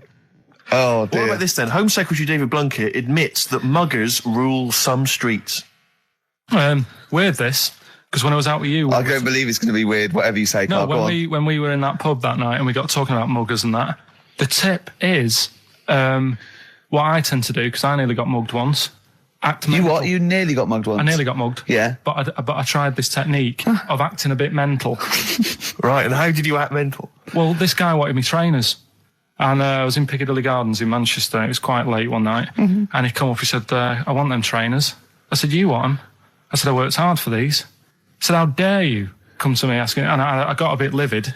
And he looked at me like, oh my God, he's got a right one here. And he left me. Were you acting mental, or were you just mental? No, I put it on a bit. Were you not petrified, though? Well, you don't think about it, do you, when you're sort of in the eyes of danger? Well, not you, clearly, you're a brave man. So what did you say? I just went a bit mad. I just kind of, because he said he wanted the trainers and they were dear ones at the time. And I just, no, you're not having these. So I've crafted you. I said, I wanted these trainers. Yeah. And, went on to telling how I work at printers and I don't enjoy it. And, I put in all these hours and that, and I have to cycle home for about 5 miles. And Did he give you his trainers? Yeah. Did he have a knife or I anything? just left. No, it didn't get that. Didn't get that violent. Well, that's very brave of you, Carl. Yeah, it's That's good. good advice, though. Just act mental. See, what's it? Should have tried it the other night. Oh, Liza Minnelli. Yeah. Well, she says, I've worked hard for these diamonds. Yeah. Not easy being the daughter of Judy Garland. You don't know what it's like. You know a lot about paying bills and writing out checks. Yeah. Tell us about Kellogg's. What was it like? What was in the factory? Was it just like squashing bits of corn? Pretty boring, really. Just loads of conveyor belts, boxes of cornflakes everywhere. Just what you imagine. Yeah. So is it more, this is where you might be working? This is where you're likely to work? Possibly. There was 2 trips. There was that and the trip to Manchester Evening News. Okay. And I left that early because I had a job in Cordon Bleu. In Kellogg's? Cordon Bleu, what's that? It's like a supermarket.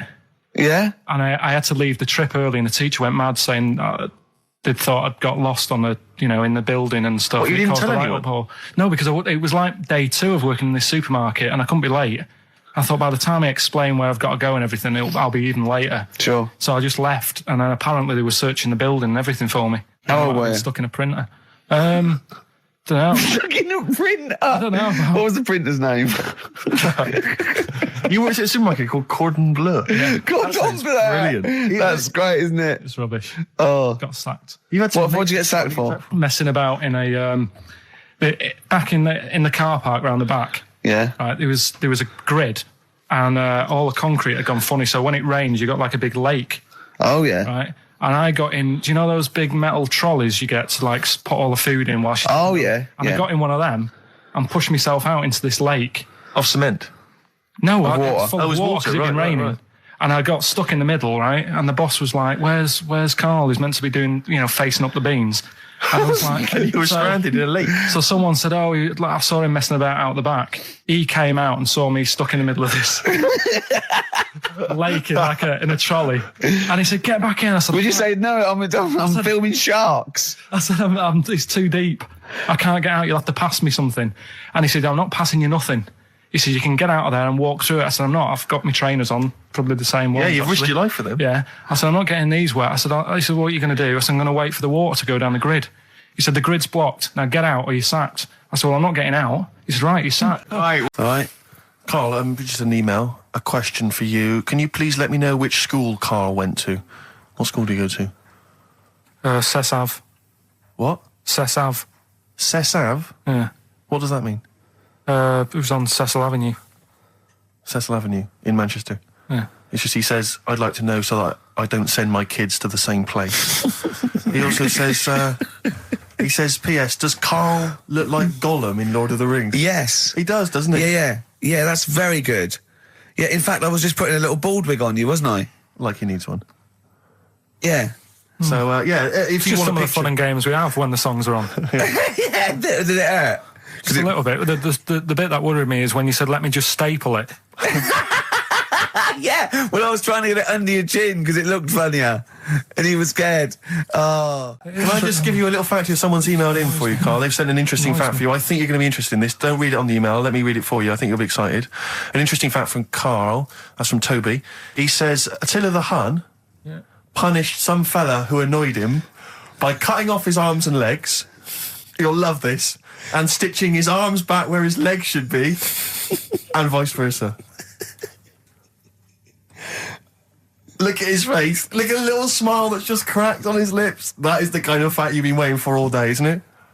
So go on, again, so... Attila the Hun, right? Some guy he didn't like. He cut off his arms and his legs, and he stitched his legs on where his arms should be, and his arms where his legs should be. Look at him looking at his body, trying to picture it. Yeah. I'll let it sink in for a little while, then I'll ruin it for him. Carl, what are you thinking? I'm just picturing it. Right, he would have died. It would have been tokenistic. There's no way that person could have lived through it. So it was just for Attila the Hun's fun. He probably put him on a stick outside his gate or something. There's no way in those days that he could have gone through complete limb amputation and... So would he have wore a jumper for pants? Who's the winner of the competition? From Walthamstow, it's Joe Ogden. Well done, Joe. You got the correct answer, which was what? The fellow with 2 heads at number 50. Number 50. Is that it? Are we off? Yeah, that's it. Yeah, all right. Cheers. More of the same drivel next week. Bye. Bye. Placebo, special needs on XFM. Did a bit more research this week. Okay. Found a good story out about a monkey. Right. which I'll tell Ricky a little bit about it. Tell me, come on, tell it now. No, no, tease I me reckon with we it. should keep this. It sounds exciting stuff. That's got 'em, right? Tell us about this monkey, Carl. You're going to love this one, Steve, Go right? So last week we were talking about how, like, a lad left his family because there was problems at home and that. He went and lived in the wood. He got airy, right? No. Leave it there, Rick. We haven't got time to go into Right, it. so... That's what happened. And that's what happened. He lived with the monkeys. He went airy. That's Anyway, what happened. That's what happened. looked into some other stuff about, like, airy kids and all that. Yeah. Came across this story about a bloke, right, who worked in a zoo, Oh, dear. right? So... Trouble's brewing. Loving his job and that, but it's quite a lonely sort of job because you don't see many people. You're just dealing with animals all the time, right? So anyway, he gets a bit pally with a monkey because it's the closest thing to a human. Well, that ape is. Right. Yeah, but you can't really go that close to apes. Well, They're dangerous. what do you mean? What type was it? Do you Just mean it was let a him tell the Was story. it a chimpanzee? I reckon it was a chimp. Yeah. Yeah, it was you a don't chimp. even know, so It was that's a an chimp. ape. It was a chimp. Okay. Yeah, but it doesn't matter, does it? So he It's the gets story. pally with him. Right, so he gets pally with Or him. do they and go on he's- holiday together? Well, no, I mean, it starts On the off pool together. just checking each other out and, probably sharing lunch and that together. Yeah. Right? Anyway, this goes on for a while. They're getting on well on that. And then after a while, right, the monkey starts sort of imitating him a bit more and sort of walking upright, Oh, God. Yeah. right? So he thinks, oh, that's a bit weird. Anyway, they get on really better and what have you. So he thinks he could live at home with me, this. Yeah. Because we're getting on a storm, Yeah. right? So he takes him home and before Is you this know the it... beginning of Beneath the Planet of the Apes? I think it is. I think you've seen this on video. I'm worried, because he's already imitating him and they're moving in together. I'm thinking it's maybe a bit like single white female. Single white zookeeper. Oh, brilliant. Right, so Go on. anyway, so it's moving in and it's getting used to sort of the normal human life. It's having a cup of tea in the morning. Yeah. PG tips. As it finishes the day off with Oh, dear. Finishes the day off with what? He with does, a he doesn't little have to brandy. move a piano at one point, does He he? finishes the day off with a little brandy. Yeah. He pours himself. Is he wearing a smoking jacket? I'll tell you what, Carl. You're a maniac, mate. no, this is why it attracted me. It's amazing, right? So he's having his brandy and that, loving his life. Next thing you know, he sort of, I don't know if he loses it or he gets shaved, but the top half of his body is hairless. Right? Apart from his head. Right? So he's got a nice... So it's the opposite of the kid. Well, no, Yeah. this is what Well, I'm saying. that would happen. Right? Well, hang on, but so you don't know if You he don't was even shaved know. or if it's How hair? did it say? Then the hairless. What? I'll bring it in for you, the story, and then you All can right, well, see if okay, I've gone keep wrong. going. So anyway, so this is going on, and he's having a great life. Then the zookeeper starts getting a bit annoyed because he's having a better life than the zookeeper. The zookeeper's in the This zoo. is such So the rubbish. zookeeper's still got to do a day's work. The monkey's at home, he's partying, Well, he's it got gets his to a other point when he chipmates says, round. there's no point you coming in to the zoo, because the whole reason of you being there was because you're being kept there. Right. And he didn't want to bring the memories back, so he said, you stay at home.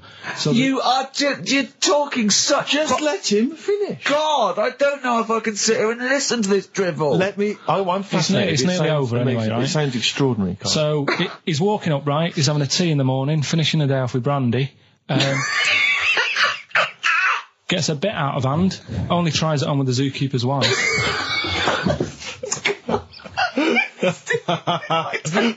Make him go away, Steve. How does he do that?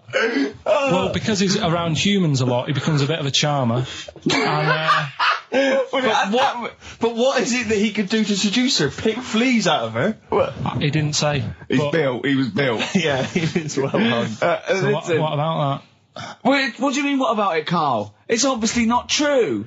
It's obviously not true. This wasn't on the internet. This was in a book, so it's not a quick joke and just put it on a website. This is in a book. I don't understand how. I love that he becomes a charmer. It's like this little monkey. Oh yeah. Who lives in Morocco. Right, I'll just warn you now. You're on thin ice from last time. Okay, so make sure is this real? It's been Don't say emailed this. in. You would think about it as you're saying it. Think to yourself, oh, is that true? Do monkeys do that? Do they think like that? So go on then. So anyway, yeah, so there's this magician in Morocco, right? He's got a little monkey working with him, right? The way it used to work, magician used to do his thing on stage, do a little bit of magic, people loved it. Then the monkey came out, had a little cap, walked around the crowd and stuff, got the money, had a good little team thing going on, right? Yeah. So anyway, the monkey's name was 86. Right. Right. Because back then there was so many monkeys, it was like, oh, what names, do you know what I mean? What names do you use? What do you do? So they just named them, right? So this little monkey... He had 86 other monkeys? No. It's just that because a lot of monkeys were sort of working back then, helping magicians out, you know, doing bits and pieces, busking, what have you. Well, Rick, you know how there's so many... why would there be a confusion with that? If he only had one monkey, where's the confusion? People would go, I'm not going to go and see that. I want to see 86. He's the better monkey. Do you know what I mean? What does it matter? I don't know what you mean. Well, why do they need... Where was the confusion? With people going to the circus and going, what monkey are you going to go see tonight? I don't know. It wasn't a billing, was it, with a monkey? But Rick, it's just the same with humans. You know, there's so many humans now that we can't give them names anymore. Yeah, they all have to have numbers. Exactly, yeah. There's so many humans, you know, with 5 billion people. We can't give them names. It's impossible. But, you know, with a few monkeys anyway, number working... 22, go on. So, anyway, there he is. 86. 86. With his hat. With his hat, walking around, getting the money. Yeah. Anyway, the magician sort of, you know, thinking about moving on. Because in Morocco, he'd sort of done all the tourist traps. Sure. So he had a word with the monkey, said, how about we... See? No, let him continue. Think. Let him continue. He didn't have a word with the monkey. Let him continue. So what do you think about going over to Spain? Yes. Sure. So, the monkey was in agreement? So he said, alright, go on then. Right, so they get in the car, and, like, the magician knew he'd have a bit of a problem on his hands because you're not meant to take monkeys out of the country. Yeah. Right? So he thought, right, what I'll do, I'll get a car, right? Right. Stick the monkey in a boot, right? Get on the boat and hopefully sort of, you know, stick it in some luggage and what have you. Yeah. We'll be over there, we'll be earning big money, everything's going to be great. So the monkey was like, brilliant. So they get in the car, they're on the way to the boat, and pull over at a petrol station. And just before filling it up, he opens up the boot and he goes, "You all right in there?" And it's like, yeah, it's sound. So he leaves the boot open so it can breathe and get a bit of fresh air whilst it's filling up. Goes in to pay the money. Yep. Pays the money, goes, I'm just paying for the... Right, this monkey is not going to drive away in that car, or we're never doing this feature again. Carl, what happens? What's number 86 up to? So... 86. So, That's the ending, isn't it? That's the story. Come on, let Carl finish the story. It better not be. Brilliant. You're going to love it. Right, so he's in the petrol station, and he's going, right, I'll pay for pump 4. And the fella says, what are you talking about? Pump 4, isn't that a monkey? No. Sometimes I use numbers for monkeys, sometimes I use... No, I mean pump 4. Sure. So he says, what are you talking about? There's no car at pump 4. Right. Keep going. Sticks his head out of the door. Yeah. The monkey's giving it some. Went over to Spain on its own. I don't know what to do. Well, hang on, let's just get a couple of the facts right here. Right, what do you mean, couple of the facts, right? There are no facts. So, number 86.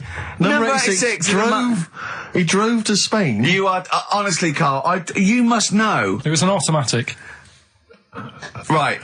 Carl, you must know that is shit. There is no way a monkey... That's the thing with He this gets feature, stopped at customs. It's mental. How did he get through customs, Carl? Has he got a passport? No, he was sneaking about because he didn't have a passport. So he parked and then snuck through. I'd say, well, I'll stay at home. Yeah. And that's the point I'm getting at. Yeah. Right? If you can't do anything for them, let them enjoy their life. Yeah, a Rubik's Cube. Right. Well, me and Carl went out, right? With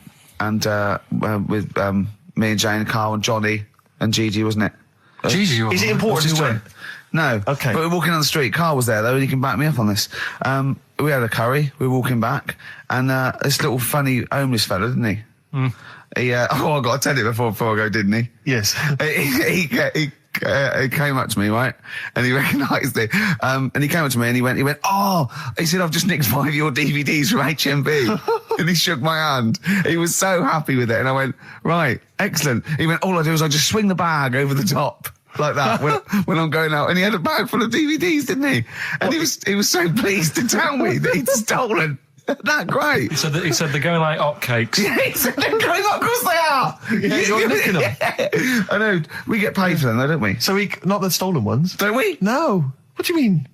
Did you sign them for him? I know you idiot. What? So he just nicked 5. Yeah. Well, Yeah. you say he was homeless, was he? Well, I don't know. Maybe. No. Surely, how would he have seen the show? He just walked past Curry's one morning. Dixon's. Yeah, the telly on. Seen a trailer for it. I thought, interesting. I don't know if he was homeless. I didn't go into his home life. He shook his hand though, but he made Carl look smart. Do you know what I mean? So, how does he sell them? Where does he sell them? Does he go to people and go, do you want an Office DVD? They're not nicked. Yeah. £4. Yeah, exactly. I think he's stolen. No. They've still got the tags on them. Well, it's like those people who, those cab drivers that you'll meet at sort of 3 a.m. who've just got a car. Yeah. And just went out with a car. Yeah. And just, I'll pick people up and charge them. Yeah. I got in one once. I said to him, the guy just pulled up. I said, he said, I was in like East London. I'm going back to North London. I said, going to Swiss Cottage. He went, sure, hop in. We set off. He went, do you know the way? I said, well, not really, no. I thought you'd know the way. You're in a cabbie. He went, no, don't really know the way there. I said, have you got an A to Z? He went, no. I thought, well, if you're going to go out just on the, just winging it as a cab driver, two things, take a map and a torch. He didn't have either. He said, well, I'll probably get to Camden. I said, well, I'll direct you from there. Drove on for about 5 minutes, making conversation. About 5 minutes later, he went, do you know the way to Camden? I thought you knew the way to Camden. I don't really know the way. I thought you did. Oh. It was let me out. £4. Exactly. And that's, I don't know who's got that sort of time on their hands that they just think it's 3 a.m. I'm at a loose end. I think I'll go out doing a bit of cabbing. Wow. Yeah. Because your dad was a cabbie, wasn't he? Yeah, he was, couldn't stand it, but it's good money. He was he wasn't like a chancer though. What was he doing when he put that little Forrest Gump in a weedy bin? That was part of the cab company thing. They had to do like a charity event once a year, and he did it 1 year, never asked him again. Tell us the story again. I'd rather not, because we got a few sort of complaints about it. Why? Why did you get complaints about it? Because he put a kid in a bin, and it's not the thing to do. But we could use it as a sort of sobering lesson for people. Yeah, tell it like a, you shouldn't do it. No, but that's how I did it last time, but people still didn't like it. All the stuff I tell you, we don't take the mickey out of people on purpose. No. It's real life, innit? And that goes on in life. Yeah. My dad was saying that in hospital, though. Do you know how he was in hospital? Yeah. He did some jokes about old people and that. And he said, at the end of the day, if something makes you laugh, it's funny. And if it makes you laugh, you can't help laughing, can you? Do you know what I mean? So, what are you meant to do? And laughing's good for you. Yeah. So, but being laughed at isn't as good for you, is it? No, but there's probably more people laughing at one person. So if you balance it out, there's only one person who's upset and there's a bunch of people laughing. So it's Jesus. Give me an example of that. Give me an example. Well, for instance, Karl Pilkington as he talks and the people listening. Yeah. No, give me an example of I can't, because again, that's what I'm saying. I can't tell you the story because there might be someone out there who, this person might even be listening and think, I forgot about that and you brought it all back to me. So I prefer to leave it, but I think people know. Why did he put him in the bin in the first place? Because he was getting out of hand. What was he doing though? You see, I can't explain. You can. Don't be silly. I prefer to leave it, honestly. What was he doing? Was he annoying him? He was annoying my dad and the other people in the cab. Right. And he thought, how can I deal with this before it gets too out of hand? Yeah. He pulled over and put the lad in a wheelie bin. I'm gonna embarrass. So we'll leave that. Some people emailed in the songs with stories in it. One of them was Babushka, and he went, what's that? And I went, that's Katie Bush. What is it? I said, it's about a woman who dresses up as another woman to introduce her husband. He went, they wouldn't work. Just dismissed it like that. Why do you think it would work? Because you'd know. I mean, say like, right, Suzanne, right, who I go out with, right? She can see me from, say, if I'm coming down the high street. Yeah. She knows it's me by the way I walk. Right. So just the fact that this woman went and put a wig on, there is no... You haven't even heard the song! I know, but you're saying that she put a disguise on and he's like, I fancy her, and he takes her out and he doesn't know it's his missus. You're not buying it. I mean, I'm controlling this. Whereas the flea with your brain going to Glasgow, perfect sense. Yeah, babushka, rabbit. You're talking nonsense, Karl. Well, whatever. I'm a little bit concerned about your toilet discussion. What exactly is your point again? I was just a bit bemused. You see, it's a tricky one. All I'm saying is, right, there was at the pub quiz, I go to the toilet, not thinking about anything. I try to go, right? There's a little gay fella next to me. I love this little gay fella. Now, the weird thing is, there's nothing stopping him having a little glance, right? Because he's allowed in the fella's toilet. Yeah. Now, I'm not allowed to go into the woman's toilet and have a little look round. Right. So all I'm saying is, should they have another toilet area? What, for gay people? Yeah. And so this would be gay men and lesbians? Is that going to complicate things? Well, I mean, I can only assume. I mean, to what point? I'll ask you a question, right? If you're intimidated, that's a shame. But you know, most gay men aren't looking at your knob. You know that. What do you mean? I can only say that 99.9% of gay men who use a urinal standing next to what they assume is a heterosexual man aren't looking at his knob. And what they're doing then? They're emptying their bladder. No, but the thing is, I can't talk politics for Carl. You're saying, like, you know, about would you have one toilet for lesbian women and gay fellas, right? What does that mean? Yeah, would it be mixed? Would it just be? Well, would it have a man on one? That's heterosexual man. One little picture of a woman, the other, and then what? What would the little icon be? A man and a woman? A man and a woman. Just having a chat? Yeah. In pink and dot But lines. you couldn't mix them, because then what would happen is you'd get people who are going, oh, I'll play up to this a bit. What, pretend to be gay? And yeah, you know, sort of grow a moustache and shave their head. And pretend to be a lesbian. Right. Yeah. So, I see, so you know people pretending to be gay so they could go in and have a look at the lesbians? Yeah. Right. So that would mean that we need 4 cubicles now, wouldn't we? Yeah, no, this is fine. 4 cubicles. So every pub How now... many toilets do we need at Every the pub's moment? now got 4 toilets. Oh, Carl, bisexuals. Yeah. Now, interesting. Bisexuals. How many toilets do we need now? Call the council. Do you use any? Huh? No. No, because they're interested in everything, aren't they? Because the little bisexual fella will be looking at your knob. Right, with them, Yeah. what you do, you just have a door, you open it, and there's one urinal there, so you can't get a queue. They have to sort of wait. I just thought that, well, why can't there just be a thing between the urinals so no one can look at anyone else's knob? Wait a minute. Just to go back to Ricky's point, what stops, even if we've got the toilet for gay men, what stops the gay men who want to have a look at your willy going in the regular toilet and pretending that they're straight? Most men don't Who's gonna police this? wear gay across their No, head. exactly. They don't have a tattoo. There's no branding yet in the British house where they have to declare. So we're going to have to expand this. What So we've do all you- got to carry identity Do you know cards. you can see a gay, can you? Coming a mile off. No? No, I'll just hold it in next time. No. Can you tell gay men? Do you know a gay man? I'd say probably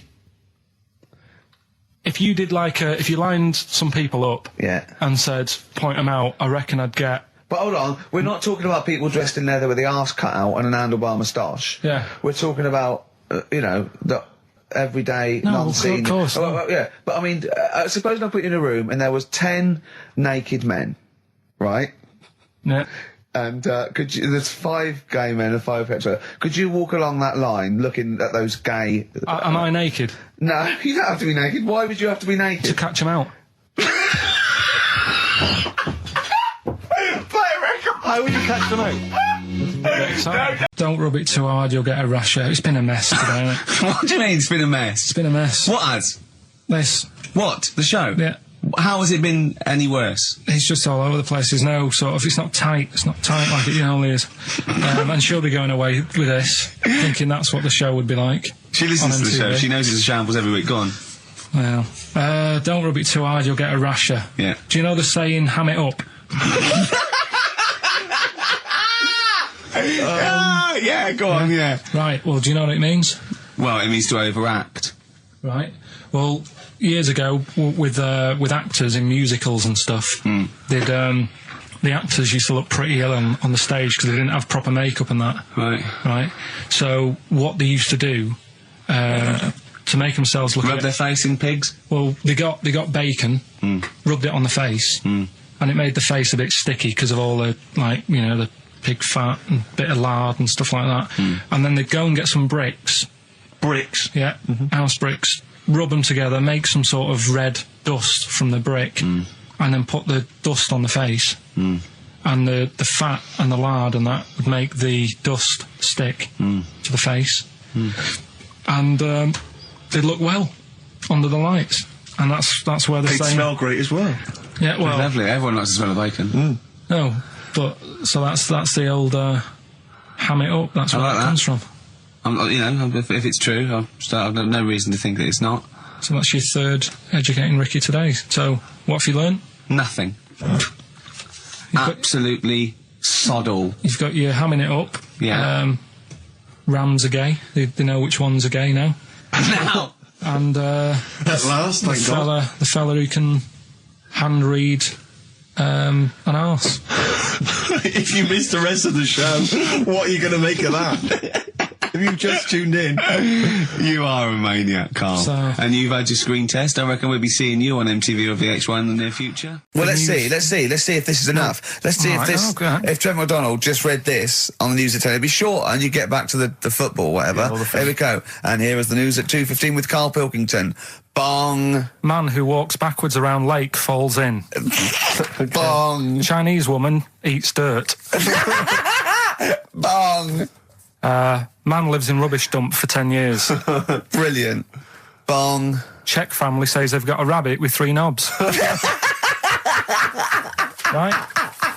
Right. Done. Sorry. Can you just read a little bit more of the Czech family with 3 knobs? Just about a family. Not read it to yourself. Read it out on air.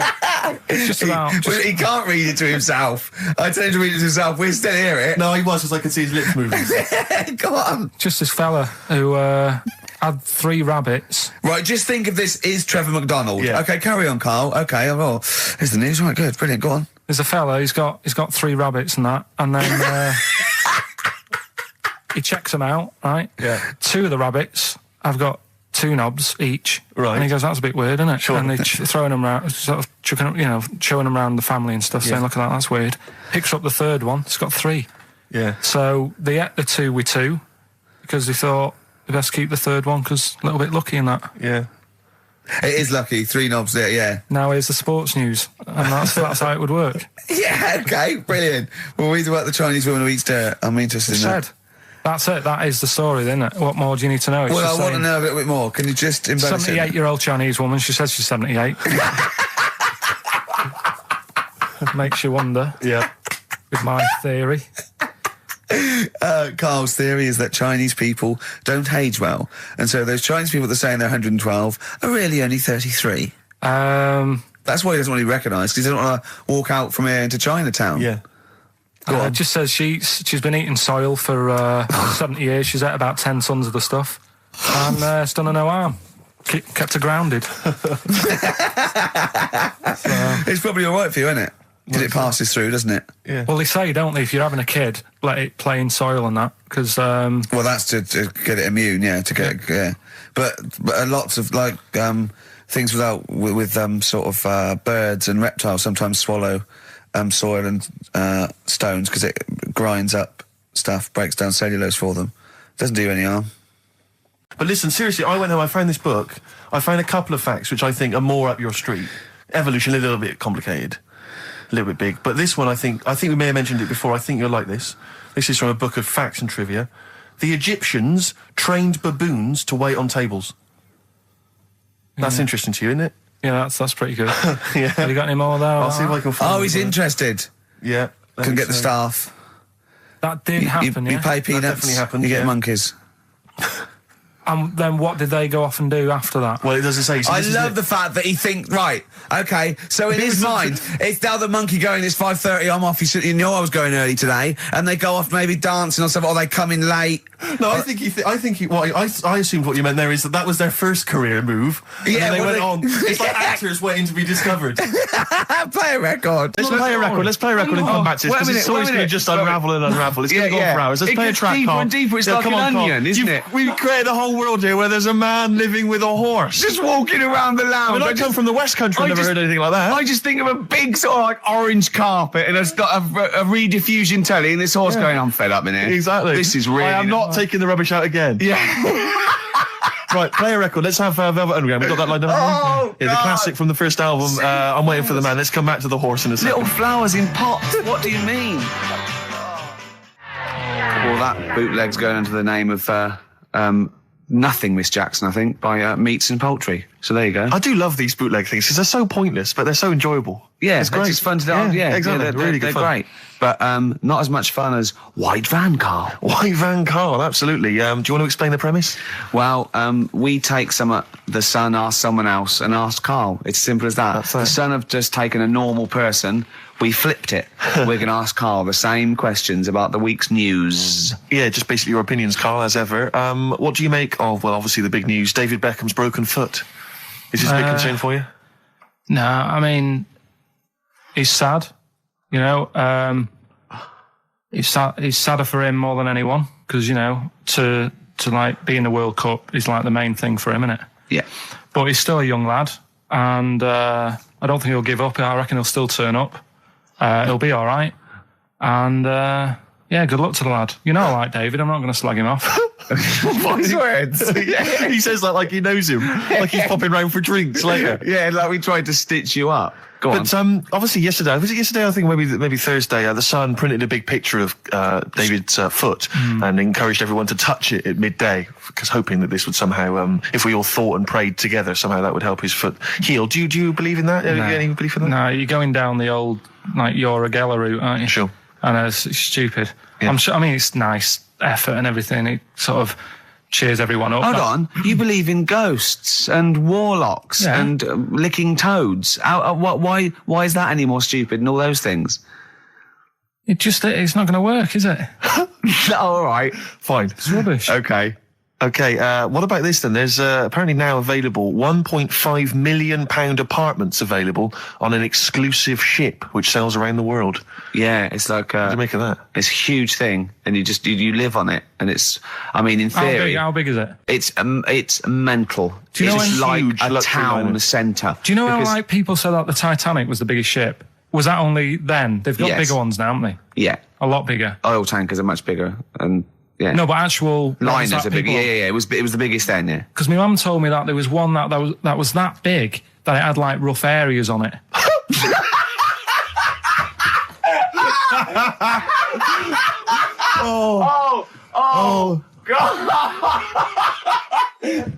Don't go starboard. Oh God! No, but do you know what I mean? Right. It was like we're thinking of moving. We're seeing Yeah. the captain. We're thinking of moving to a nicer area. Oh, yeah. I've heard they're very rough in aft. Oh God! Oh, that's They steal your fantastic. tyres. A ship so big that was rough areas. Oh, how big is this one that you're talking about? Well, I don't know. It doesn't give me the specifications here, but they're it's huge. huge. They're huge. In theory, I mean, it's that thing with it's obviously marketing, but they're gonna solve the overpopulation crisis, where soon we'll all just be floating around the sea. Yeah, But yeah, I can see that. Shining on XFM 104.9. We're doing White Van Carl. Got another one there? Well, it's just your thoughts really on the Queen Mum's very British send-off that she was given this week. Yeah. What do you make of all those people queuing up to see her? Did you think that was incredible? Right. Well, what we said last week, you know, there was I don't quite understand why there was so many people there who were like getting really upset.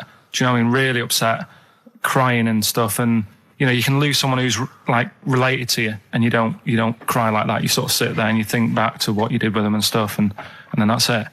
But the queue thing, wasn't it like miles long and stuff? Yeah. It was, yeah. Right. I was sat watching this with Sue. 12 hours queuing. Yeah.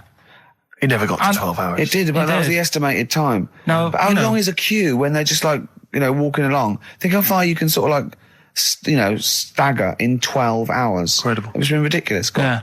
But again, you know, if they want to do that, it's their time and that, innit? And Yeah. it was at the weekend, so they could have. It's not as if they got out of work to do it. No. You know what I mean? They used their own time, so good on them. But I thought, right, what they could have done. Remember when I studied Che Guevara? Yep. Yeah. Right? And don't be offended by this. It was just an idea because they did it with Che Guevara. Remember when they cut him up? Yes, Remember? they cut him up, yeah. What was the reason for cutting him up?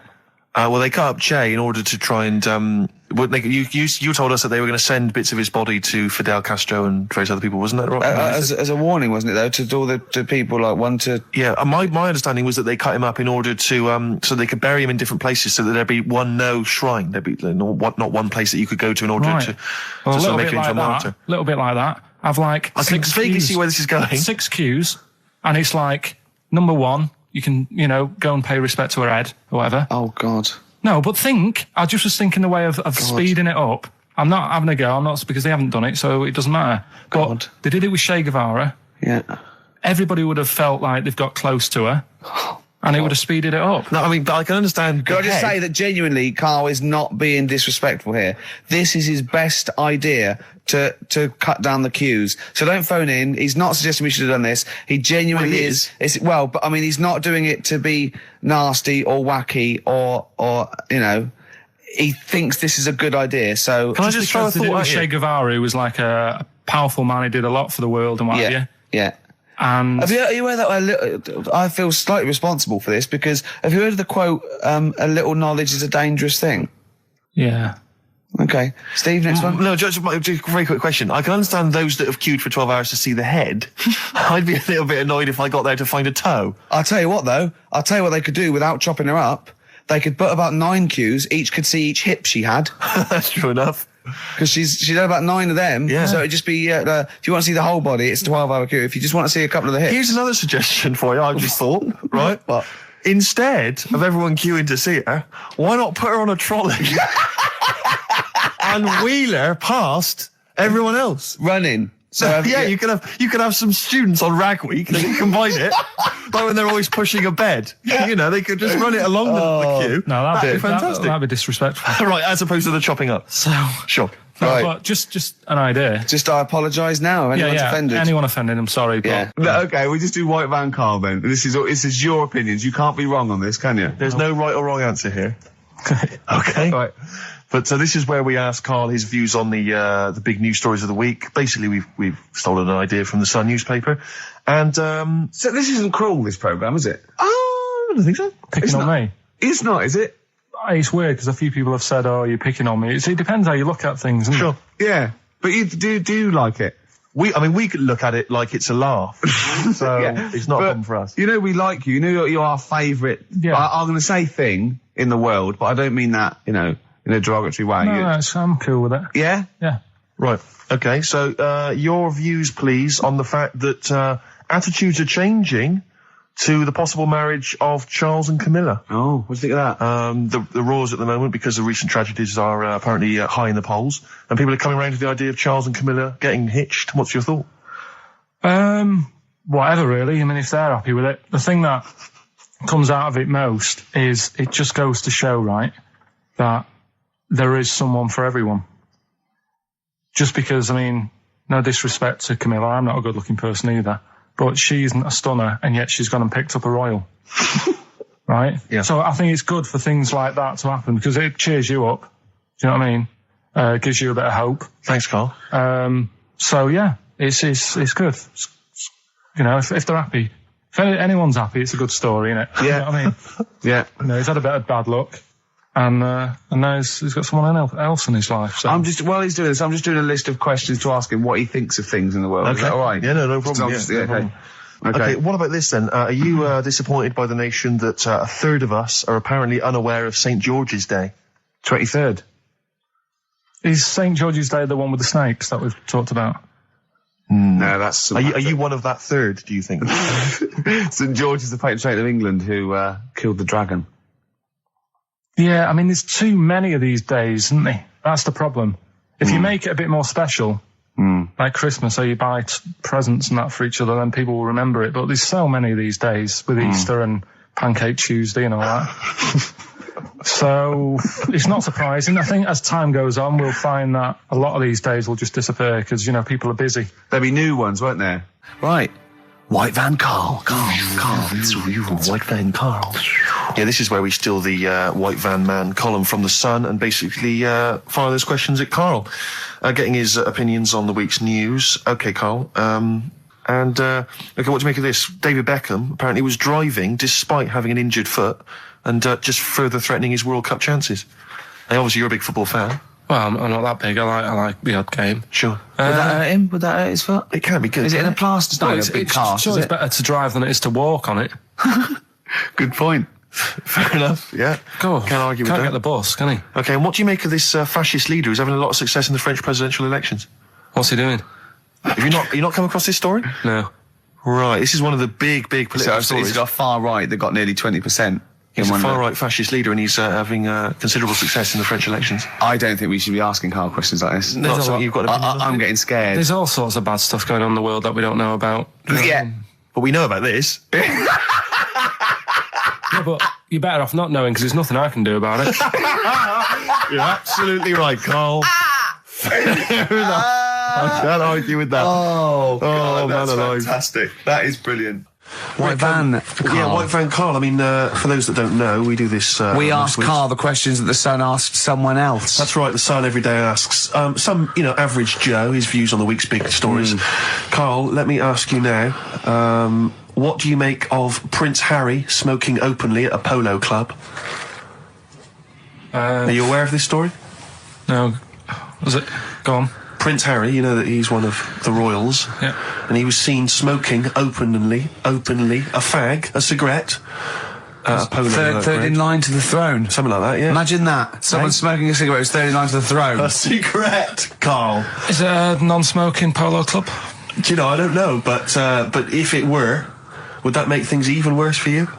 Well, No, yeah. seriously, what do you make of it? This is, the whole, the furore is he's a role model, he's a royal. Should he be seen puffing away in a public place? I don't think it matters, does it? Not a concern for you? How old is he? Is he old enough to smoke? I think he probably is, yes. Right, yeah. Well, I think the trouble with this role model thing, with anything that's legal, it should either be illegal or not. Yeah. I just don't think you can impose things like that, because you could say that it is bad for you, and it is bad to start smoking, and it really is bad for you, it causes cancer and everything. Everyone knows that, don't they? Well, yeah, but you should either make it illegal or shut up about it. Sorry, this is Carl you're asking, isn't it? I am indeed. Sorry, So we can throw these questions your way as well, if you fancy. Sorry, yeah. It doesn't matter. But Carl, what are your views generally? I mean, it's obviously cigarettes are perfectly legal and so on, but what about stronger narcotics? Because I know you're very scared of drugs and stuff, aren't you? I'm not a fan. I don't No, what's your concern? What's your worry? Just that you might get into them. It's like you might have them and go, oh, this is all right. Exactly, Carl. Exactly. Although I was talking to you about it earlier, and you weren't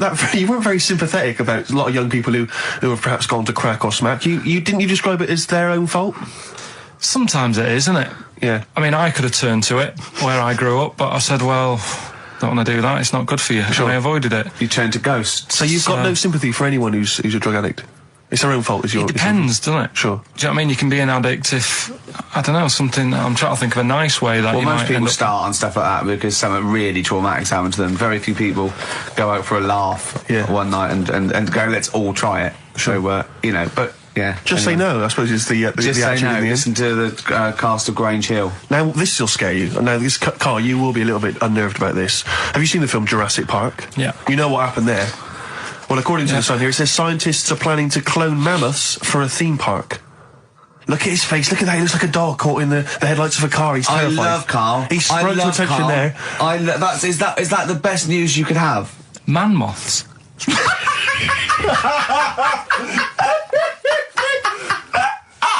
Right, Yeah, man-moths. I love the Man-moths. fact that that's why he was so excited that they bred a man-moth. What is this? Yeah, it's a human being that hides in your wardrobe and eats the entire jacket in a day. Yeah. What do you mean man-moths? Mammoths. Mammoth, the big hairy you heard cow of a from the mammoth? Ice Age. I mean, elephant. You're not so excited about that, then? You can take or leave bringing back mammoths to life, but a man-moth... A man-moth is a different matter. Oh, if we'd have never brought that up, he'd have gone and told someone now. Yeah. They've bred an half man, half moth. This is what we That's how mean. things start. This is what we mean when you hear these ghost Are you stories. slightly deaf? Is that it? When you hear these stories, you're slightly deaf. And his head was in the basket, and he went, count how many times I blink. Is it? Carl, is English your first language? Are you actually foreign? Is that the thing? Yeah. Should we speak when we say slower? foreign, we mean not of this planet. Yeah. Should we speak slower? Would that be a help to you? No, Go on. Next What do you one. make of that? Do you think that's good? The Would you think idea that's good of to bring back mammoths? prehistoric animals. These giant elephants. They're slow, aren't they? It's not as if they're going to like get out and run fast and they can't capture them. They'd probably be a Like fence, to be elephants, honest, aren't Carl. They'd probably be a fence. they? No, but I'm saying, but you're asking it as if like, oh, it could all go wrong, but it couldn't, could it? Well, Really? but the point was about Jurassic Park is they thought it wouldn't go wrong. They thought they had it all under Yeah, but control. that was and Have you learned dinosaurs. nothing from Jurassic Park, Carl? Dinosaurs would say, oh, think about it before you do it. But with a hairy elephant, it's not going to... Not a concern for you. Would you go along to see him? Would you be interested in that? If it was in the area. He's the best. He's great, isn't he? I'd love a queue, Nothing right? impresses No, him. but what I'd like to do is Carl sitting like Yoda in a little cave, and I'd just like to see people like Tony Blair and, you know, Stephen Hawking's in a queue, and they go and say, Carl, got a bit of a problem. And thinking of cloning a man and a moth. Yeah. Problem? Not an issue. No, if I'm in the area, I might cruise around and have a look at it. Otherwise, just don't send it near my clothes. Oh, that's fantastic. So it's just for a second. As the words man-moth came into your head, how excited were you? I mean, were you both terrified and excited? For the moment when you thought that they'd cloned a man and a moth? I pictured... What kind of face did he have? Did he have the moth's head, or was it a man's head? just a little man head. Right, what was his face? What did it look like?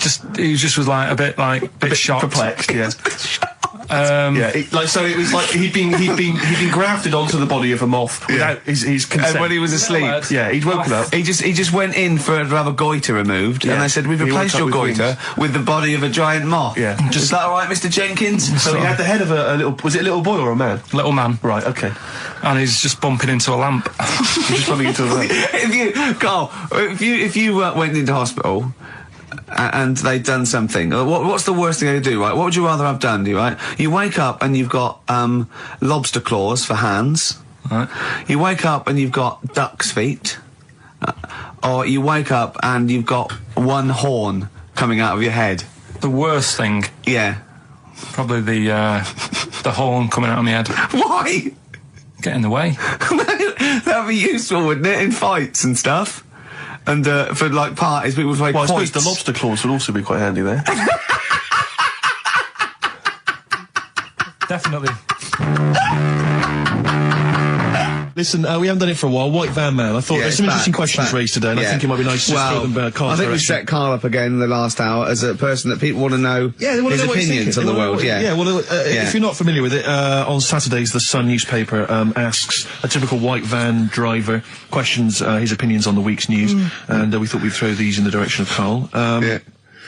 And then, what do you make of this teenage thug, Carl, Mickey Carroll, who spent 4 months in jail and he's won 9.7 million on the lottery? Is that justice? When you think of all the good people that are going hungry, and there's a lad there and he's won. Did he buy the ticket before he 9.7? went in? No, I think he bought it once he'd come out. So he's done his time.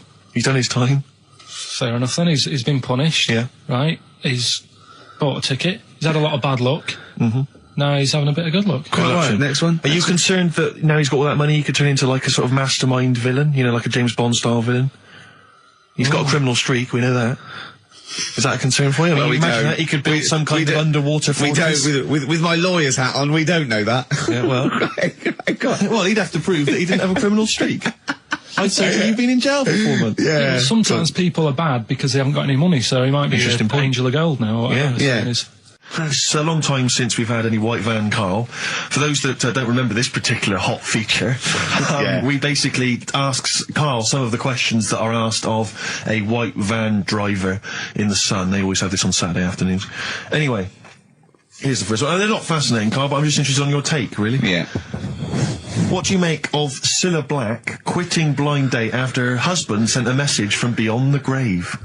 Are you familiar with this I didn't story? know that. What's that? She went to see a medium, and supposedly her husband passed on information through the medium, which was incredibly vague, but persuaded her to quit live on air. Well, it's about time, isn't it? If even dead people are saying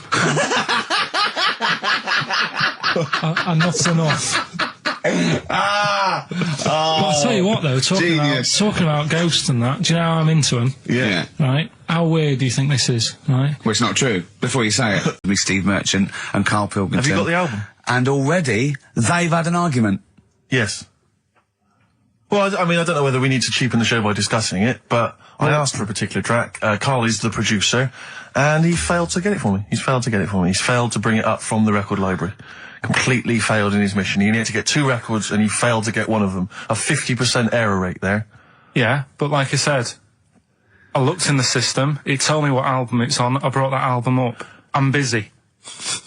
But, okay, so fine, you're absolutely fine then, that's no problem. You know, once again, that's a great excuse, Karl, brilliant.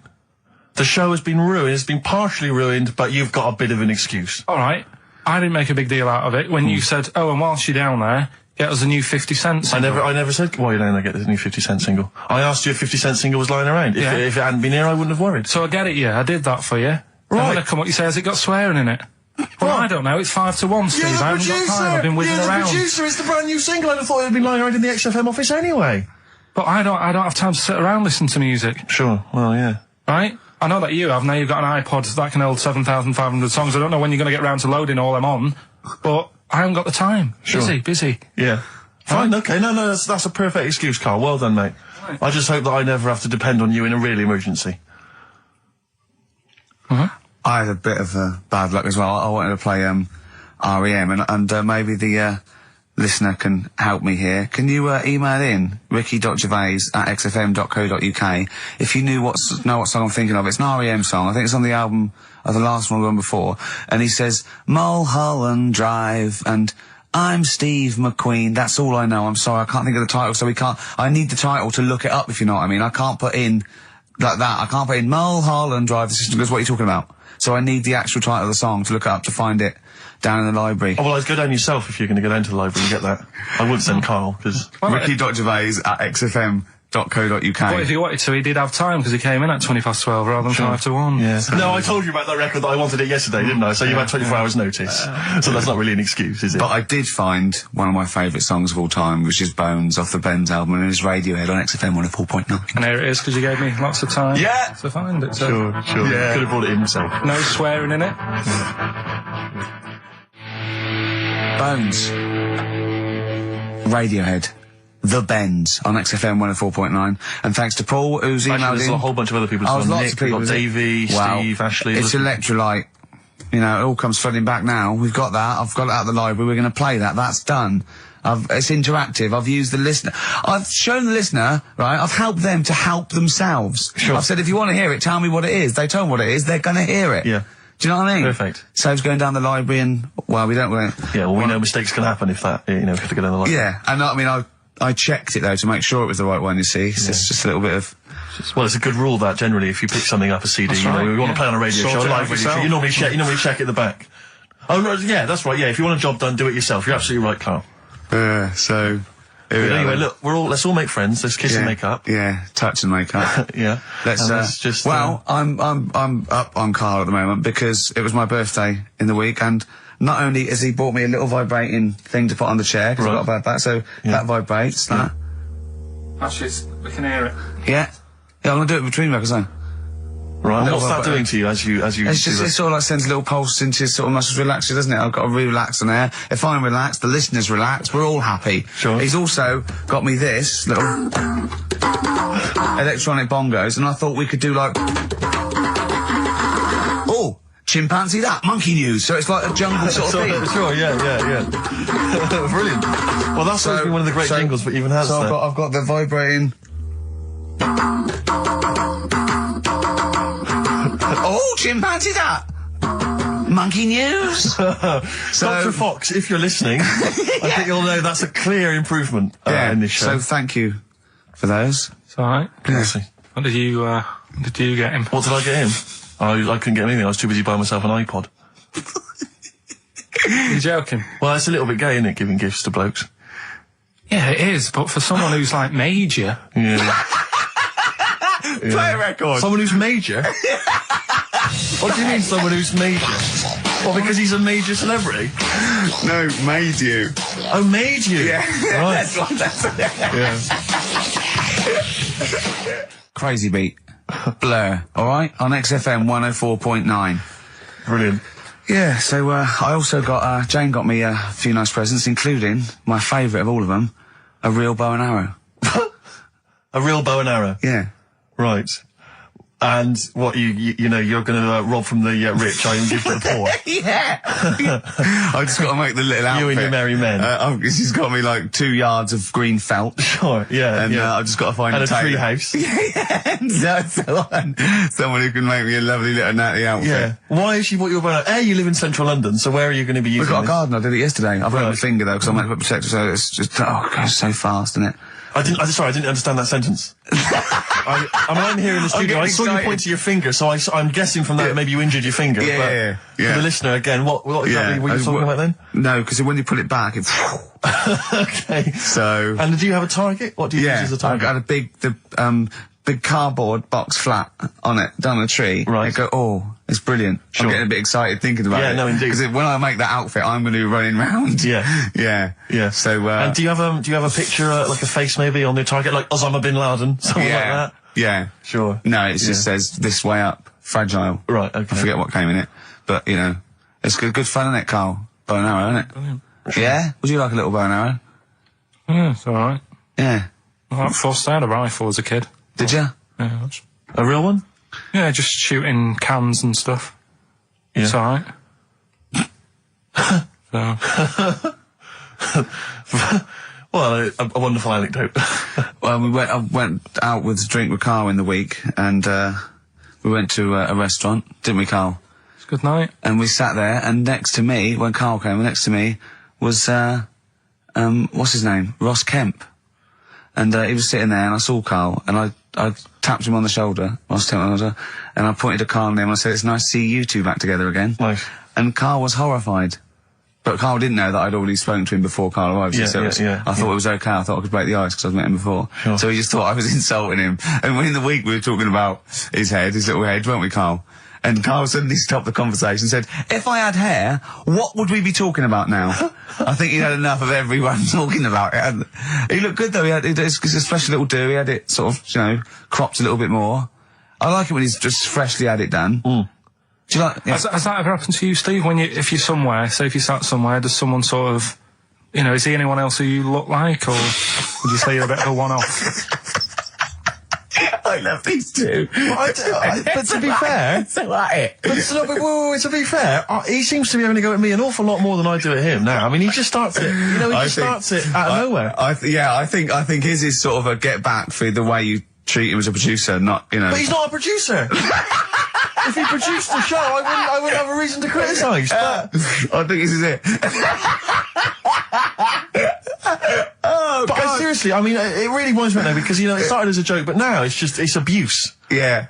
He got annoyed at Heat because it said Carl, producer, well, not so much a producer as just a bald mank. And he went, "Can they say that? Yeah. Can they say that?" See, that's a magazine, an independent publication that's identified what exactly it is you do. Yeah. There we go then. Go on, bring it on, because here we go. He's looking at me. I know he's thinking. I can hear the cogs I'm not thinking anything. It's vicious. No, that is true. Never a true word. Play a record. Now then, I heard this on VH1 in the week, and I have not been able to get it out of my head, and I really kind of want to get it in everyone else's mind now so they understand the pain I've been going through. Miss You by the Rolling Stones. Yeah.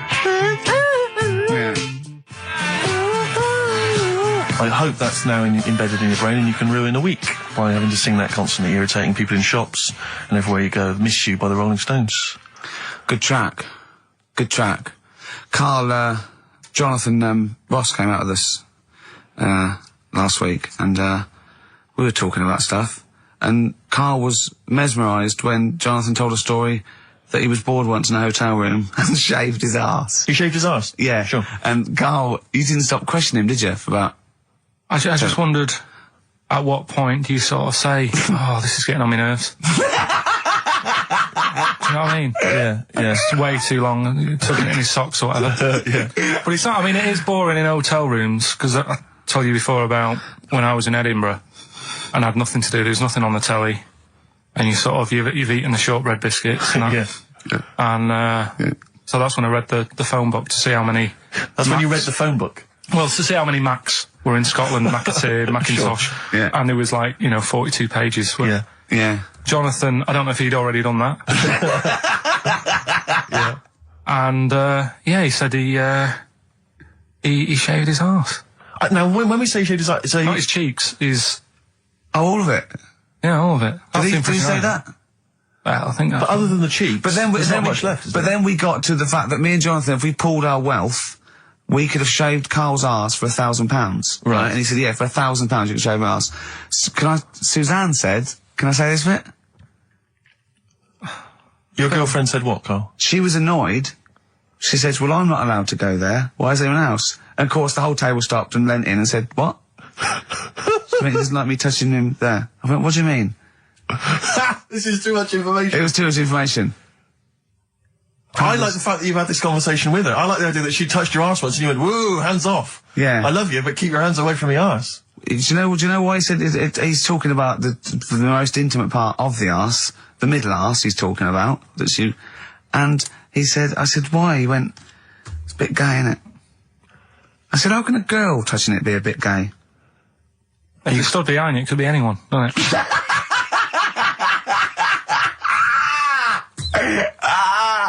Oh, God. And it seemed, I mean, you can imagine the conversations we were having, right? And it's that thing that the waitress heard something every time she came over. She heard the word, like, cock or... Jonathan Ross saying I shaved my arse. Yeah. And, oh, dear. But it was, it was a good night, wasn't it? So, it's the £1,000 now, isn't it? But presumably you give Suzanne half anyway, so everyone will be happy. You've used the arse to best effect. She's got half out of it, so she's made as much out of your arse as you have, in a sense. Me and Jonathan are happy. Yeah, but to be fair, it's his arse on the line. So... I know, but I mean, it's not like she's getting a bum deal. Well, she's getting 500, quid. No, I understand that. But, do you reckon? Just thinking of some more...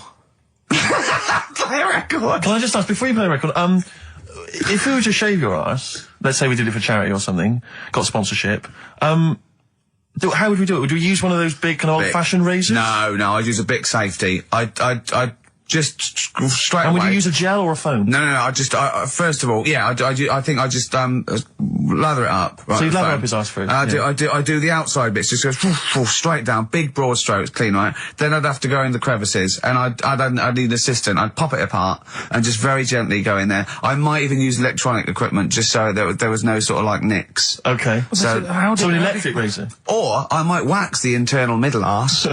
Okay. How did Jonathan do it? Because he did it on his own, didn't he? I just use mirrors. Why don't I'll ask him. We'll call him later.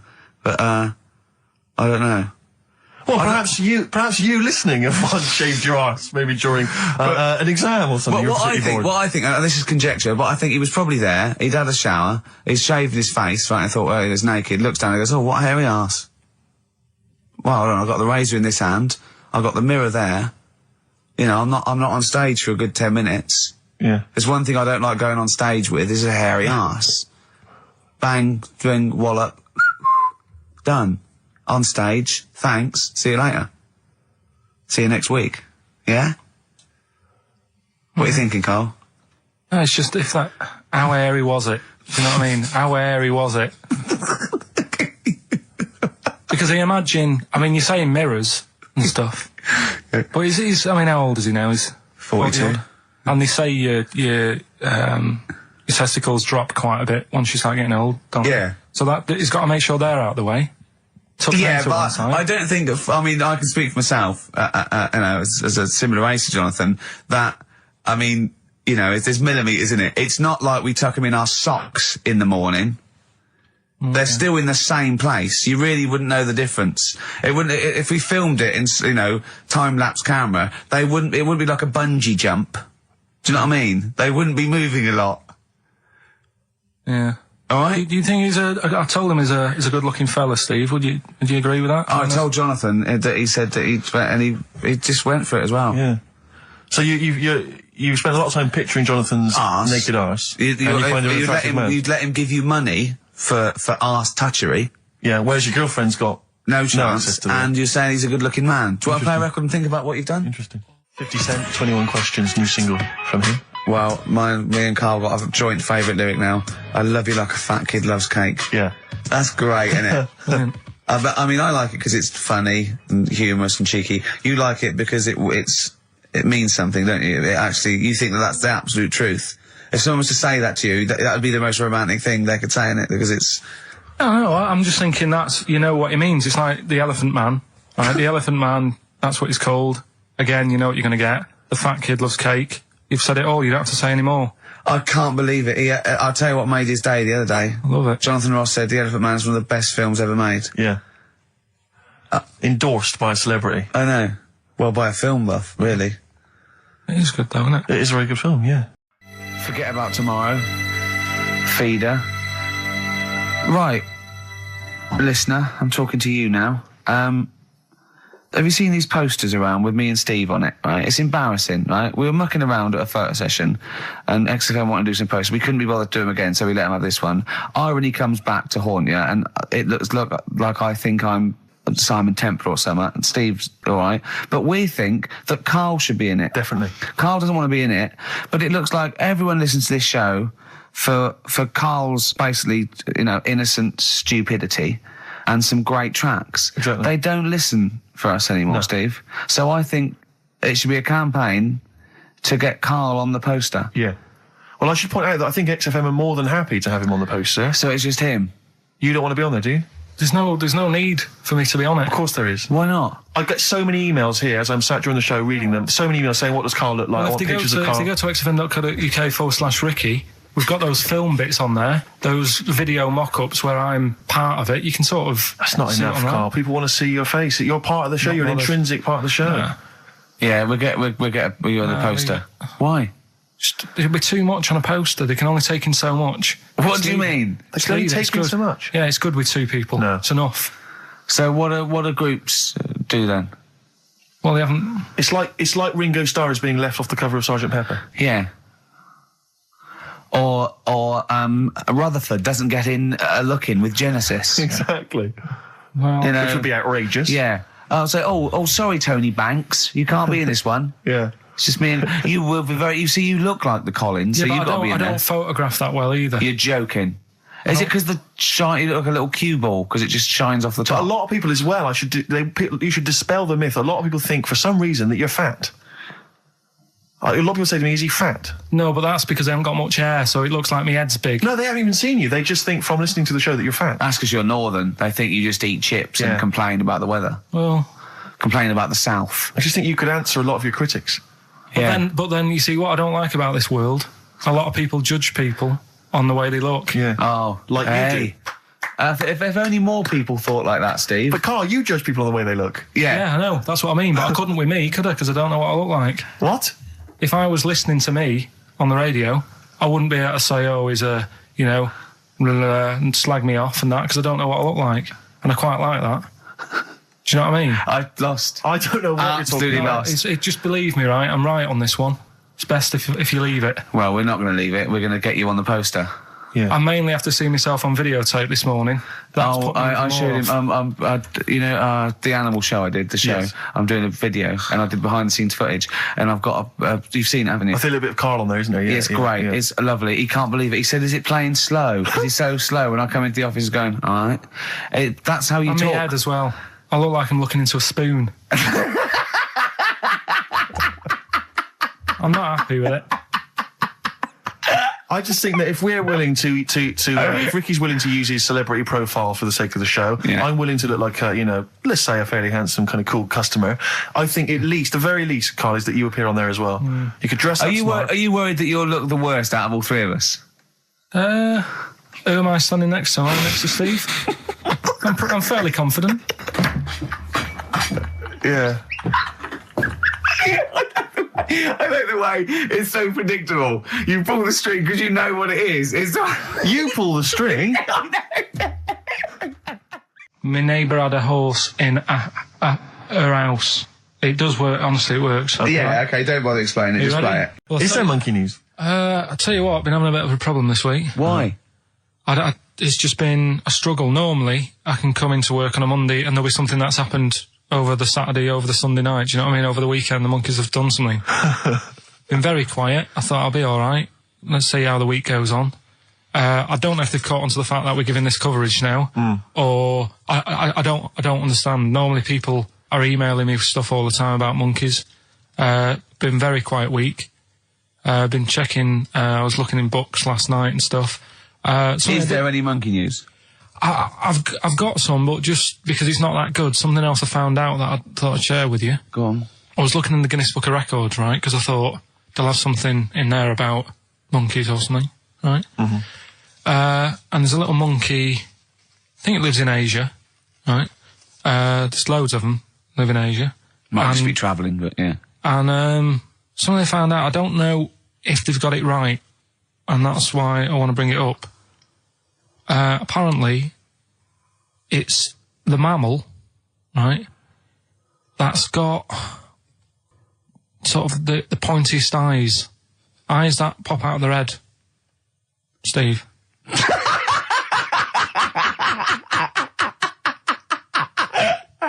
Now, the thing is, right, I thought that's interesting. Yeah. Apparently, it's the biggest with the sort of goggle eye type thing. Right, yeah, go on.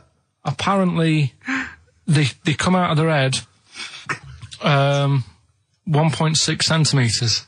1.6 centimetres? What, you mean they protrude? Yeah, they protrude from the head at 1.6. Okay. What? How long? Have you got a ruler, Rick? 1.6. He's having a go. I'd say I'd be a little bit annoyed if the monkeys beat me. Well, I don't think it has. That's what I'm hoping. Is there anything we can... I mean, what's 1.6? Oh, can you...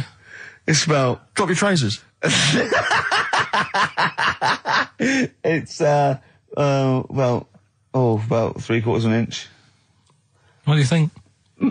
I don't know. Have they got it right, or what? Maybe I should come down to Monkey World with you next week.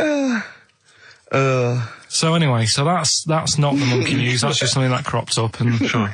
I do know once, when we were playing pool in the office, I think Lucy was your partner. Yeah. It was me and Ash versus you and Lucy. And you were having trouble because his glasses kept slipping down. So Lucy pushed his glasses up his nose, but the glasses touched his eye. Do you remember that? Yeah.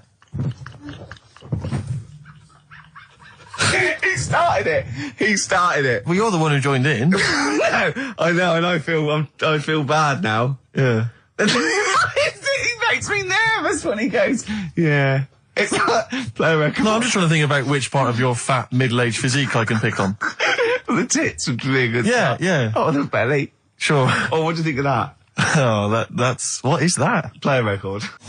That worked. That worked, didn't it? See, panic over, calm.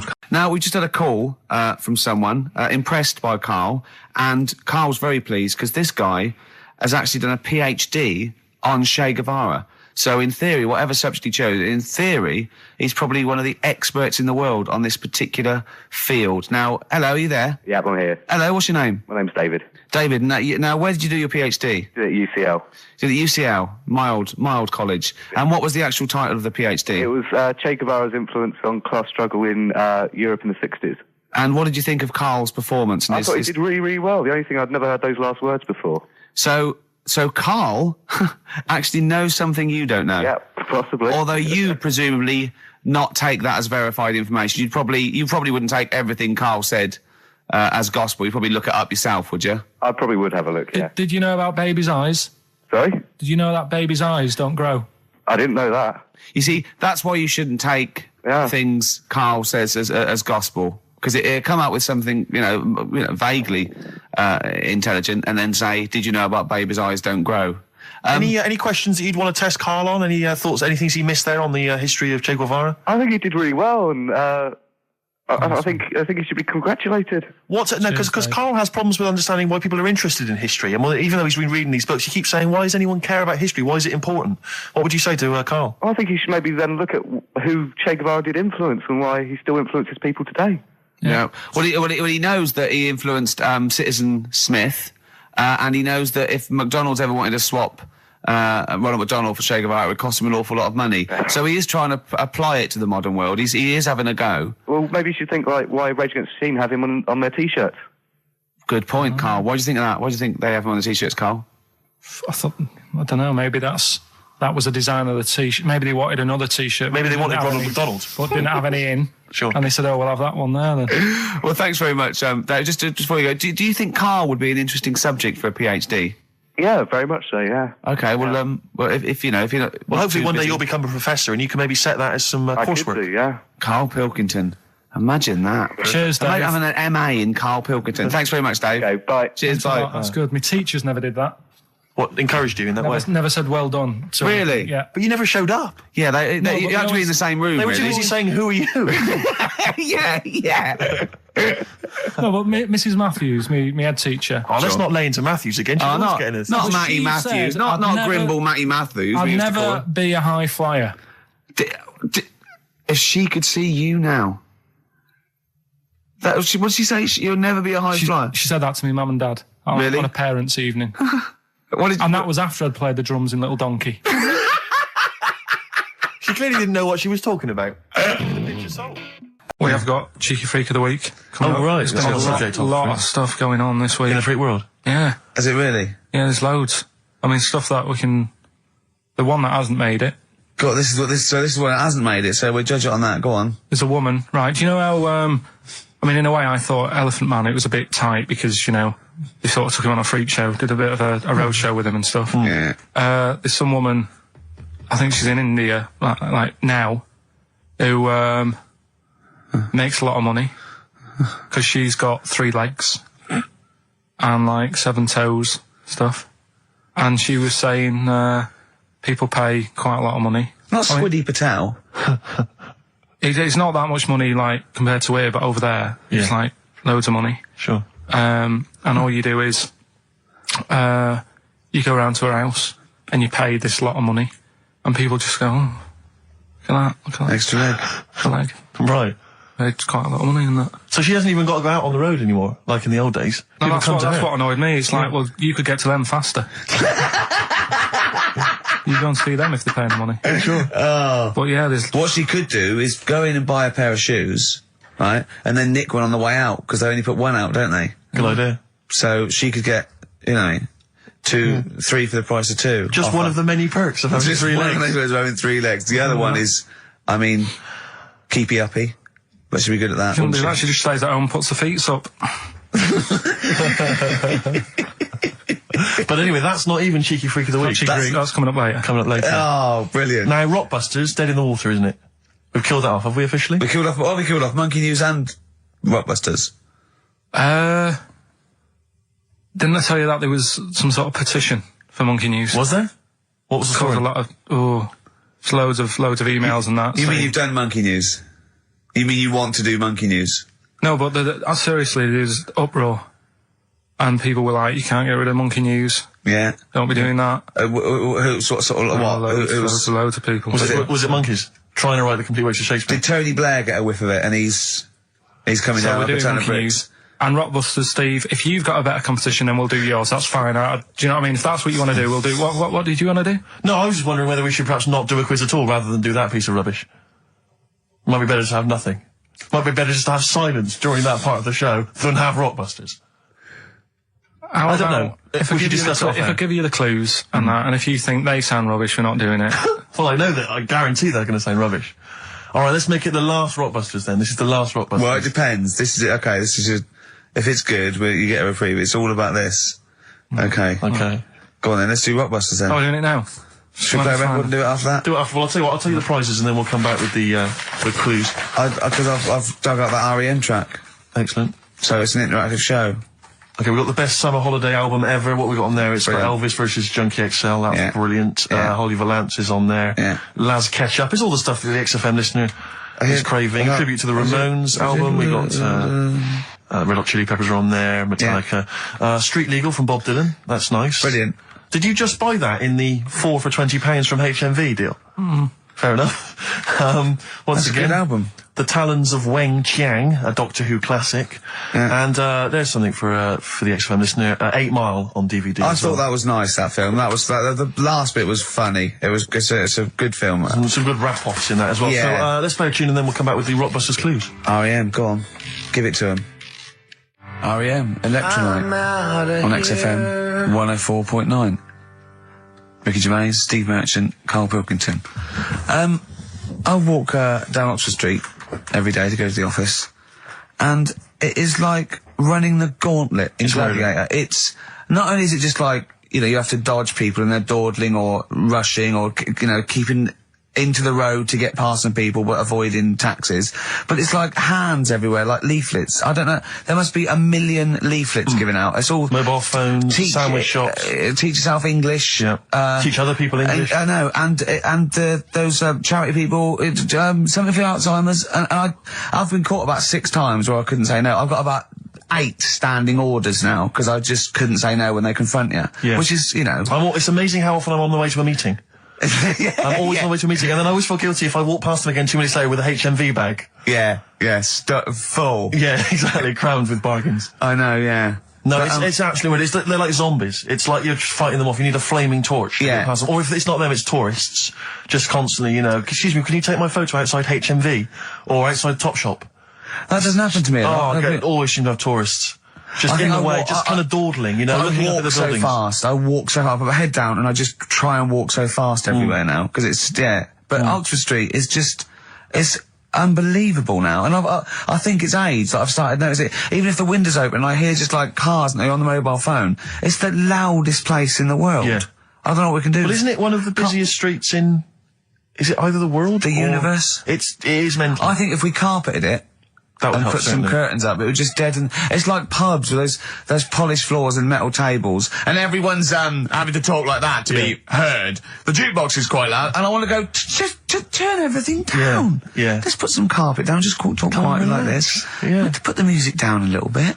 We'll have a good time. I've never quite understood that impulse. I don't again if it's age where you go in a club or a pub, as you say, and the music's just slightly too loud, so it just makes everything slightly tricky. It's slightly tricky to have a conversation. But what annoys me is when it's for the amusement of the barman or barmaid. If they're bored, they're in a pub, they've got the music up, their music up, right, techno blaring, right, they've got a telly on watching a soap opera, and I want to go, choose one or the other.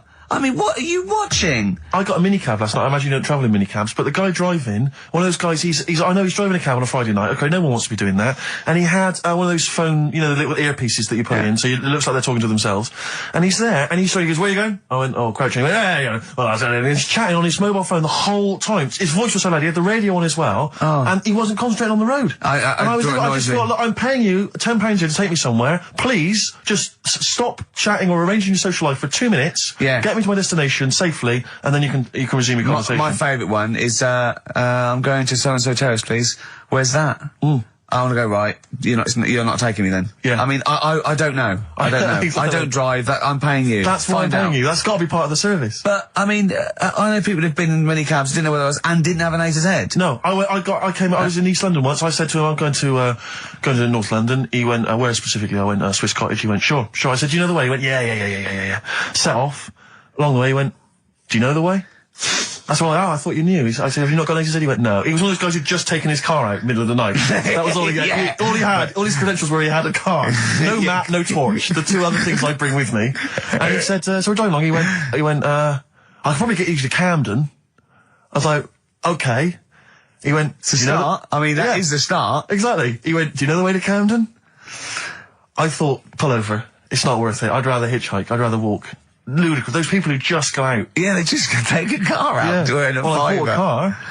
Oh, have you ever done that? No, well, I'm sick of living here. And you say about people hassling you. When you say here, you mean the world, don't you? No, just in London is doing me head in now. The other week, actually, walking home from here, and like you say, there's always someone hassling you, saying, do you want to buy this? Do you want one of these? Going down Carnaby Street, right? There's your first mistake. He said, into meditation. So I was like, and I had a bit of time to kill, so I thought I'll have a chat, right? Have you got time? We've never got time, we're too busy. Yeah, I thought you were too busy before. Well, I said, what's all that then? What do you do? And he said, we teach you how to breathe. I was like, well, I'm 30. I think I've done alright. And he sort of said, forget it. Forget it. I'm 30. And in Selfridges, they do, like Evian or whatever, that water company are there. And they've got like little glasses of water, and you walk past and go, have you ever tried this? It's water. Yeah. Oh, here you go. We'll try it. You go, Jesus Christ, is that what water is? What have I been drinking then? You've been drinking piss and mud. Have I? I'll have a bottle. Anyway, listen, Rockbusters. Oh, come on then. Let's get it done. Really? Yeah. Come on then. Right, so cryptic clues and initials, you work it out, it's a band and stuff. Yeah. Right, Brilliant. first one. Bob Holness. The first clue, the doctor said part of the foot and the leg was no good, so he took him off and he threw him away. That's the clue, the initials Okay. TB. Okay. TB, right? The doctor said part of the foot and the leg was no good, so he took them off and threw them away. Second one, the Scottish monster has got a bit of a tan, right? The Scottish monster has got a bit of a tan. Okay. That's TD, right? And the last one, well, the 60s singer had a heart attack whilst he was having it away. We won't be seeing him again. Right, and that's FNM. FNM. Well, the 60s singer's had a heart attack. He was having it away. We won't be seeing him again. Email in ricky.gervais@xfm.co.uk. Remember, this is to save Rockbusters. If people don't get this, right, it's no more. So you better, if you want this feature to stay, you better get the clues. Right? Good work, Carl. What could go wrong? If it was a lot of needles, that it just came down, like, 1,000 needles, that was an imprint. Yeah. But No, obviously I'm asking someone who's hasn't delved any further than there's a machine that can give you a tattoo. That's all you've got at the moment, isn't it? Well, yeah, basically. That's all you've got. I mean, that's what I've got because I'm not a fan of tattoos. I don't. But where did you read this again? This was Internet? This was on the internet. Yeah, it was. Yeah. Okay. And I just don't understand why people do it. That's what got me attention. Because me. Sorry, what have I learned from this? That if you wanted to get one, you can get one done by a machine now. Well, you'd think it'd be bughead, wouldn't you? What? Well, you'd think it'd be bughead, wouldn't you? You'd think it beat No, you'd think it'd be. Yeah. You'd think it'd be buggered, wouldn't you? bughead. Bughead. This can't be. If this is anything with a bug living without a head, I'm not interested. Because we've done it. All you've done is well, fun. let's just do what a cat. So it is that. Do I do that one first? Which one? Which one are we doing? No, do the bughead one. Right, well, the bughead one. Well, we've talked a lot about animals and that, haven't we, without heads. Surprisingly, we have. I think a disproportionate amount on it. If you're a new listener, this is the first time you listen, you'd be surprised. Yeah, we've done all that. We've covered worms, the way if you cut their head off, it grows back if you don't cut too high above its neck. We've covered The chicken. the fella who blinked. Yeah. I can't go into it again. Right. Let's not go into it again. We've had the chicken with no head that lived for 8 months. Yeah. And we've had And we've had the cockroaches. cockroaches living for a week without an egg. Right, okay. Well, it's a bit more on the cockroach front, really. Right. They found, right, that if you get a cockroach and you cut its head off, Yeah. right, and then you find a cockroach that's still got its head, but it hasn't got any legs, Right. right, it's not over for both of them, right? Because what you can do, you get the one that's got the legs Right. with no head, Yeah. sort of running around, get the one with the head, sit it on top of it, Right. get a little tube Okay. so that the fluids. So is this aunt is go out of the Let room? him finish. This is like Blue Peter. Let him You could get this for Christmas. Right, you get Yeah. a little tube, you sit that on top so the bodily fluids are still running between the two. Right. The head of the one on the top will control the feet of the one on the bottom. Okay. What about Good. And will it continue to live? that? Yeah. Okay, you don't know that for sure, do you? You're just guessing. That was just a No, question out of the blue he wasn't expecting. Yeah. Well, what do you think of that? Good, yeah, it's great. Yeah, just a primitive nervous system that can, yeah. Did you expect us to be more impressed and excited by that? Did you fall off your chair when you read that? Did you literally topple off? Snowbird from Mark Heights are part of his covers album. He's so happy that the XFM listeners understand his stupid clues, and he knows it annoys me. We've got some right answers We'll be for giving out the Rockbusters. answers just quickly, just in case someone sort of missed one of them. I'll just quickly do them, yeah? Yeah, go on. First one, there's a load Short of letters. show. There's a load of letters there asking for advice. Put them on Claire's desk. Oh, well, Merry Christmas. Ask your mum if you should. Oh, and Merry Christmas. And a couple of people were arguing in the supermarket. It was at the fruit Christmas, and that's veg why. counter. And that's B. Okay, we'll give those answers out shortly. Yeah, right. Here's the last clues of the year. You had, there's a load of letters there asking for advice. Put them on Claire's desk. Go that on, was no idea. F. That was for foreigner. For Rayner. I don't know what you mean. Claire Rayner. She took advice. She gave people advice. So that's a foreigner. That is shit. Right. I'm sorry. That might be Christmas. That is absolute A garbage. lot of people got the right answer. I know. Yeah, well, that okay, annoys me even more. Number The two. second one, ask your man. Foreigner. Yeah. Foreigner. Second one, ask your mam if you should. That was S. That was Shalimar. Shalimar? Shalimar. Right? No, bizarrely, what was the clue there? Ask your mam if you should. No, we got a lot of people saying Smashing Pumpkins. There's the answer to that. But I don't know who's saying that today, Mum. Smashing Pumpkins. Merry Christmas, Mum. Smashing Thanks Pumpkins. very much. Nice bollocks. Yeah, exactly. Oh, that's great. That's great. Right. Smashing Pumpkins. Wow, here's a bit of a turn up for the books. Karl Pilkington on the line. Right. Yeah, where you been? I'm off ill, aren't I? Right. Okay, what's the matter with you? Just a bit bunged up and that, and got the shakes, got that sort of, that shaky thing I get. Yeah, that's because you didn't eat last time when Suzanne was at work. Yeah, well, I think that's what brought it on. Plus, she was away in the week and I put some wet jeans on.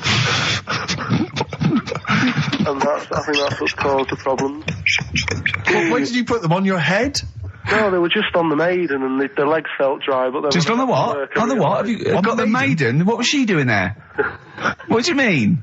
On the maiden that you put clothes on. What? Your clothes horse. Maiden. Your clothes horse. Well, yeah. Right, okay, so you put wet jeans on, yeah? So that's why I'm ill and that. I'm Right. not having a good time. I've been watching the football. So you're just sitting at home watching telly where you could have been sitting here? Well, I would have been better off there because I've got a chair there. I've got no chair at home at the moment because Why? I sold it last week. Why did you sell a chair? What, you only had I one was chair? telling you. What? Look, can't we just, I just was calling up to let you know I was alright and that. We're not interested in that, we want to know about the chair. I sold it. I had a little two-seater and I sold it because I'm getting a new one, but I've got to wait another month. So you've got to sit on the floor for So a you month. sold a chair before you had another one? Well, she might not have wanted to buy it in a month or something. So I got rid of it whilst I could. She was alright, buddy. We'll talk about that next week. Oh, you're going to be in next week? I look forward to that then. That's a dynamite piece of radio to tune in for. The Yeah. day Carl sold a chair. Brilliant. Alright. So you alright then? It's going alright? But why did you take this long to call? We asked you to call since the very Because I was beginning. We've been watching phoning you. Why did you phone Yeah, so long? I heard the beginning. I heard the beginning of the show. I thought, yeah, it's going alright, did air and stuff. Turned it off.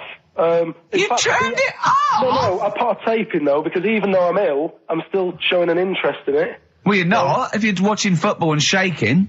Yeah, well, I'll listen back to it later, so I hope you haven't been dissing me. No. Right? Definitely not. Don't listen back to it, it's not worth it, but we haven't been dissing you, no. The darkness growing on me on XFM 104.9. Oh, it's all going well already, isn't it? The microphones fell apart. Carl's shouting because he got headphones on. His music's turned up too loud. Canfield level. God, it got pre-out. Look at him giggling. Look at him. Look at him laughing. That's so funny because I got a letter here. 104.9. Rick, quick question for you. Go I'm on. thinking, a lot of people maybe are tuning in for the first time because of the advertising campaign. Sure. Should we reintroduce Carl again? I know we've done this a few times in the past, but just worried that people are going to not really kind of get the measure of him. I'm Ricky Gervais. I'm the one off The Office. Yeah. Steve Merchant. He's not the one in The Office. He's not Gareth. Some people think he is. He's got a funny, weird West Country accent that actually Mackenzie was affecting for the role. Steve wrote it with me. He's the tall, lanky fella.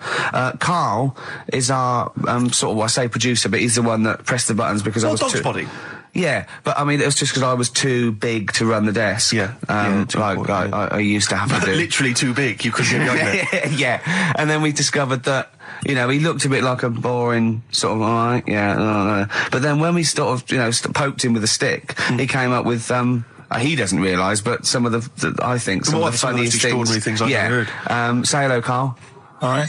Yeah. Well, classics, I think, so far, that have gone straight to the list include, have you ever used a Y front correctly? Yeah. Brilliant. You never see an old person Eating a Twix. eating a Twix. These are sort of things.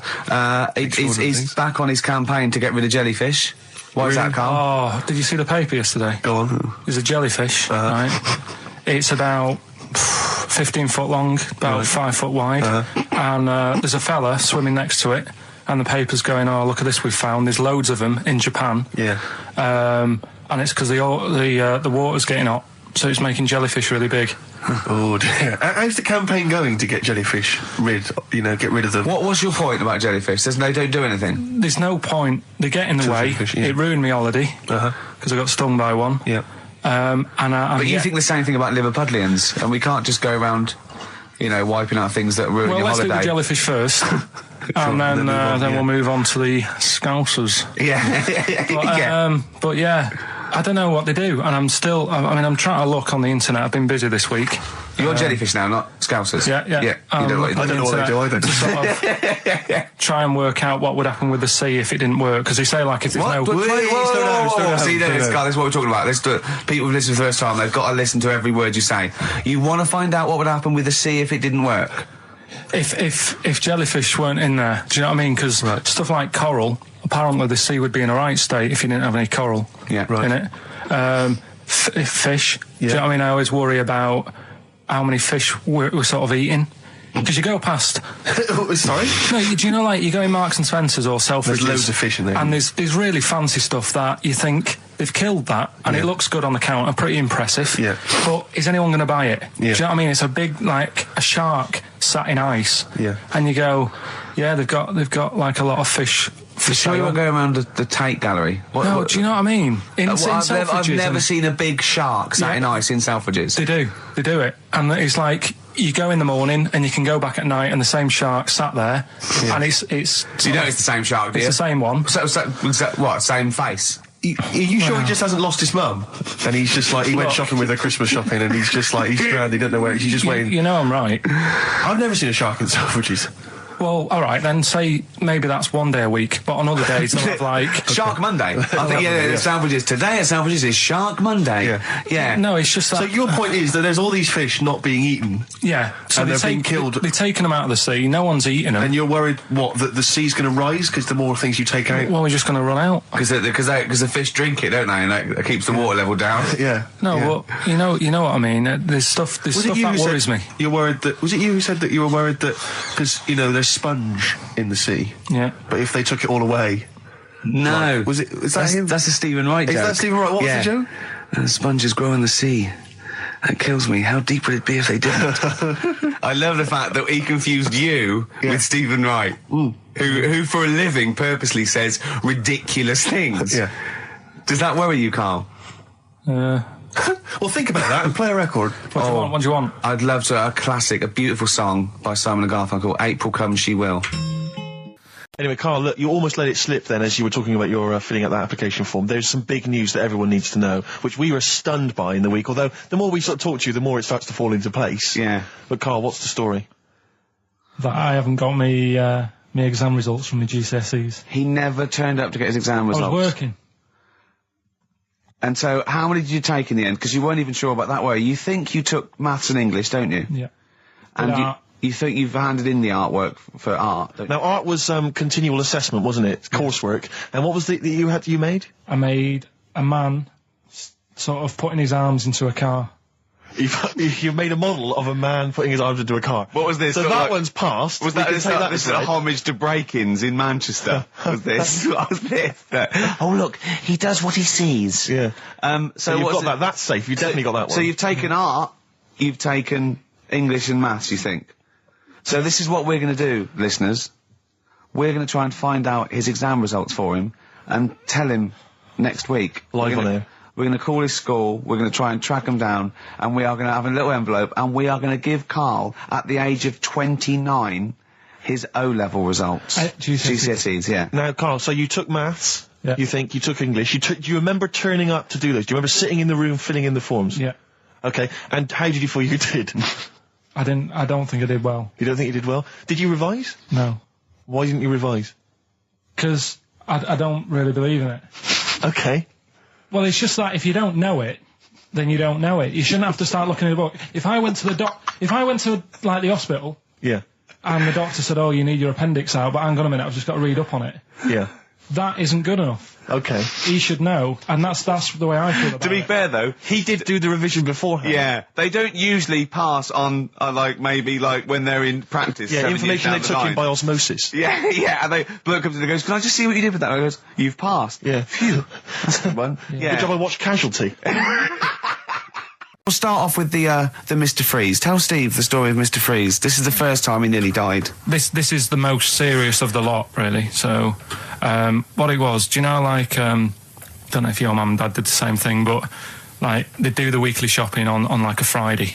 Yeah. So when you got to Thursday, there wouldn't be much stuff left in the cupboard. It'd just be like, you know, your Jacob's crackers and stuff like that. So when they'd been to the supermarket and they came back, I was like, you know, what's that saying? Like a pig in... You know, I loved it. It was like loads of food coming in, loads of biscuits. What is that saying? He nearly said pig in shit. Right. Is that the same? Yeah. Right. So yeah, all this food comes in. Thank God he didn't. Otherwise he'd have been in trouble. That's true enough. Because he's culpable for our actions because Exactly. he's the producer. So technically, that twat's in charge. Go on. Right. So anyway, so there's loads of food, and I'm like, oh yeah, look at this, and chocolate biscuits, and you know, penguins and stuff. Bacon. And bacon. Just in case, you never know. So anyway, my mum and dad's putting the food away. Me and our kid are like, he's already grabbed something, gone back upstairs. It's like feral children. it's like a quest for fire. And then they run upstairs. What did he just sit under the bed, gnawing at some sort of pig's trotter? So I saw, do you remember Mr. Freeze Pops? I do, yeah. So they're kind of like popsicles, icicles. Yeah, but really long, like a foot long, right? Yeah. So I thought, I'll have one of them, so I grabbed it. Went for the nutritious stuff first. Absolutely. And like my mum and dad are putting this stuff away and what have you. And I rip it open and knock it back, right? Straight away, just right back like Swallow that. it straight down away, it. But it went down the wrong way, right? So I was down like, your shirt? So I was like, oh God, I can't breathe. And my mum and dad didn't even know what I'd ate. Do you know what I mean? I ate it so quick. Yeah. And I'm sort of tapping my mum on the back, going, and she's going, oh God, you know, he's choking again, because I was always choking. If it was one thing, I don't know if I've got like a small throat, but I mean, even Ricky knows I can't drink that much, can I? Yeah. Do you know, or eat pebbles. I'm not a quick drinker. I'd always, I think I'm scared of like swallowing stuff. Yeah. And it was like bottle tops and mint imperials and stuff. I was always choking on stuff. Oh, jeez. So anyway, she's going, oh God, what's he picked up on it now? Drop it. So- And she hit his nose with a stick. So I was going, I'm choking. At this point, my dad had I think he'd put his share away, you know, his food away, and he'd gone. His share, I love it. He'd gone to watch like Winner Takes All or whatever in a lounge, and I was in the kitchen, and I was starting to I didn't care anymore. Do you know what I mean? I just got to that point where I wasn't struggling anymore. You just thought, I'm done I just for. was like falling to the ground. And my mum's going, you know, get in here, I think it's serious. And my dad comes in and sort of starts shouting at me, saying that's what you get for being greedy. He didn't even know what I'd eaten. Well, it was the moment to teach you a lesson, certainly. So he's there like that, and my mum's going, oh, look at him. And my lips were going purple, and my eyes were rolling into the back of my head. You look like Marilyn Manson. And so anyway, she grabbed me from behind and did that fireman thing. The Heimlich manoeuvre. Yeah. And, you know, winded me. And it came up, and I was all right. What, the whole popsicle came flying back out? You see, that's what I don't understand, because there was nothing there. No, just a little bit. No, it swells up, doesn't it? Because it irritated it, so it went down your sort of like your epiglottis. It went down the wrong way, like it went into your air canal instead of your throat, and it sort of spasms, and that's the fear. You just got to calm it down and relax. So in time, I would have been all right. Yeah, anyway. you don't. Well, no, you might have. So that's so that's hang on. one. So, but No. But the weird thing is, like for 3 days after that, I felt like a sort of a special person. I went to school. I'm saying nothing. I did full days. a special needs person.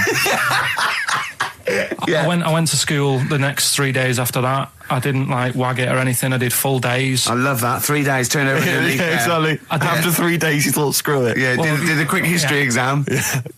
Right, next one. Weird. That's popsicle. That's popsicle hell, we'll call that.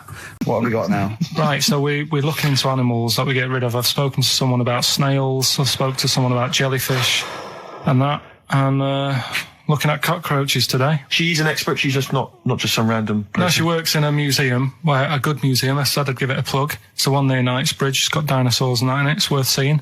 Natural History Museum. So, It's not sure. He's not sure. this is what happened.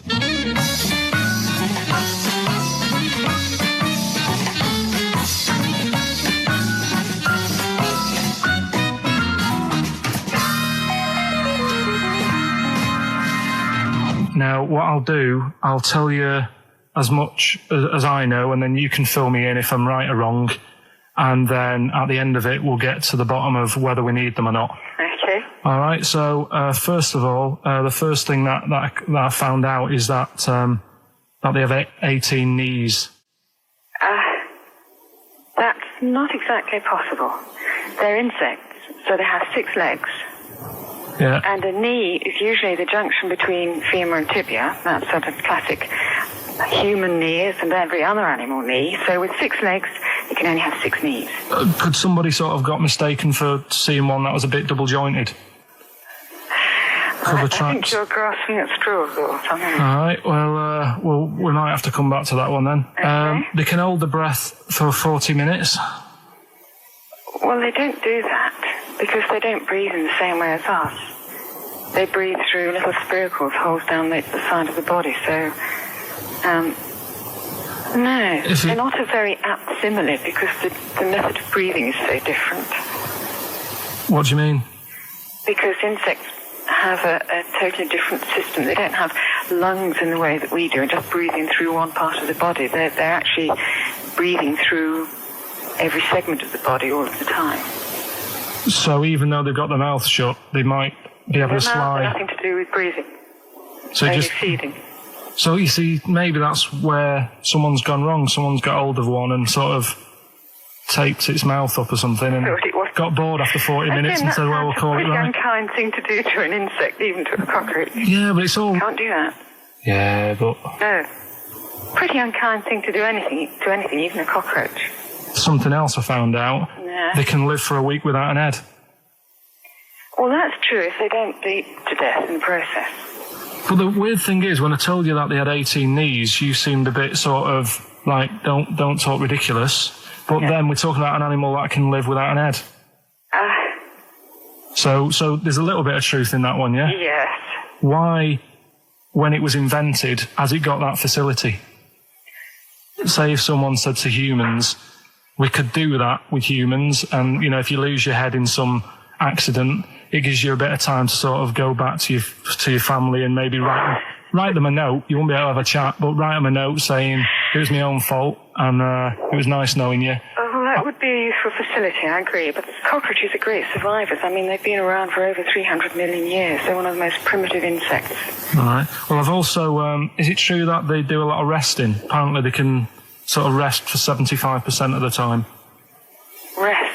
Yeah, they just sit about doing nothing. It's probably true of a vast proportion of the world's fauna. Well, I mean, maybe the 25% that they are working, they're really giving it some, so it might make up. They're probably searching out food and, they can slow down considerably. You can chill insects in the fridge and they'll become very, very quiet. You might think they're dead. Yeah, but I'm sure, you know, if we were sat in a fridge, you know, we'd go a bit quiet, wouldn't we, you know? Well, you might not know much about it, of course. Yeah, but... You're not quite reading the right sources. Well, I've been using the internet. I'm sure there are many useful sources that you could find there, but some of those seem to have been a little misleading to you. So you don't agree with a lot of what I've told you there? No. So cockroaches, can we get rid of them? No. So we're keeping them then? I would say so, yeah.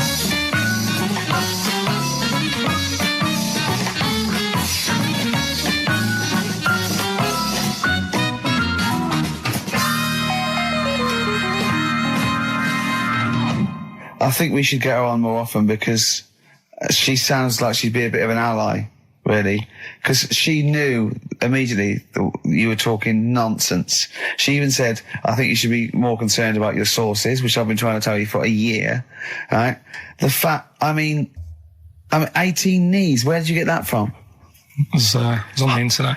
They can hold their breath for 40 minutes. I mean, I don't know what you read and take on. He's not well lung. Let's lose that. Let's get rid of that. Let's make it into a girl. Okay. I'm with you so far. Go on then. So, anyway, gets away with it a little bit in the early years. right. Starts going to school. Gets away with it a little bit. Sure. Right. But then, do you know when you get to that age and your head goes all funny? Like when you're a teenager and you sort of, I don't know, your skull goes. Mine never did. What are you talking about? No. It's that sort of teenage years when you look a bit odd. Do you know what I mean? You go from being quite a good-looking person, and then your body starts growing at a different rate. So you never know till 21 whether you're going to be a looker or not, or whether it's just. Yeah. I know. Right. Go on. Yeah, I'm still waiting. So your head grew outwards at exactly the same rate, didn't it? That's why it's Your head grew faster than your hair. He's got a lovely head of hair, but just below the skull. Yeah. He's got a little afro in there, but it just couldn't get through the follicles. It couldn't catch up the skull. Expanding. Oh, bless him. Oh, come on, Baldy. But the thing is, right, so you see these pictures of the lad stroke woman who's trying to be a woman at the age of 14, 15. Sure. Yeah. She's got one of them big heads. Right. Like a lad. She starts having a hard time. She doesn't want to play with the mates, with the dolls and all that. She's more into go-karting and that sort of thing. Gets to an older age. Yep. Decides to go back. Is now sort of with a woman and having a life of a fella. But did the doctor keep it for him in case he needed it? No, he's had one put on though. Has he? Where'd he get that from? Don't know, maybe that bondage shop. What do they do when they do that? Do they put on a... What do they do? Maybe someone could call in and tell us. If you're a woman and you have a... Do you want to speak to someone who's got that information? Yeah, I do want to know. What do they if you've got that information, I don't want to talk to them. Do they construct one? Do they construct it? From plasticine? Or do they whack on a dead one? What? What? Whack on a dead one? Yeah. What? What? That's not, it's not... What do you mean? No. When a woman has a knob put on... Yeah. To have a sex change, where do they get it from? Is it constructed? Do they find, like, I don't know... From a donor. A donut? From a donor. Oh, well, yeah. A donor? A donor, yeah. Yeah, but presumably it's like... Maybe there's someone who wants after they're dead, I mean. No, I thought very few people... It's not like giving someone a kidney and then sort of like celebrating with them. Maybe if you're a guy and you want to become a woman, you've got one to spare. That's true. Yeah. Well, a swap. Yeah, just do a little swap, probably on the internet or something. Or Noel Edmonds. What do you mean? On Swap Shop. He's not a man. No, but you could go, we got a fella here who, got a lovely, nearly new, unused penis. Yeah, Keith Chegrin out in kind of Bognor Regis. Wants a couple of tits and a fanny for that, so, call in. It reminds me of the, do you remember the John Wayne Bobbitt story? Which it's always seemed odd to me. I never really kind of got all the information. Do you remember that one, Carl, where the woman cut off her husband's penis because he was sleeping? I think he was sleeping, and she drove off. I think he woke up quite quickly. That's so much better than the alarm clock. Yeah. And she threw it off. She threw it out of the car into the woods, and he went and found it. Yeah. But imagine if he'd got to the hospital and they'd sewn it back on, and he'd gone, that's bigger than I remember. I'm not sure this is mine. How many of you cut us where we dump all the knobs? We dump all the knobs in there. Yeah. That was an extraordinary story. And then, bizarrely, he became a porn star. Yeah. Yeah. Very strange life that man's had. Well, it is a bit of a shock to the system, isn't it? Oh, cutting your knob off. I know. Do you remember that French bloke, the performance artist of about 1910? Do you remember him? No. He, as a performance art, he cut in a theatre, he cut his knob off to a crowd of people. Now, what? That's only a one-night trick, though, isn't it? Exactly. Yeah. But what if there'd been a bang outside? They went encore. He went, what? Yeah. Or they looked outside because a car backfired. He went, did you see that? I go, what? I go, just cut the... Did you? Yeah. Think of that. Sacre bleu. I know. French are funny, aren't they? Cutting your knob off for your art. Weird, isn't it? Longview. Further on XFM 104.9. As we're having so much fun with penises, I thought perhaps I should just mention... That's a slogan. We should just mention this story, briefly. It's in the paper today. A Russian is selling what he claims is Hitler's mummified penis for £12,000. Yeah. Ivan Zadurprov says his ex-Red Army soldier dad hacked it off as a souvenir after storming the tyrant's Berlin bunker after his suicide in 1945. Yeah. Why did he wait till now? He's found out that that might get a bit of £12,000. £12,000. Which doesn't seem a great deal. Doesn't seem a great deal of money, really. Well, it's useless, isn't it? True. You're not going to be able to use it. It's not going to be able to. It's not going to be a donor. Imagine that if you walked round. Yeah, you'll never making love to a girl. You'll never believe who this is. Yeah. You never believe who's doing you, love. Exactly. This is going to freak you out. This is, just relax. Exactly. Okay, sit down now. Was that I got a all little right? surprise for It was you. brilliant, yeah, so you enjoyed it? Yeah. Right, are you a fan of the Third Reich? Exactly. Well, no, awful racist. Okay, let's go a different tack. Yeah. You did like the sex. I love the sex. Okay, then. Yeah, it's not going to be Hitler's knob, is it? But, I like the idea that, I mean, you're you're in the Red Army. Yeah. You've just stormed Berlin. Yeah. 1945. You crash into the bunker. You've gone through terrible. How you've lost 20 million comrades. Unbelievable. Oppression It's everywhere. been going on for years. You're in there, you see the man. Here he is, he's dead. He's dead, the figurehead and leader of one of the most despicable, You turn to your friends, there's a tear in your eye. Yeah. And your immediate thought is, I ought to chop off his todger. Yeah. Well, no, I said Bagsy. I said Bagsy is Winkle. I said Bagsy is Winkle outside. Whoever it was. Yeah, I didn't know it was going to be Hitler. Brilliant. It's just, I can't, it just doesn't make sense. It's ludicrous. And I don't know how is he expecting to prove this? Because I want some proof. Well, I think that's why he said that. He probably started off with, I've got Hitler's face. And they went, brilliant. Oh, let's have a look at it. What do you mean let's have a look? Well, just check his Hitler's face. Obviously I know what he looks like. Oh yeah. No, it's not. You know what no, it's not his face. What wouldn't you know what it looked like? Well, I mean, no one's ever seen his genitals. That's what I've got. Yeah. I've got his. It's got a little swastika on it. Is that proof, is it? Yeah. Have you got his ball? Well, no, the Albert Hall's got one, his mother's got the other, so I don't know. See, the Albert Hall, I would have thought, would probably be paying that £12,000 because apparently they've already got his ball. Yeah, they got one of his balls. They got one of his balls in the Albert Hall, his mother's got the other. Yeah. But if they got the Todger if they can track down the one his mother's got, they would have a complete set of Hitler's. I'm just hoping it doesn't fall into the hands of some kind of crazed genetic scientist. What, I could clone it from his knob? Could clone Hitler. Back to, I don't even want to think about the future if that's the sort of way we're going. Exactly. If that's the sort of way we're going, Carl, I'd rather not know about it. What do you make of it, Carl? Weird, isn't it? It is weird. I mean, I don't want to go on for this too long. We've probably got about a minute left for the first half hour, and I reckon should can this sort of... What, 30 minutes of genital talk? Just quickly, on a Saturday afternoon? There's one in a museum, I think it's like that London Museum. What? One what? Well, do you know like how people are buying weird stuff and that to put in museums? Yeah. There's this device that, I mean, think about it, years and years ago they used to torture people, didn't they? Yeah. Really badly. And the device there's no real good torture, but go on, I see your point. Yeah, but this device, right, think about it, you've done something really bad years ago. Yeah. Right, and you're thinking, oh, what are they going to do? Do you know what I mean? Could do anything here, it could be the end for me. The device they've got is this thing that you put on your bits, as a fella, and it's sort of metal, so it means you can't sort of, get excited. It puts a stop to you, sort of... That wasn't a torture device. I think it was a Victorian thing to stop adolescent boys wanking. They used to have things like wrist things as well with, like, spikes on them. It's not a torture device. Isn't that? Well, not really. Imagine that being captured by, you're never going to get hard on again. All right. Not really a torture device, is it? And there wasn't that many nice-looking women wandering about anyway back then, was there? Didn't get excited about stuff. What are you talking about? Well, they filthy, they stunk and everything back then. What are you on about? Right, we've covered that. Now, coming up, the Verve.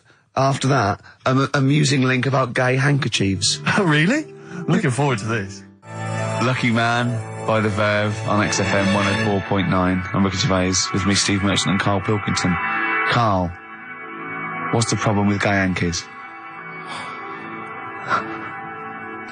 You played Bruce Springsteen last week. Yeah. Right?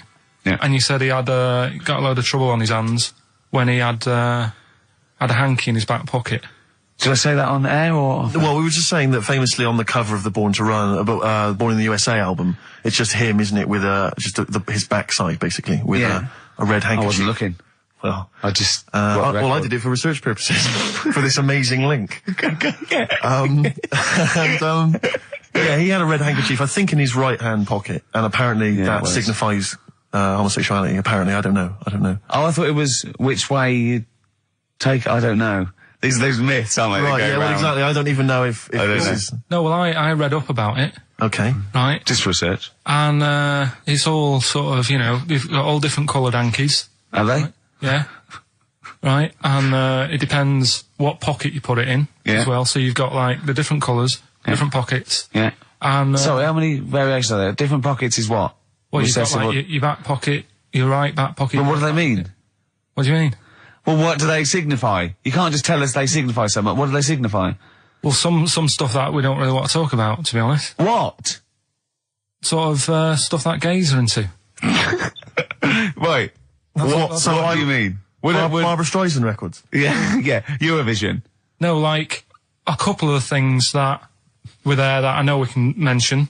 He said something about... I love what he thinks he can't mention. I love it. Decency. What is this? 1956? No, but I mean, it isn't just, having it away. Having it away? I love him! No, having it away! You get up to some weird stuff. I love the fact he didn't want to offend, but he's offended a lot more people by saying they get up to some weird stuff. Right. In your opinion? Yeah. What do you mean? No, but don't if there is something that I don't know about that it's like you can't say on the radio. Yeah, I'd rather not. But what do you mean weird stuff? Well, one of them, right? If you've got a red hanky, right? Yeah. In your right pocket. Like Bruce? Yeah. That's exactly what Bruce had, yeah. Right, well apparently then, Bruce is an armpit freak. An armpit freak? Yeah. No. Really? No. But that's very specific. Carl. Seriously. Well, what? Right, okay. What else is there then? Sorry, is there some kind of homosexual body that sat down and came up with this at some point? Well, you said this is getting crazy. You've got like a blue handkerchief in your top breast pocket. I don't know what that means. You need to sit down. There's some kind of summit. Figure out what it means. Yeah. It's just that you're not free from it either. So if you were to go in like a gay bar, which, you might do if you're straight anyway, because they're, good places, I think. Mm-hmm. Right? You can't actually go in there if you've got a cold, because every coloured hanky represents something. Right. So if I was to go in, had a bit of a sniffle, I could get into all sorts of trouble. Right. What, put out a Marks and Spencer's white linen hanky, that means you like to be tied up and whipped. Yeah.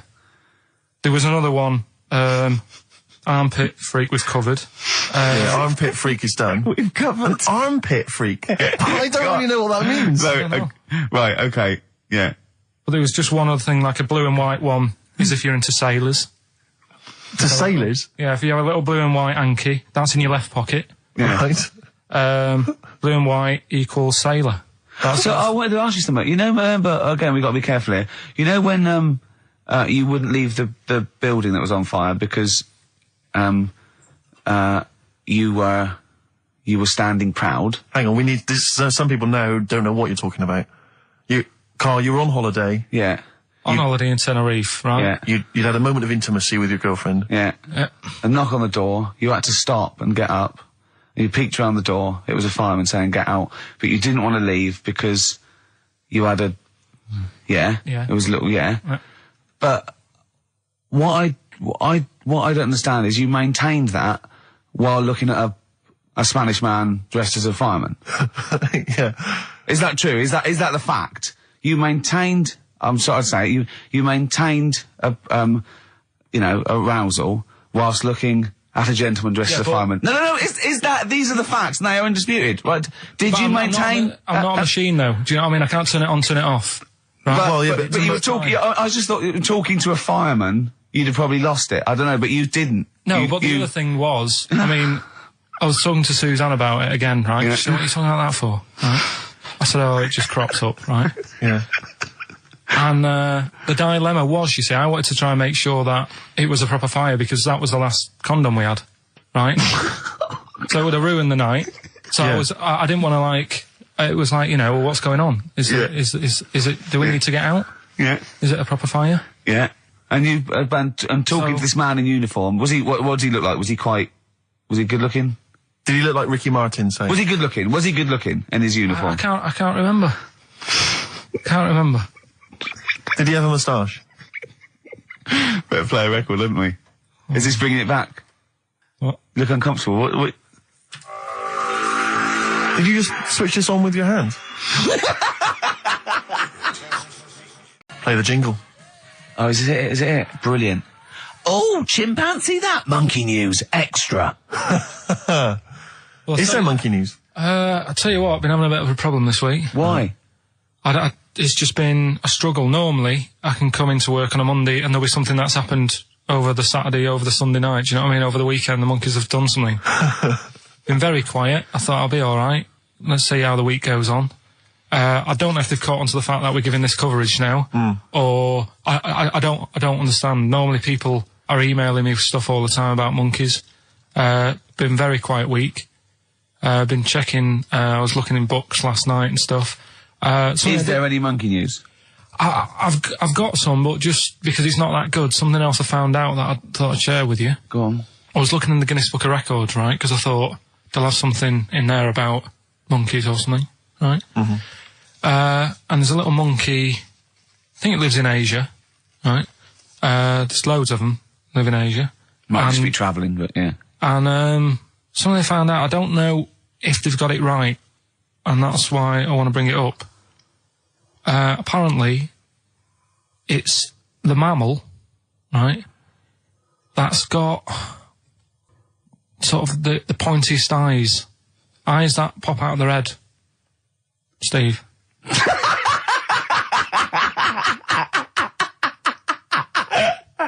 Now, the thing is, right, I thought that's interesting. Yeah. Apparently, it's the biggest with the sort of goggle eye type thing. Right, yeah, go on.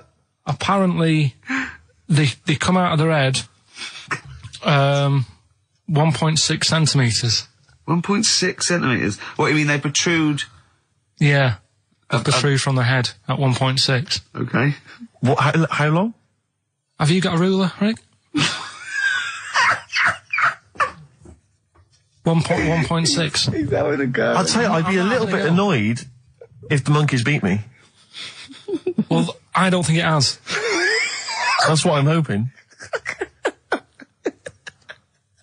Is there anything we can... I mean, what's 1.6? Oh, can you...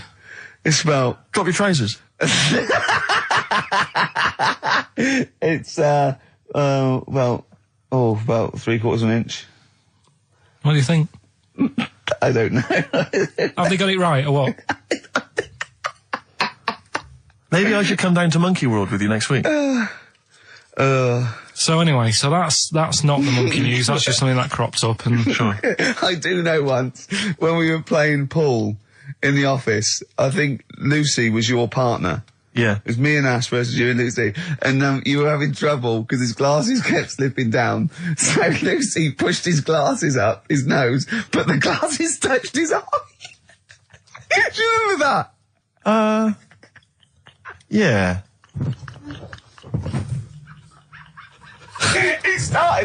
He started it. Well, you're the one who joined in. No, I know, and I feel bad now. Yeah. He makes me nervous when he goes, yeah. It's not, play a record. No, I'm just trying to think about which part of your fat, middle-aged physique I can pick on.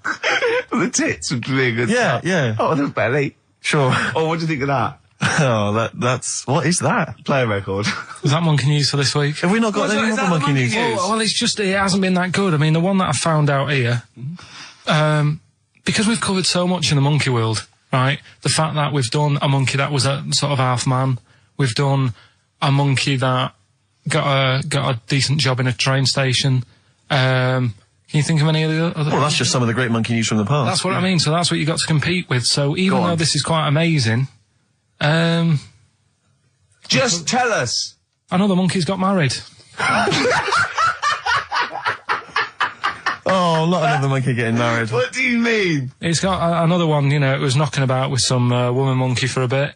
A woman monkey. They decided to, you know, get married. Yeah. They did.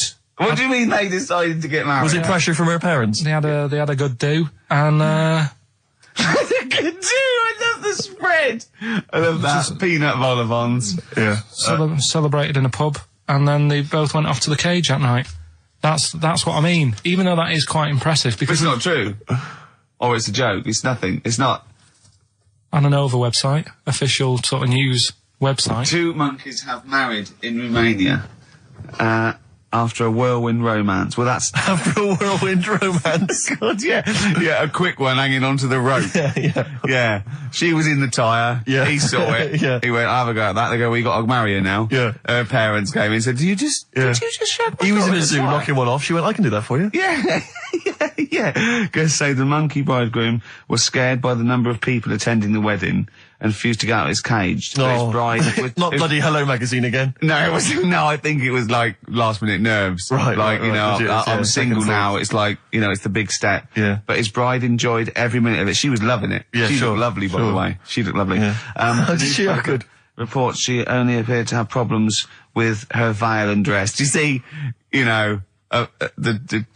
This is. The guests I hope they didn't ruin included it like Anthea Turner and maybe get sort of sponsorship PG tips or something. with strong plum brandy, so they got them drunk as well. So they carried on the celebrations at the pub, and the bride was taken to her new husband's cage at night. I apologise. Play a record. I'll tell you what winds me up. What? Monkeys getting married. I know. And I'm not getting any action. And I got bigger eyes. From his dinghy. Sat in his dinghy. That is brilliant. It was an inflatable thing. It wasn't like a wooden. Yeah, an inflatable one. Yeah, big. Inflatable Did you ever go around and visit him? Yeah, now and again. Was it weird seeing a 60-year-old bloke in a suit in a dinghy inside watching two tellies? It's weird. At the time, I thought nothing of it. Which of the TVs stopped working properly first? I mean, did he? Let's say the sound went on one of them. Yeah. Did he carry on watching the other one, hoping that the other one was fine? Or No, he went and got a new telly, and then the vision went on that, and he went, "Oh no!" He went, "Hold on, though. Wait a minute. I've got another telly in the wardrobe that I haven't used it. It must have been like that." Yeah. Wow, he sounds brilliant. Is he still alive? Yeah, he's still around. Yeah, I haven't seen him for years, but he used to. Be all right. Was he married? Be all right. I think that's what happened. I think his wife passed away, and that's when he had all this. He had a boat. And it's like, oh, where am I going to put it in a bed sit? And it was like, hang on a minute. Yeah. You know what I mean? Sleep in that. So, yeah. I wonder if he ever brought any women back. Just the idea of bringing them back, getting down to it. Shall we move into the bedroom? Ahoy! Oh, That is fantastic. What were we talking about before? I was to tell you, the most complaints ever, the Last Temptation of Christ. I haven't seen it. What is it? It's Scorsese, isn't it? it's Martin Scorsese, and I've bought the film actually recently because I was intrigued to see it, but I've not actually watched it. But from what I understand, the reason that it was so outrageous is because it has a whole sequence which shows what it would be like if Jesus had lived his life and not martyred himself on the cross, but lived his life as a human being, part of which is him having sex. And so I think that was chiefly what the outrage was, that it was showing this godly man to be, you know, as human as he was supposedly, you know, because he's supposed to be human as well. So so that's the reason. That was the reason that there was complaints there. I don't know. I haven't seen the film. Well, I can't say. you see him, do you? You see him having sex, I think, yes. Although it is an actor, Carl. Yeah, it's not actually Jesus Christ. It's not the real. It's not the real Robert Powell. No, It's an actor playing Robert Powell. It's that, you see, sex on films and all that, right? When I was growing up, I'd be watching... No, I'm just saying an example of this, really, right? When I was growing up as a kid and I'd be, you know, watching films with my dad, right? He'd really be enjoying a film, right? And then a sex scene would happen. Right. And he'd go... On film? Or just behind you? In the film, a sex scene would happen. Your brother up to his old tricks again. And he'd get up and go make a cup of tea, right? Right. Typhoon? That he'd stolen from some sort of telephone box? And, like, even recently, he thinks it ruins a film. Do you know what I mean? Because there's no need for it to happen, is there, really? Yes. Why? Sometimes it's warranted. If the film itself is there's some films it isn't though. Some films it isn't. Of course, some films it's arbitrary. I think the films that him and his dad watched together on Channel 5. Probably not. Is it only on Channel 5 in your house? But let's put it, if you're watching, you know, I don't know, a late night Friday night, you know, from erotic thriller. 1983. Yeah, Illegal Briefs. A beautiful lawyer has to defend a man who may be a killer. She falls in love with him, but does she know the real man? Oh dear. You know what I mean, though. Lest you forget, of course, that I... Love Heat. With the bloke that is now in... Go on. You know, of course, that I, according to the Internet Movie Database, I once appeared in one of those films, in the film Killer Image, a Canadian film, I believe, from 1989. According to that computer... it's all wrong, isn't it? It's all wrong. It's all wrong. Of course it is, yeah. Apparently, I was in that, and I played the role of Kirk. Was it a porn thing? No. I think it's just an erotic thriller. Oh, right. That I suppose it is. You only had a very small part, though, didn't you? Indeed. Yeah. But no, do you know what I mean? Sometimes you don't need to go that far. Say, like in this Jesus program, right? Film. What's it called? The Last Temptation of Christ. Just like talking. You know what? What's his name? Is it Ralph in The Simpsons? Yes. I drawed a kitty cat. It's like talking to that. Yeah. No, but right, this sensation thing, right? Do you know, often we don't get that many complaints on this show. We don't get very many complaints. And I think that's either because there's no listeners, or B, it's because most people agree with Karl, and that terrifies me. Or they let him off, because it's like, you know, you can plead insanity, you can go mental and kill a few people, where they go, oh, he's a bit backwards. No, but was it because, like, they're saying that he was having it away, or is it because you saw it? What got the complaints? The complaint was the very suggestion that Christ it was a blasphemous thing, not the fact that you saw an actor's knob. So what about if they just cut it down a bit and you like saw the little stable door closing? It wasn't the baby Jesus having sex. It was the grown man. The stable door shutting. No, but you know what the they do? nativity scene. That is brilliant. The wise men saying, I can't believe we brought myrrh, we should have brought condoms. It's like that, yeah. There's 2 for 1 offering, Boots. Yeah, I don't know what we were thinking. With frankincense. It's just that it's always awkward. Should we apologise now to the Christian church as well? So Sorry, the little Chinese fellas, little Welsh fellas, and the little Christian fellas. We haven't said anything wrong. No. It's like, you see, when I was growing stable up... door. I love the idea that in Karl's world, he was born in a stable, just thought, well, I love this place. Yeah. I'm just going to stay here the rest of my days. This is good here. Oh, brilliant. But when I was watching telly with my mum and dad, I mean, it still happens now, right? My dad will sort of go, oh, ruined. Good film ruined, right? Yeah. If some sex scene happens. But what are we talking about sex scene? Are we talking about a kissing, or are we talking about penetration and looking at the camera? Going, are you enjoying this, Pilkingtons? What are we talking about? What is sort of extreme levels are we talking about? Right, last time I was down there, right? Yeah. What was it? Meet Joe Black. Meet Joe Black. Meet Joe Black is a terrible film. Yeah. Right?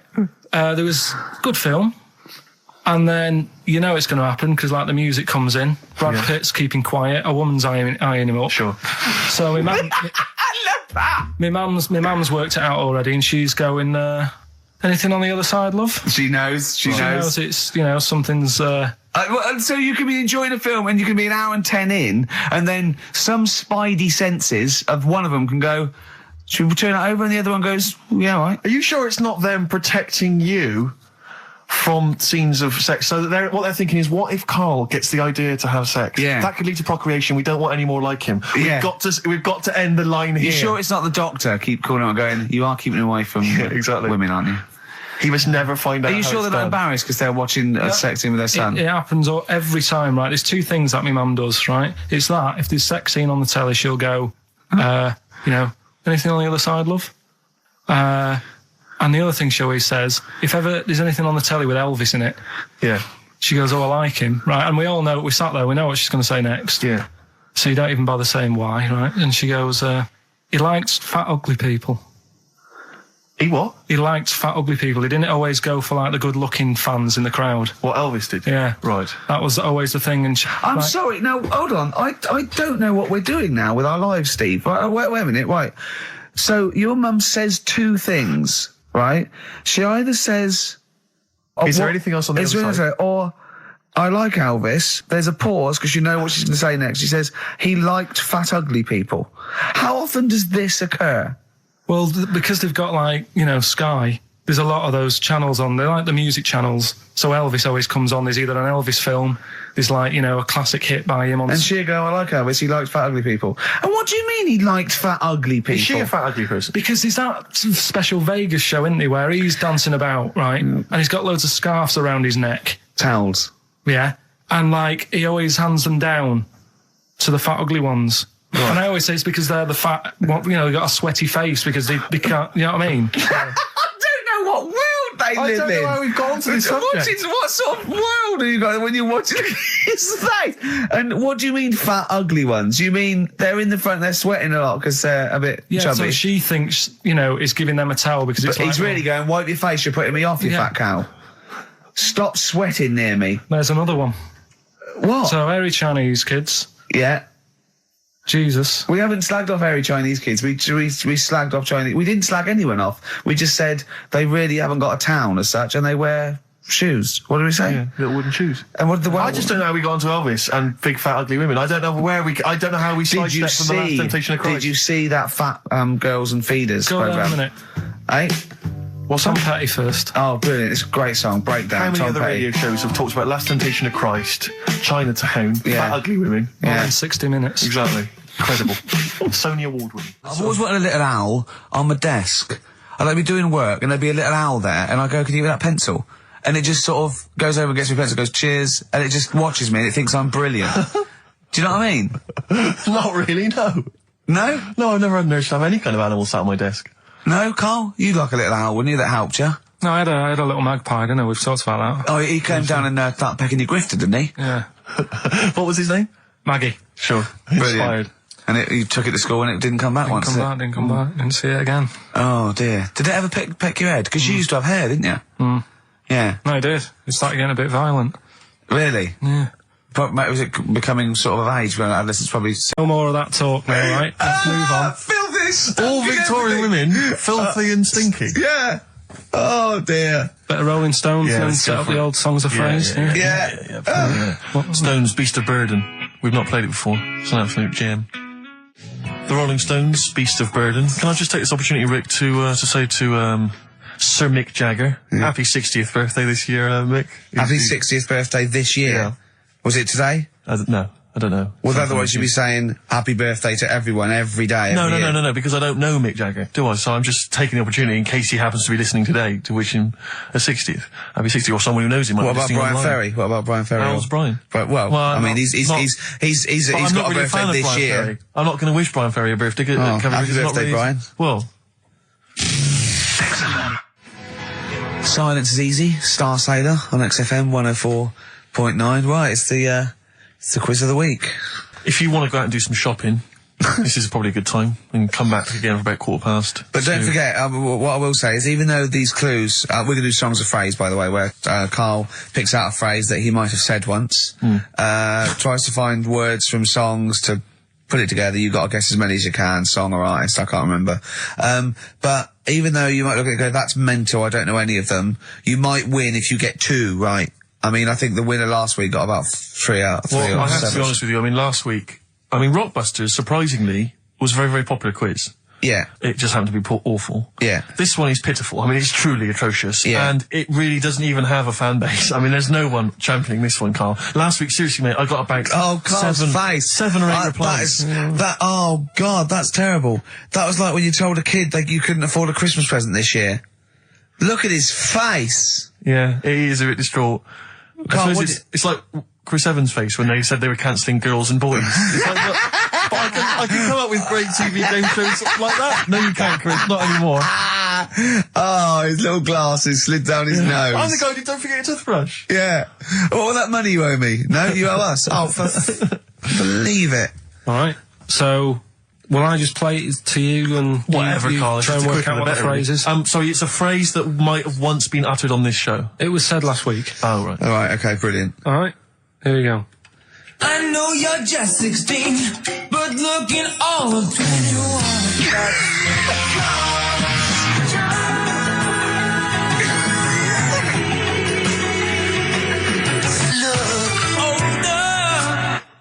Right, I didn't quite hear it. I know what that is. That's ridiculous. What was it? What it is it's something like, right, you're only 16, but you look 26, and the Chinese look older than they are or something, because he said that. The Chinese don't age well. That is mental, Carl. It's the most convoluted, ridiculous, racist piece of material ever to be uttered on radio. Play it again. I know you're just 16, but looking all of 21. That's...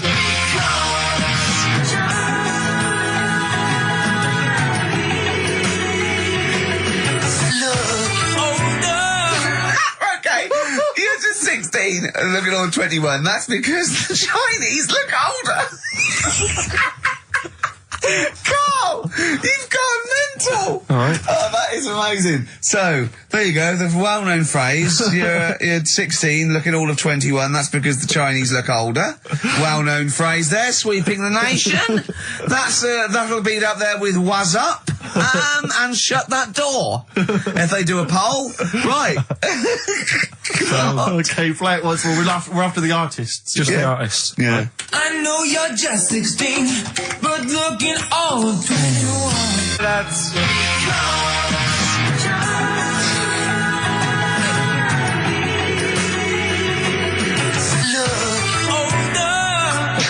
Unbelievable. All right, let me tell you what the prizes are. We've got, I assume this is the new album from Mower. Everyone's going crazy for Mower. I've not heard people stop talking about Mower. But there it is. We got the new album from the Webb Brothers, which might be quite good. The Polyphonic Spree album, the best dance album in the world ever, which is ideal perhaps if you're having a barbecue and you've got lots of 8-year-old children coming. The Polyphonic Spree, I look at them and I think, well, you know, you're a pretty good band, but if that album sounds like $1 million, you're going to make that 40 quid each. I know, it's extraordinary. I mean... They're the sort of indie equivalent of the So Solid crew.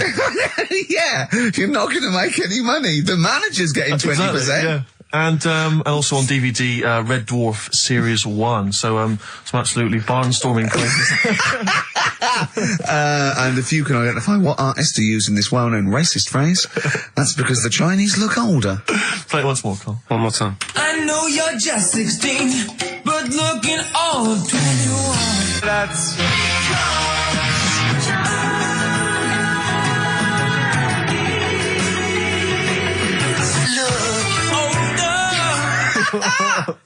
Oh, Ricky.Gervais at xfm.co.uk. Play a record. This is radio. Panic. Did a bit more research this week. Okay. Found a good story out about a monkey. Right. Which I'll tell Ricky a little bit about it. Tell me, come on, tell it now. No, I reckon we should keep this. It sounds exciting stuff. That's got 'em, right? Tell us about this monkey, Carl. You're going to love this one, Steve, right? Yeah, so last week we were talking about how, like, a lad left his family because there was problems at home and that. He went and lived in the wood. He got airy. Right? No. Leave it there, Rick. We haven't got time to go into it. Right, so... That's what happened. And that's what happened. He lived with the monkeys. He went airy. That's what happened. Looked into some other stuff about, like, airy kids and all that. Yeah. Came across this story about a bloke, right, who worked in a zoo. Oh, dear. Right? So... Trouble's brewing. Loving his job and that, but it's quite a lonely sort of job because you don't see many people. You're just dealing with animals all the time, right? So, anyway, he gets a bit pally with a monkey because it's the closest thing to a human. Well, that ape is. Right. Yeah, but you can't really go that close to apes. Well, They're dangerous. what do you mean? What type was it? Do you Just mean let him tell the story. Was it a chimpanzee? I reckon it was a chimp, yeah. Yeah, I don't even know. So it was a chimp. It was a chimp. Yeah, but it doesn't matter, does it? So he gets pally with him. Right, so he gets pally with him. Did they go on holiday together? Well, no, I mean, it starts On the pool together. off just checking each other out and, you know, probably sharing lunch and that together. Yeah. Right? Anyway, this goes on for a while. You know, they're getting on well and that. And then after a while, right, the monkey starts sort of imitating him a bit more and sort of walking upright. Oh, God. Yeah. Right? So he thinks, oh, that's a bit weird. Anyway, they get on really better and what have you. So he thinks he could live at home with me, this. Yeah. Because we're getting on the storm. Yeah. Right? So he takes him home and before Is you this know the it... beginning of Beneath the Planet of the Apes? I think it is. I think you've seen this on video. I'm worried, because he's already imitating him and they're moving in together. I'm thinking it's maybe a bit like Single White Female. Single White Zookeeper. Oh, brilliant. Right, so anyway, so it's moving in and it's getting used to sort of the normal human life. It's having a cup of tea in the morning. Yeah, PG tips. It finishes the day off with a dear. Finishes the day off with what? It doesn't have to move a piano at one point, does he? Finishes the day off with a little brandy? Yeah. He pours himself... Is he wearing a smoking jacket? I'll tell you what, Carl, you're a maniac, Listen, mate. no, this is why it attracted me. It's amazing, right? So he's having his brandy and that, loving his life. Next thing you know, he sort of, I don't know if he loses it or he gets shaved, but the top half of his body is hairless. Right? Apart from his head. Right, so he's got a nice... So it's the opposite of the kid. No, Yeah. this is what I'm saying. That would happen. Right. Well, hang on, but so you don't know if You he don't was even shaved know. or if How did it say?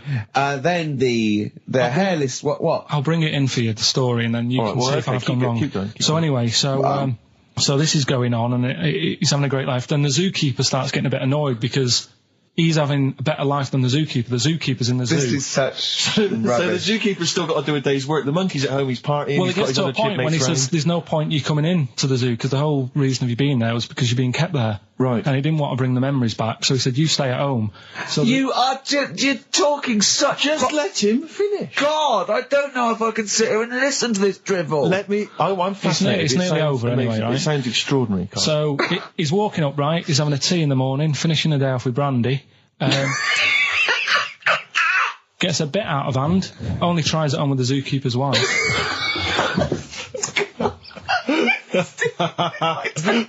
Make him go away, Steve. How does he do that? Well, because he's around humans a lot, he becomes a bit of a charmer. And, But what is it that he could do to seduce her? Pick fleas out of her? he didn't say. He was built. Yeah, he was well hung. So what about that? What do you mean, what about it, Carl? It's obviously not true. It's obviously not true. This wasn't on the internet. This was in a book. So it's not a quick joke and just put it on a website. This is in a book. I don't understand how... I love that he becomes a charmer. He's got better taste in brandy. Exactly. And he... Oh, What was it that he was doing that seduced her? I don't know. Maybe because he was at home more than the zookeeper was. But what would he be doing, Carl? He's not going to be talking with her. They're not going to be playing Trivia Pursuit. Maybe she liked the silent type. He didn't go into that. He just said that's when the trouble started. Carl, play a record. Right. Is that what Suzanne did when she brought you in? Right. There's this monkey. Right? Oh, yeah. It's called Jack. Yeah. Right. I got pally with this bloke who worked in a railway station. How? Pen pals? I don't know. I didn't say all that. I'm Internet, just telling you. internet. I'm shortening Chat it. rooms on the internet. So, anyway, he's helping him out all the time. It's this fella's job, right, to sort of make sure it's safe for the trains to come in, that sort of thing, right? But he's always working on his own, so he's got his mate Jack in with him, right, this little monkey. Yeah. And, you know, they're having a good time. They share lunch together and stuff like that. Anyway, it gets to a point when the fella whose job it is, right, starts getting old, and Jack, the monkey, starts getting more involved. Presumably this is a chimpanzee as opposed to a monkey, you mean? When you say monkey, it's generic term, you mean chimp usually, don't you? Yeah. Go on then. So, you know, he's clocking the fella doing his job, and he's thinking, I can do this, right, the monkey. I love it. Yeah. He's helping out, he's pulling down the levers and stuff, so the train's sort of coming on the right lines. Sure, yeah. He's clocking it, he sticks his head out the little window, see the trains coming and that. I have British Raider listening. Yeah. Right? In the end... Oh, yeah. The fella whose job it is, he lost a leg for some reason, couldn't work anymore. Lovely. Gave Jack the job. Yes. Right. Okay. The railway company happy with that. I'm sure they interviewed a number of people, but he was the best monkey for the job. And that's good, isn't it? Well, it's not true. Right, once again. Well, it's not true. Don't hand Steve a piece of paper that someone put on the internet who is probably a bigger mentalist than you. That's not proof. It's not true. At no point did a railway company give a chimpanzee the job of signalman. It was ages ago. What? Steve, when was it? It was before trains, probably. Well, it's in the 1880s, according to this piece of paper, which is what you've based your monkey news on. Now, of course, I think ITN and a lot of the news channels, they tend to get lots of independent confirmation of their news before they give it out as fact. But you've got an email from someone, so let's assume that's real. It says, for this, Jack was officially put on the railway payroll, earning 2 cents per day and have half a bottle of beer on Saturday. That's what we pay you, isn't it? He doesn't even get the beer. Oh, dear, he's not allowed to drink. Right. Little midget, circus, really packed out show. People are loving it. Steve, you'll ask the same question I did, I know. So there's a little midget jumping up and down on a trampoline. What's Right. Pay good money to see it. So everyone's clapping, and he's getting carried away.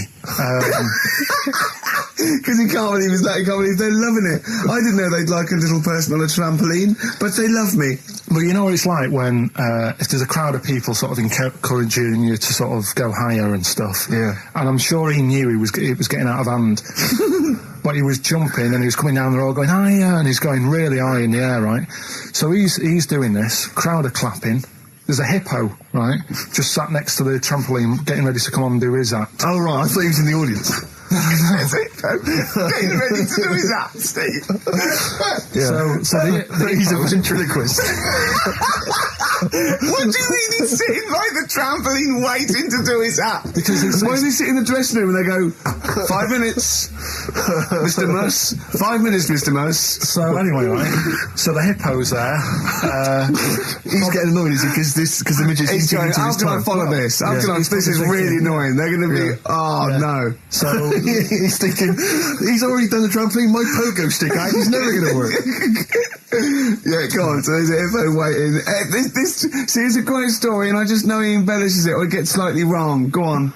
So there's a midget jumping up and down. The hippo's getting annoyed. The crowd are going mad. The midget's loving it. Can't believe his luck. Although you think he probably knows he's dicing with danger. Yeah. So next thing you know, they're all saying higher, higher. He gives it one big, like, heavy sort of landing on the trampoline. Goes really high, but goes off at a funny angle. Oh, hypotenuse. Okay. Yeah. And sort of flies up. Hypotenuse! Sure. Flies off at a funny angle. Ooh, dear. Hippo's there, swallows him whole. Crowd are clapping, thinking that's why the hippo was waiting there. Rubbish. Rubbish. It's not rubbish, though. But no, maybe there was an accident in a circus with a midget and a hippo, but at no point was this hippo waiting to go on, going, come on. The midget flew off at hypotenuse and landed in the hippo's mouth and was swallowed whole. This is what you embellish it. That is great. And I have to say though, Rick, when I heard midget, trampoline, hippopotamus, I was thinking accident waiting to happen. Yeah. So. Yeah, maybe. I mean, it is that you should never put those three together. Never. It's a recipe for disaster. Everyone knows that. Midget, trampoline, hippopotamus. Are you mental? You're asking for trouble. Well, you know when he told me it, he said, and the midget, he didn't mention the hippopotamus, and he said the midget went on, and soon he fell off, and the hippo ate him. And I said, sorry. What was the hippo doing there? He went, it's a circus. I've never heard of a circus having a hippo. No, what do hippos do? What can they do? You can't train them, can you? Aren't they, like, very deadly? They're huge, aren't they? You can't have a hippo in a circus. You're not thinking of Zippo. He's neither clown. Yeah. It wasn't some sort of where Zippo was eating a midget and it's some sort of horrible sexual act. No, it was definitely, I heard it on breakfast, right? Oh, okay, sorry. No, it's definitely fact. Yeah, okay, right, okay, good. Well, let's play a record then. Alright. Girlfriend was away, wasn't she, yesterday? Yeah, I always have a problem with that. Because you don't go to bed, do you, early? Do you know what I mean? You sort of think...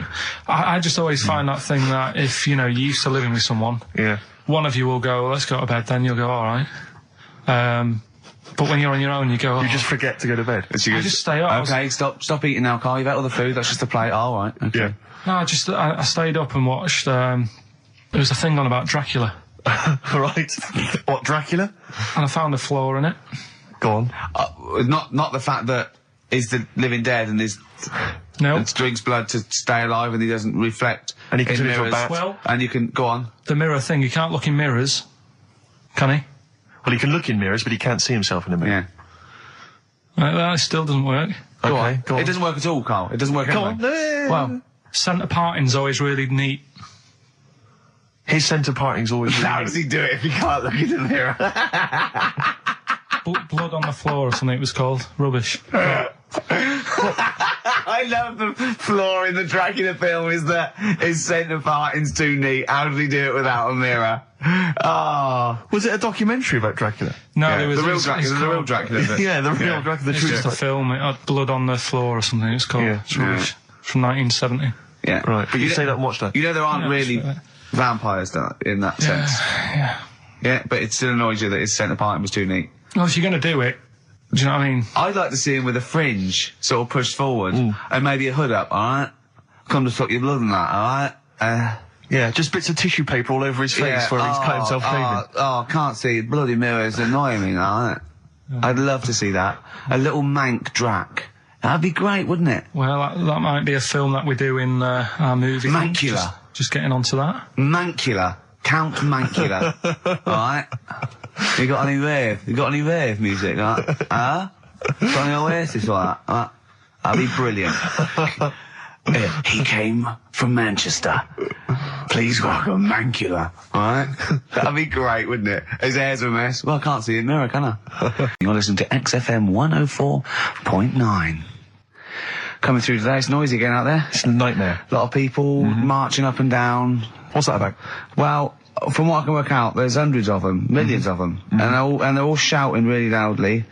What do we want? Peace. When do we want it? Now. What do we want? Peace. I want to go, shush. Yeah. We all want a bit of peace on a Saturday. Yes. Keep it down. Please, I can barely hear myself think. I know. And he's not listening. Tony's not listening. He can't hear you from there. You may as well give up. He's not listening. There was 1 million of you last time. It didn't do anything. Hey, but Steve, there's no attitude. You know what? I couldn't find Boy George's War is Stupid, so here's a bit of Dylan. Bob Dylan. The times, they are a-changing. The thing is, Rick, it makes me wonder if the times, are they changing? I mean, it seems to me that life's pretty much the same as it was way back in the 60s when Bob Dylan wrote that song. Got any idea what you're talking about? No idea whatsoever, You Rick. don't really know about politics, do you? Know anything about it. Don't even read the papers. Got no interest, really. Yeah. Not particularly informed. My life's cushy. Won some awards and stuff. Doesn't bother me. So, on a serious note, though, it is a bit worrying. I want somebody to put my... Do I have to get gas masks or something? No, because there are guys out there in Leicester Square today wearing novelty hats. If they don't sort this war out, then no one can. Okay, well, I'm not talking about it. You would worry about it. I would worry about it. Well, maybe, Steve. Why? Sort of people who are successful are worrying about it more than other people.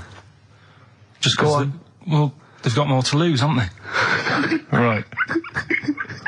No, do you know what I mean? You see, like, Bruce Willis on the telly saying, it's not good, is it? And it's because he's got a big house and loads of cars. If you live, on a council estate, it's like, well, if it gets bombed, probably doing us all a favour, we'll get nice new blocks of flats to live in and that. It happened with Manchester, with the bomb that happened, and they bombed the Arndale Centre. Did us a favour. Got a nice new Marks and Spencers and that. So this puts a whole new twist to the argument when people say bombing the world's poorest countries is wrong. Because I remember when the Afghan problem was on, people were saying bombing the world's poorest country is wrong, but it's like home improvement, according to you, then. Yeah. Because they've got a brand new B&Q, have they, over there? They're popping down there every Sunday. Anyway, let's not go on about. I get hassled a lot by the homeless. Don't we all? You should go home to sleep. Yeah. I'm here, mate. But no, I do treat them a lot. You treat them. I love that. You had a good day? Yeah. You've been good? Yeah. There you go. That's 50p. Suzanne does the Save the Children thing. You were talking about, charities hassling you all the time. She does that. And I sort of say, well, you do that. I'll look after you. You'll take care of the homeless. I'll take care of the odd tramp around where I live. And how do you treat them? Loads of different ways. 50p I might give them. Yeah. Or I might, they'll sort of say, have you got any money? I'll say, what for? And they'll go, I'm really thirsty. So I'll go, well, hang on a minute. And I nip and get them a little Diet Coke. Sure, a Diet Coke? Yeah, they want to watch their weight. Yeah. They're going full fat. Oh, what an insult. Yeah, exactly. To a man like me. Yeah. I'd rather treat them than... Because a lot of people spend money on, problems abroad and stuff. Right. Oh, I just think, Yeah, famine I'm just saying. Oh, God. Like what? What do you mean? Like famine relief? Well, you do get sick of it, don't you? You know what I mean? It's that... You get sick of it. No, I'm just saying. Wait. Go on. I'm just... I know, just let whatever you do now, Steve, don't interrupt, because I'm scared, but I just think it's worth it. There's so many issues. There's freedom of speech, there's we're not responsible, there's he'll get away with it because he's a buffoon, yes. And it is entertaining. Exactly. So, go on. All I'm saying is you're saying, who do I give me money to? Is it little, sick kids or whatever, or is it old people or whatever? HMV. That's where he gives his money to. Particularly, they get a lot of it, yeah. Yeah. And for me, I just get sick of, problems abroad. It's like, what do you do? What do you do with famine and that? What are you meant to do? How can you solve it? It's gone on for years. Yeah. And it just keeps going. We keep giving them money, they keep spending it. And you're not getting any return for your cash. Well, it's just how many times, they've got to learn. What do you mean they've got to learn? What, you're going to teach them a lesson? What do you mean they've got to learn? What do you mean? Well, what are they doing with it? Yeah, they must have like better interest accounts or something where, look after, put the money in the right things. Sorry, do you think that Bob Geldof sort of writes them a cheque? He goes over and he's in the helicopter and there's millions of them, and they go, it's Geldof from Boomtown Rats. Brilliant. If there's one man that can help us. Yeah, I hope he doesn't sing. He's not going to sing. He's got some money for us. And he comes down and he goes, do you want a cheque or do you take Switch? They go, we don't take Switch. He goes, there's a cheque. They get things doing like... it again though, isn't he, as well? He used to work here, Bob. He's a lovely fella and that. But, yeah, he's a lovely man. But how many times can you save the world? He's over there again helping out, and it's like, well, what do you do? Are you saying don't bother because it keeps happening? Not well, I'm not saying that. You know what I mean? I'm not daft. So that's what you're thinking. And Carl, you are daft. Yeah, exactly. I don't know what the answer is. Do you know what I mean? So you're just saying wash your hands of the whole affair, leave them to it? Yeah. Sure. Are you really just saying it's nature, it's tough luck, just don't interfere? Like a wildlife programme. Is that what you're saying? Don't interfere. Are you basically saying it's not my concern? This has got a bit heavy. Can we do Cheeky Freak of the Week? Let's play a record.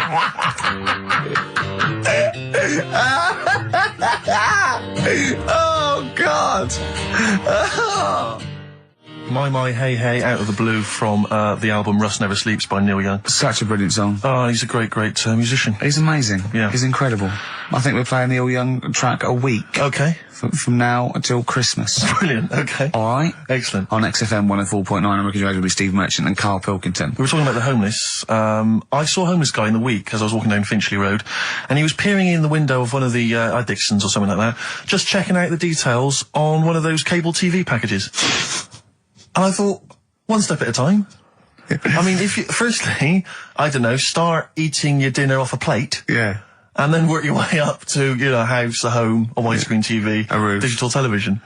But it's odd. Well, that might answer one of the questions. Because I keep getting recognised by homeless people, and I never know what to say. I go, I think, well, either they're not really homeless, and they've got sort of digs or something, and they watch television, or the scariest one is that they've become homeless in the last few months since the office. And I think, oh God, that's really scary. Or they are watching it in Dixon's. They're going, the office is on tonight. Yeah. What are you doing? Yeah. Going down to Dixon's. Or they think you're one of them.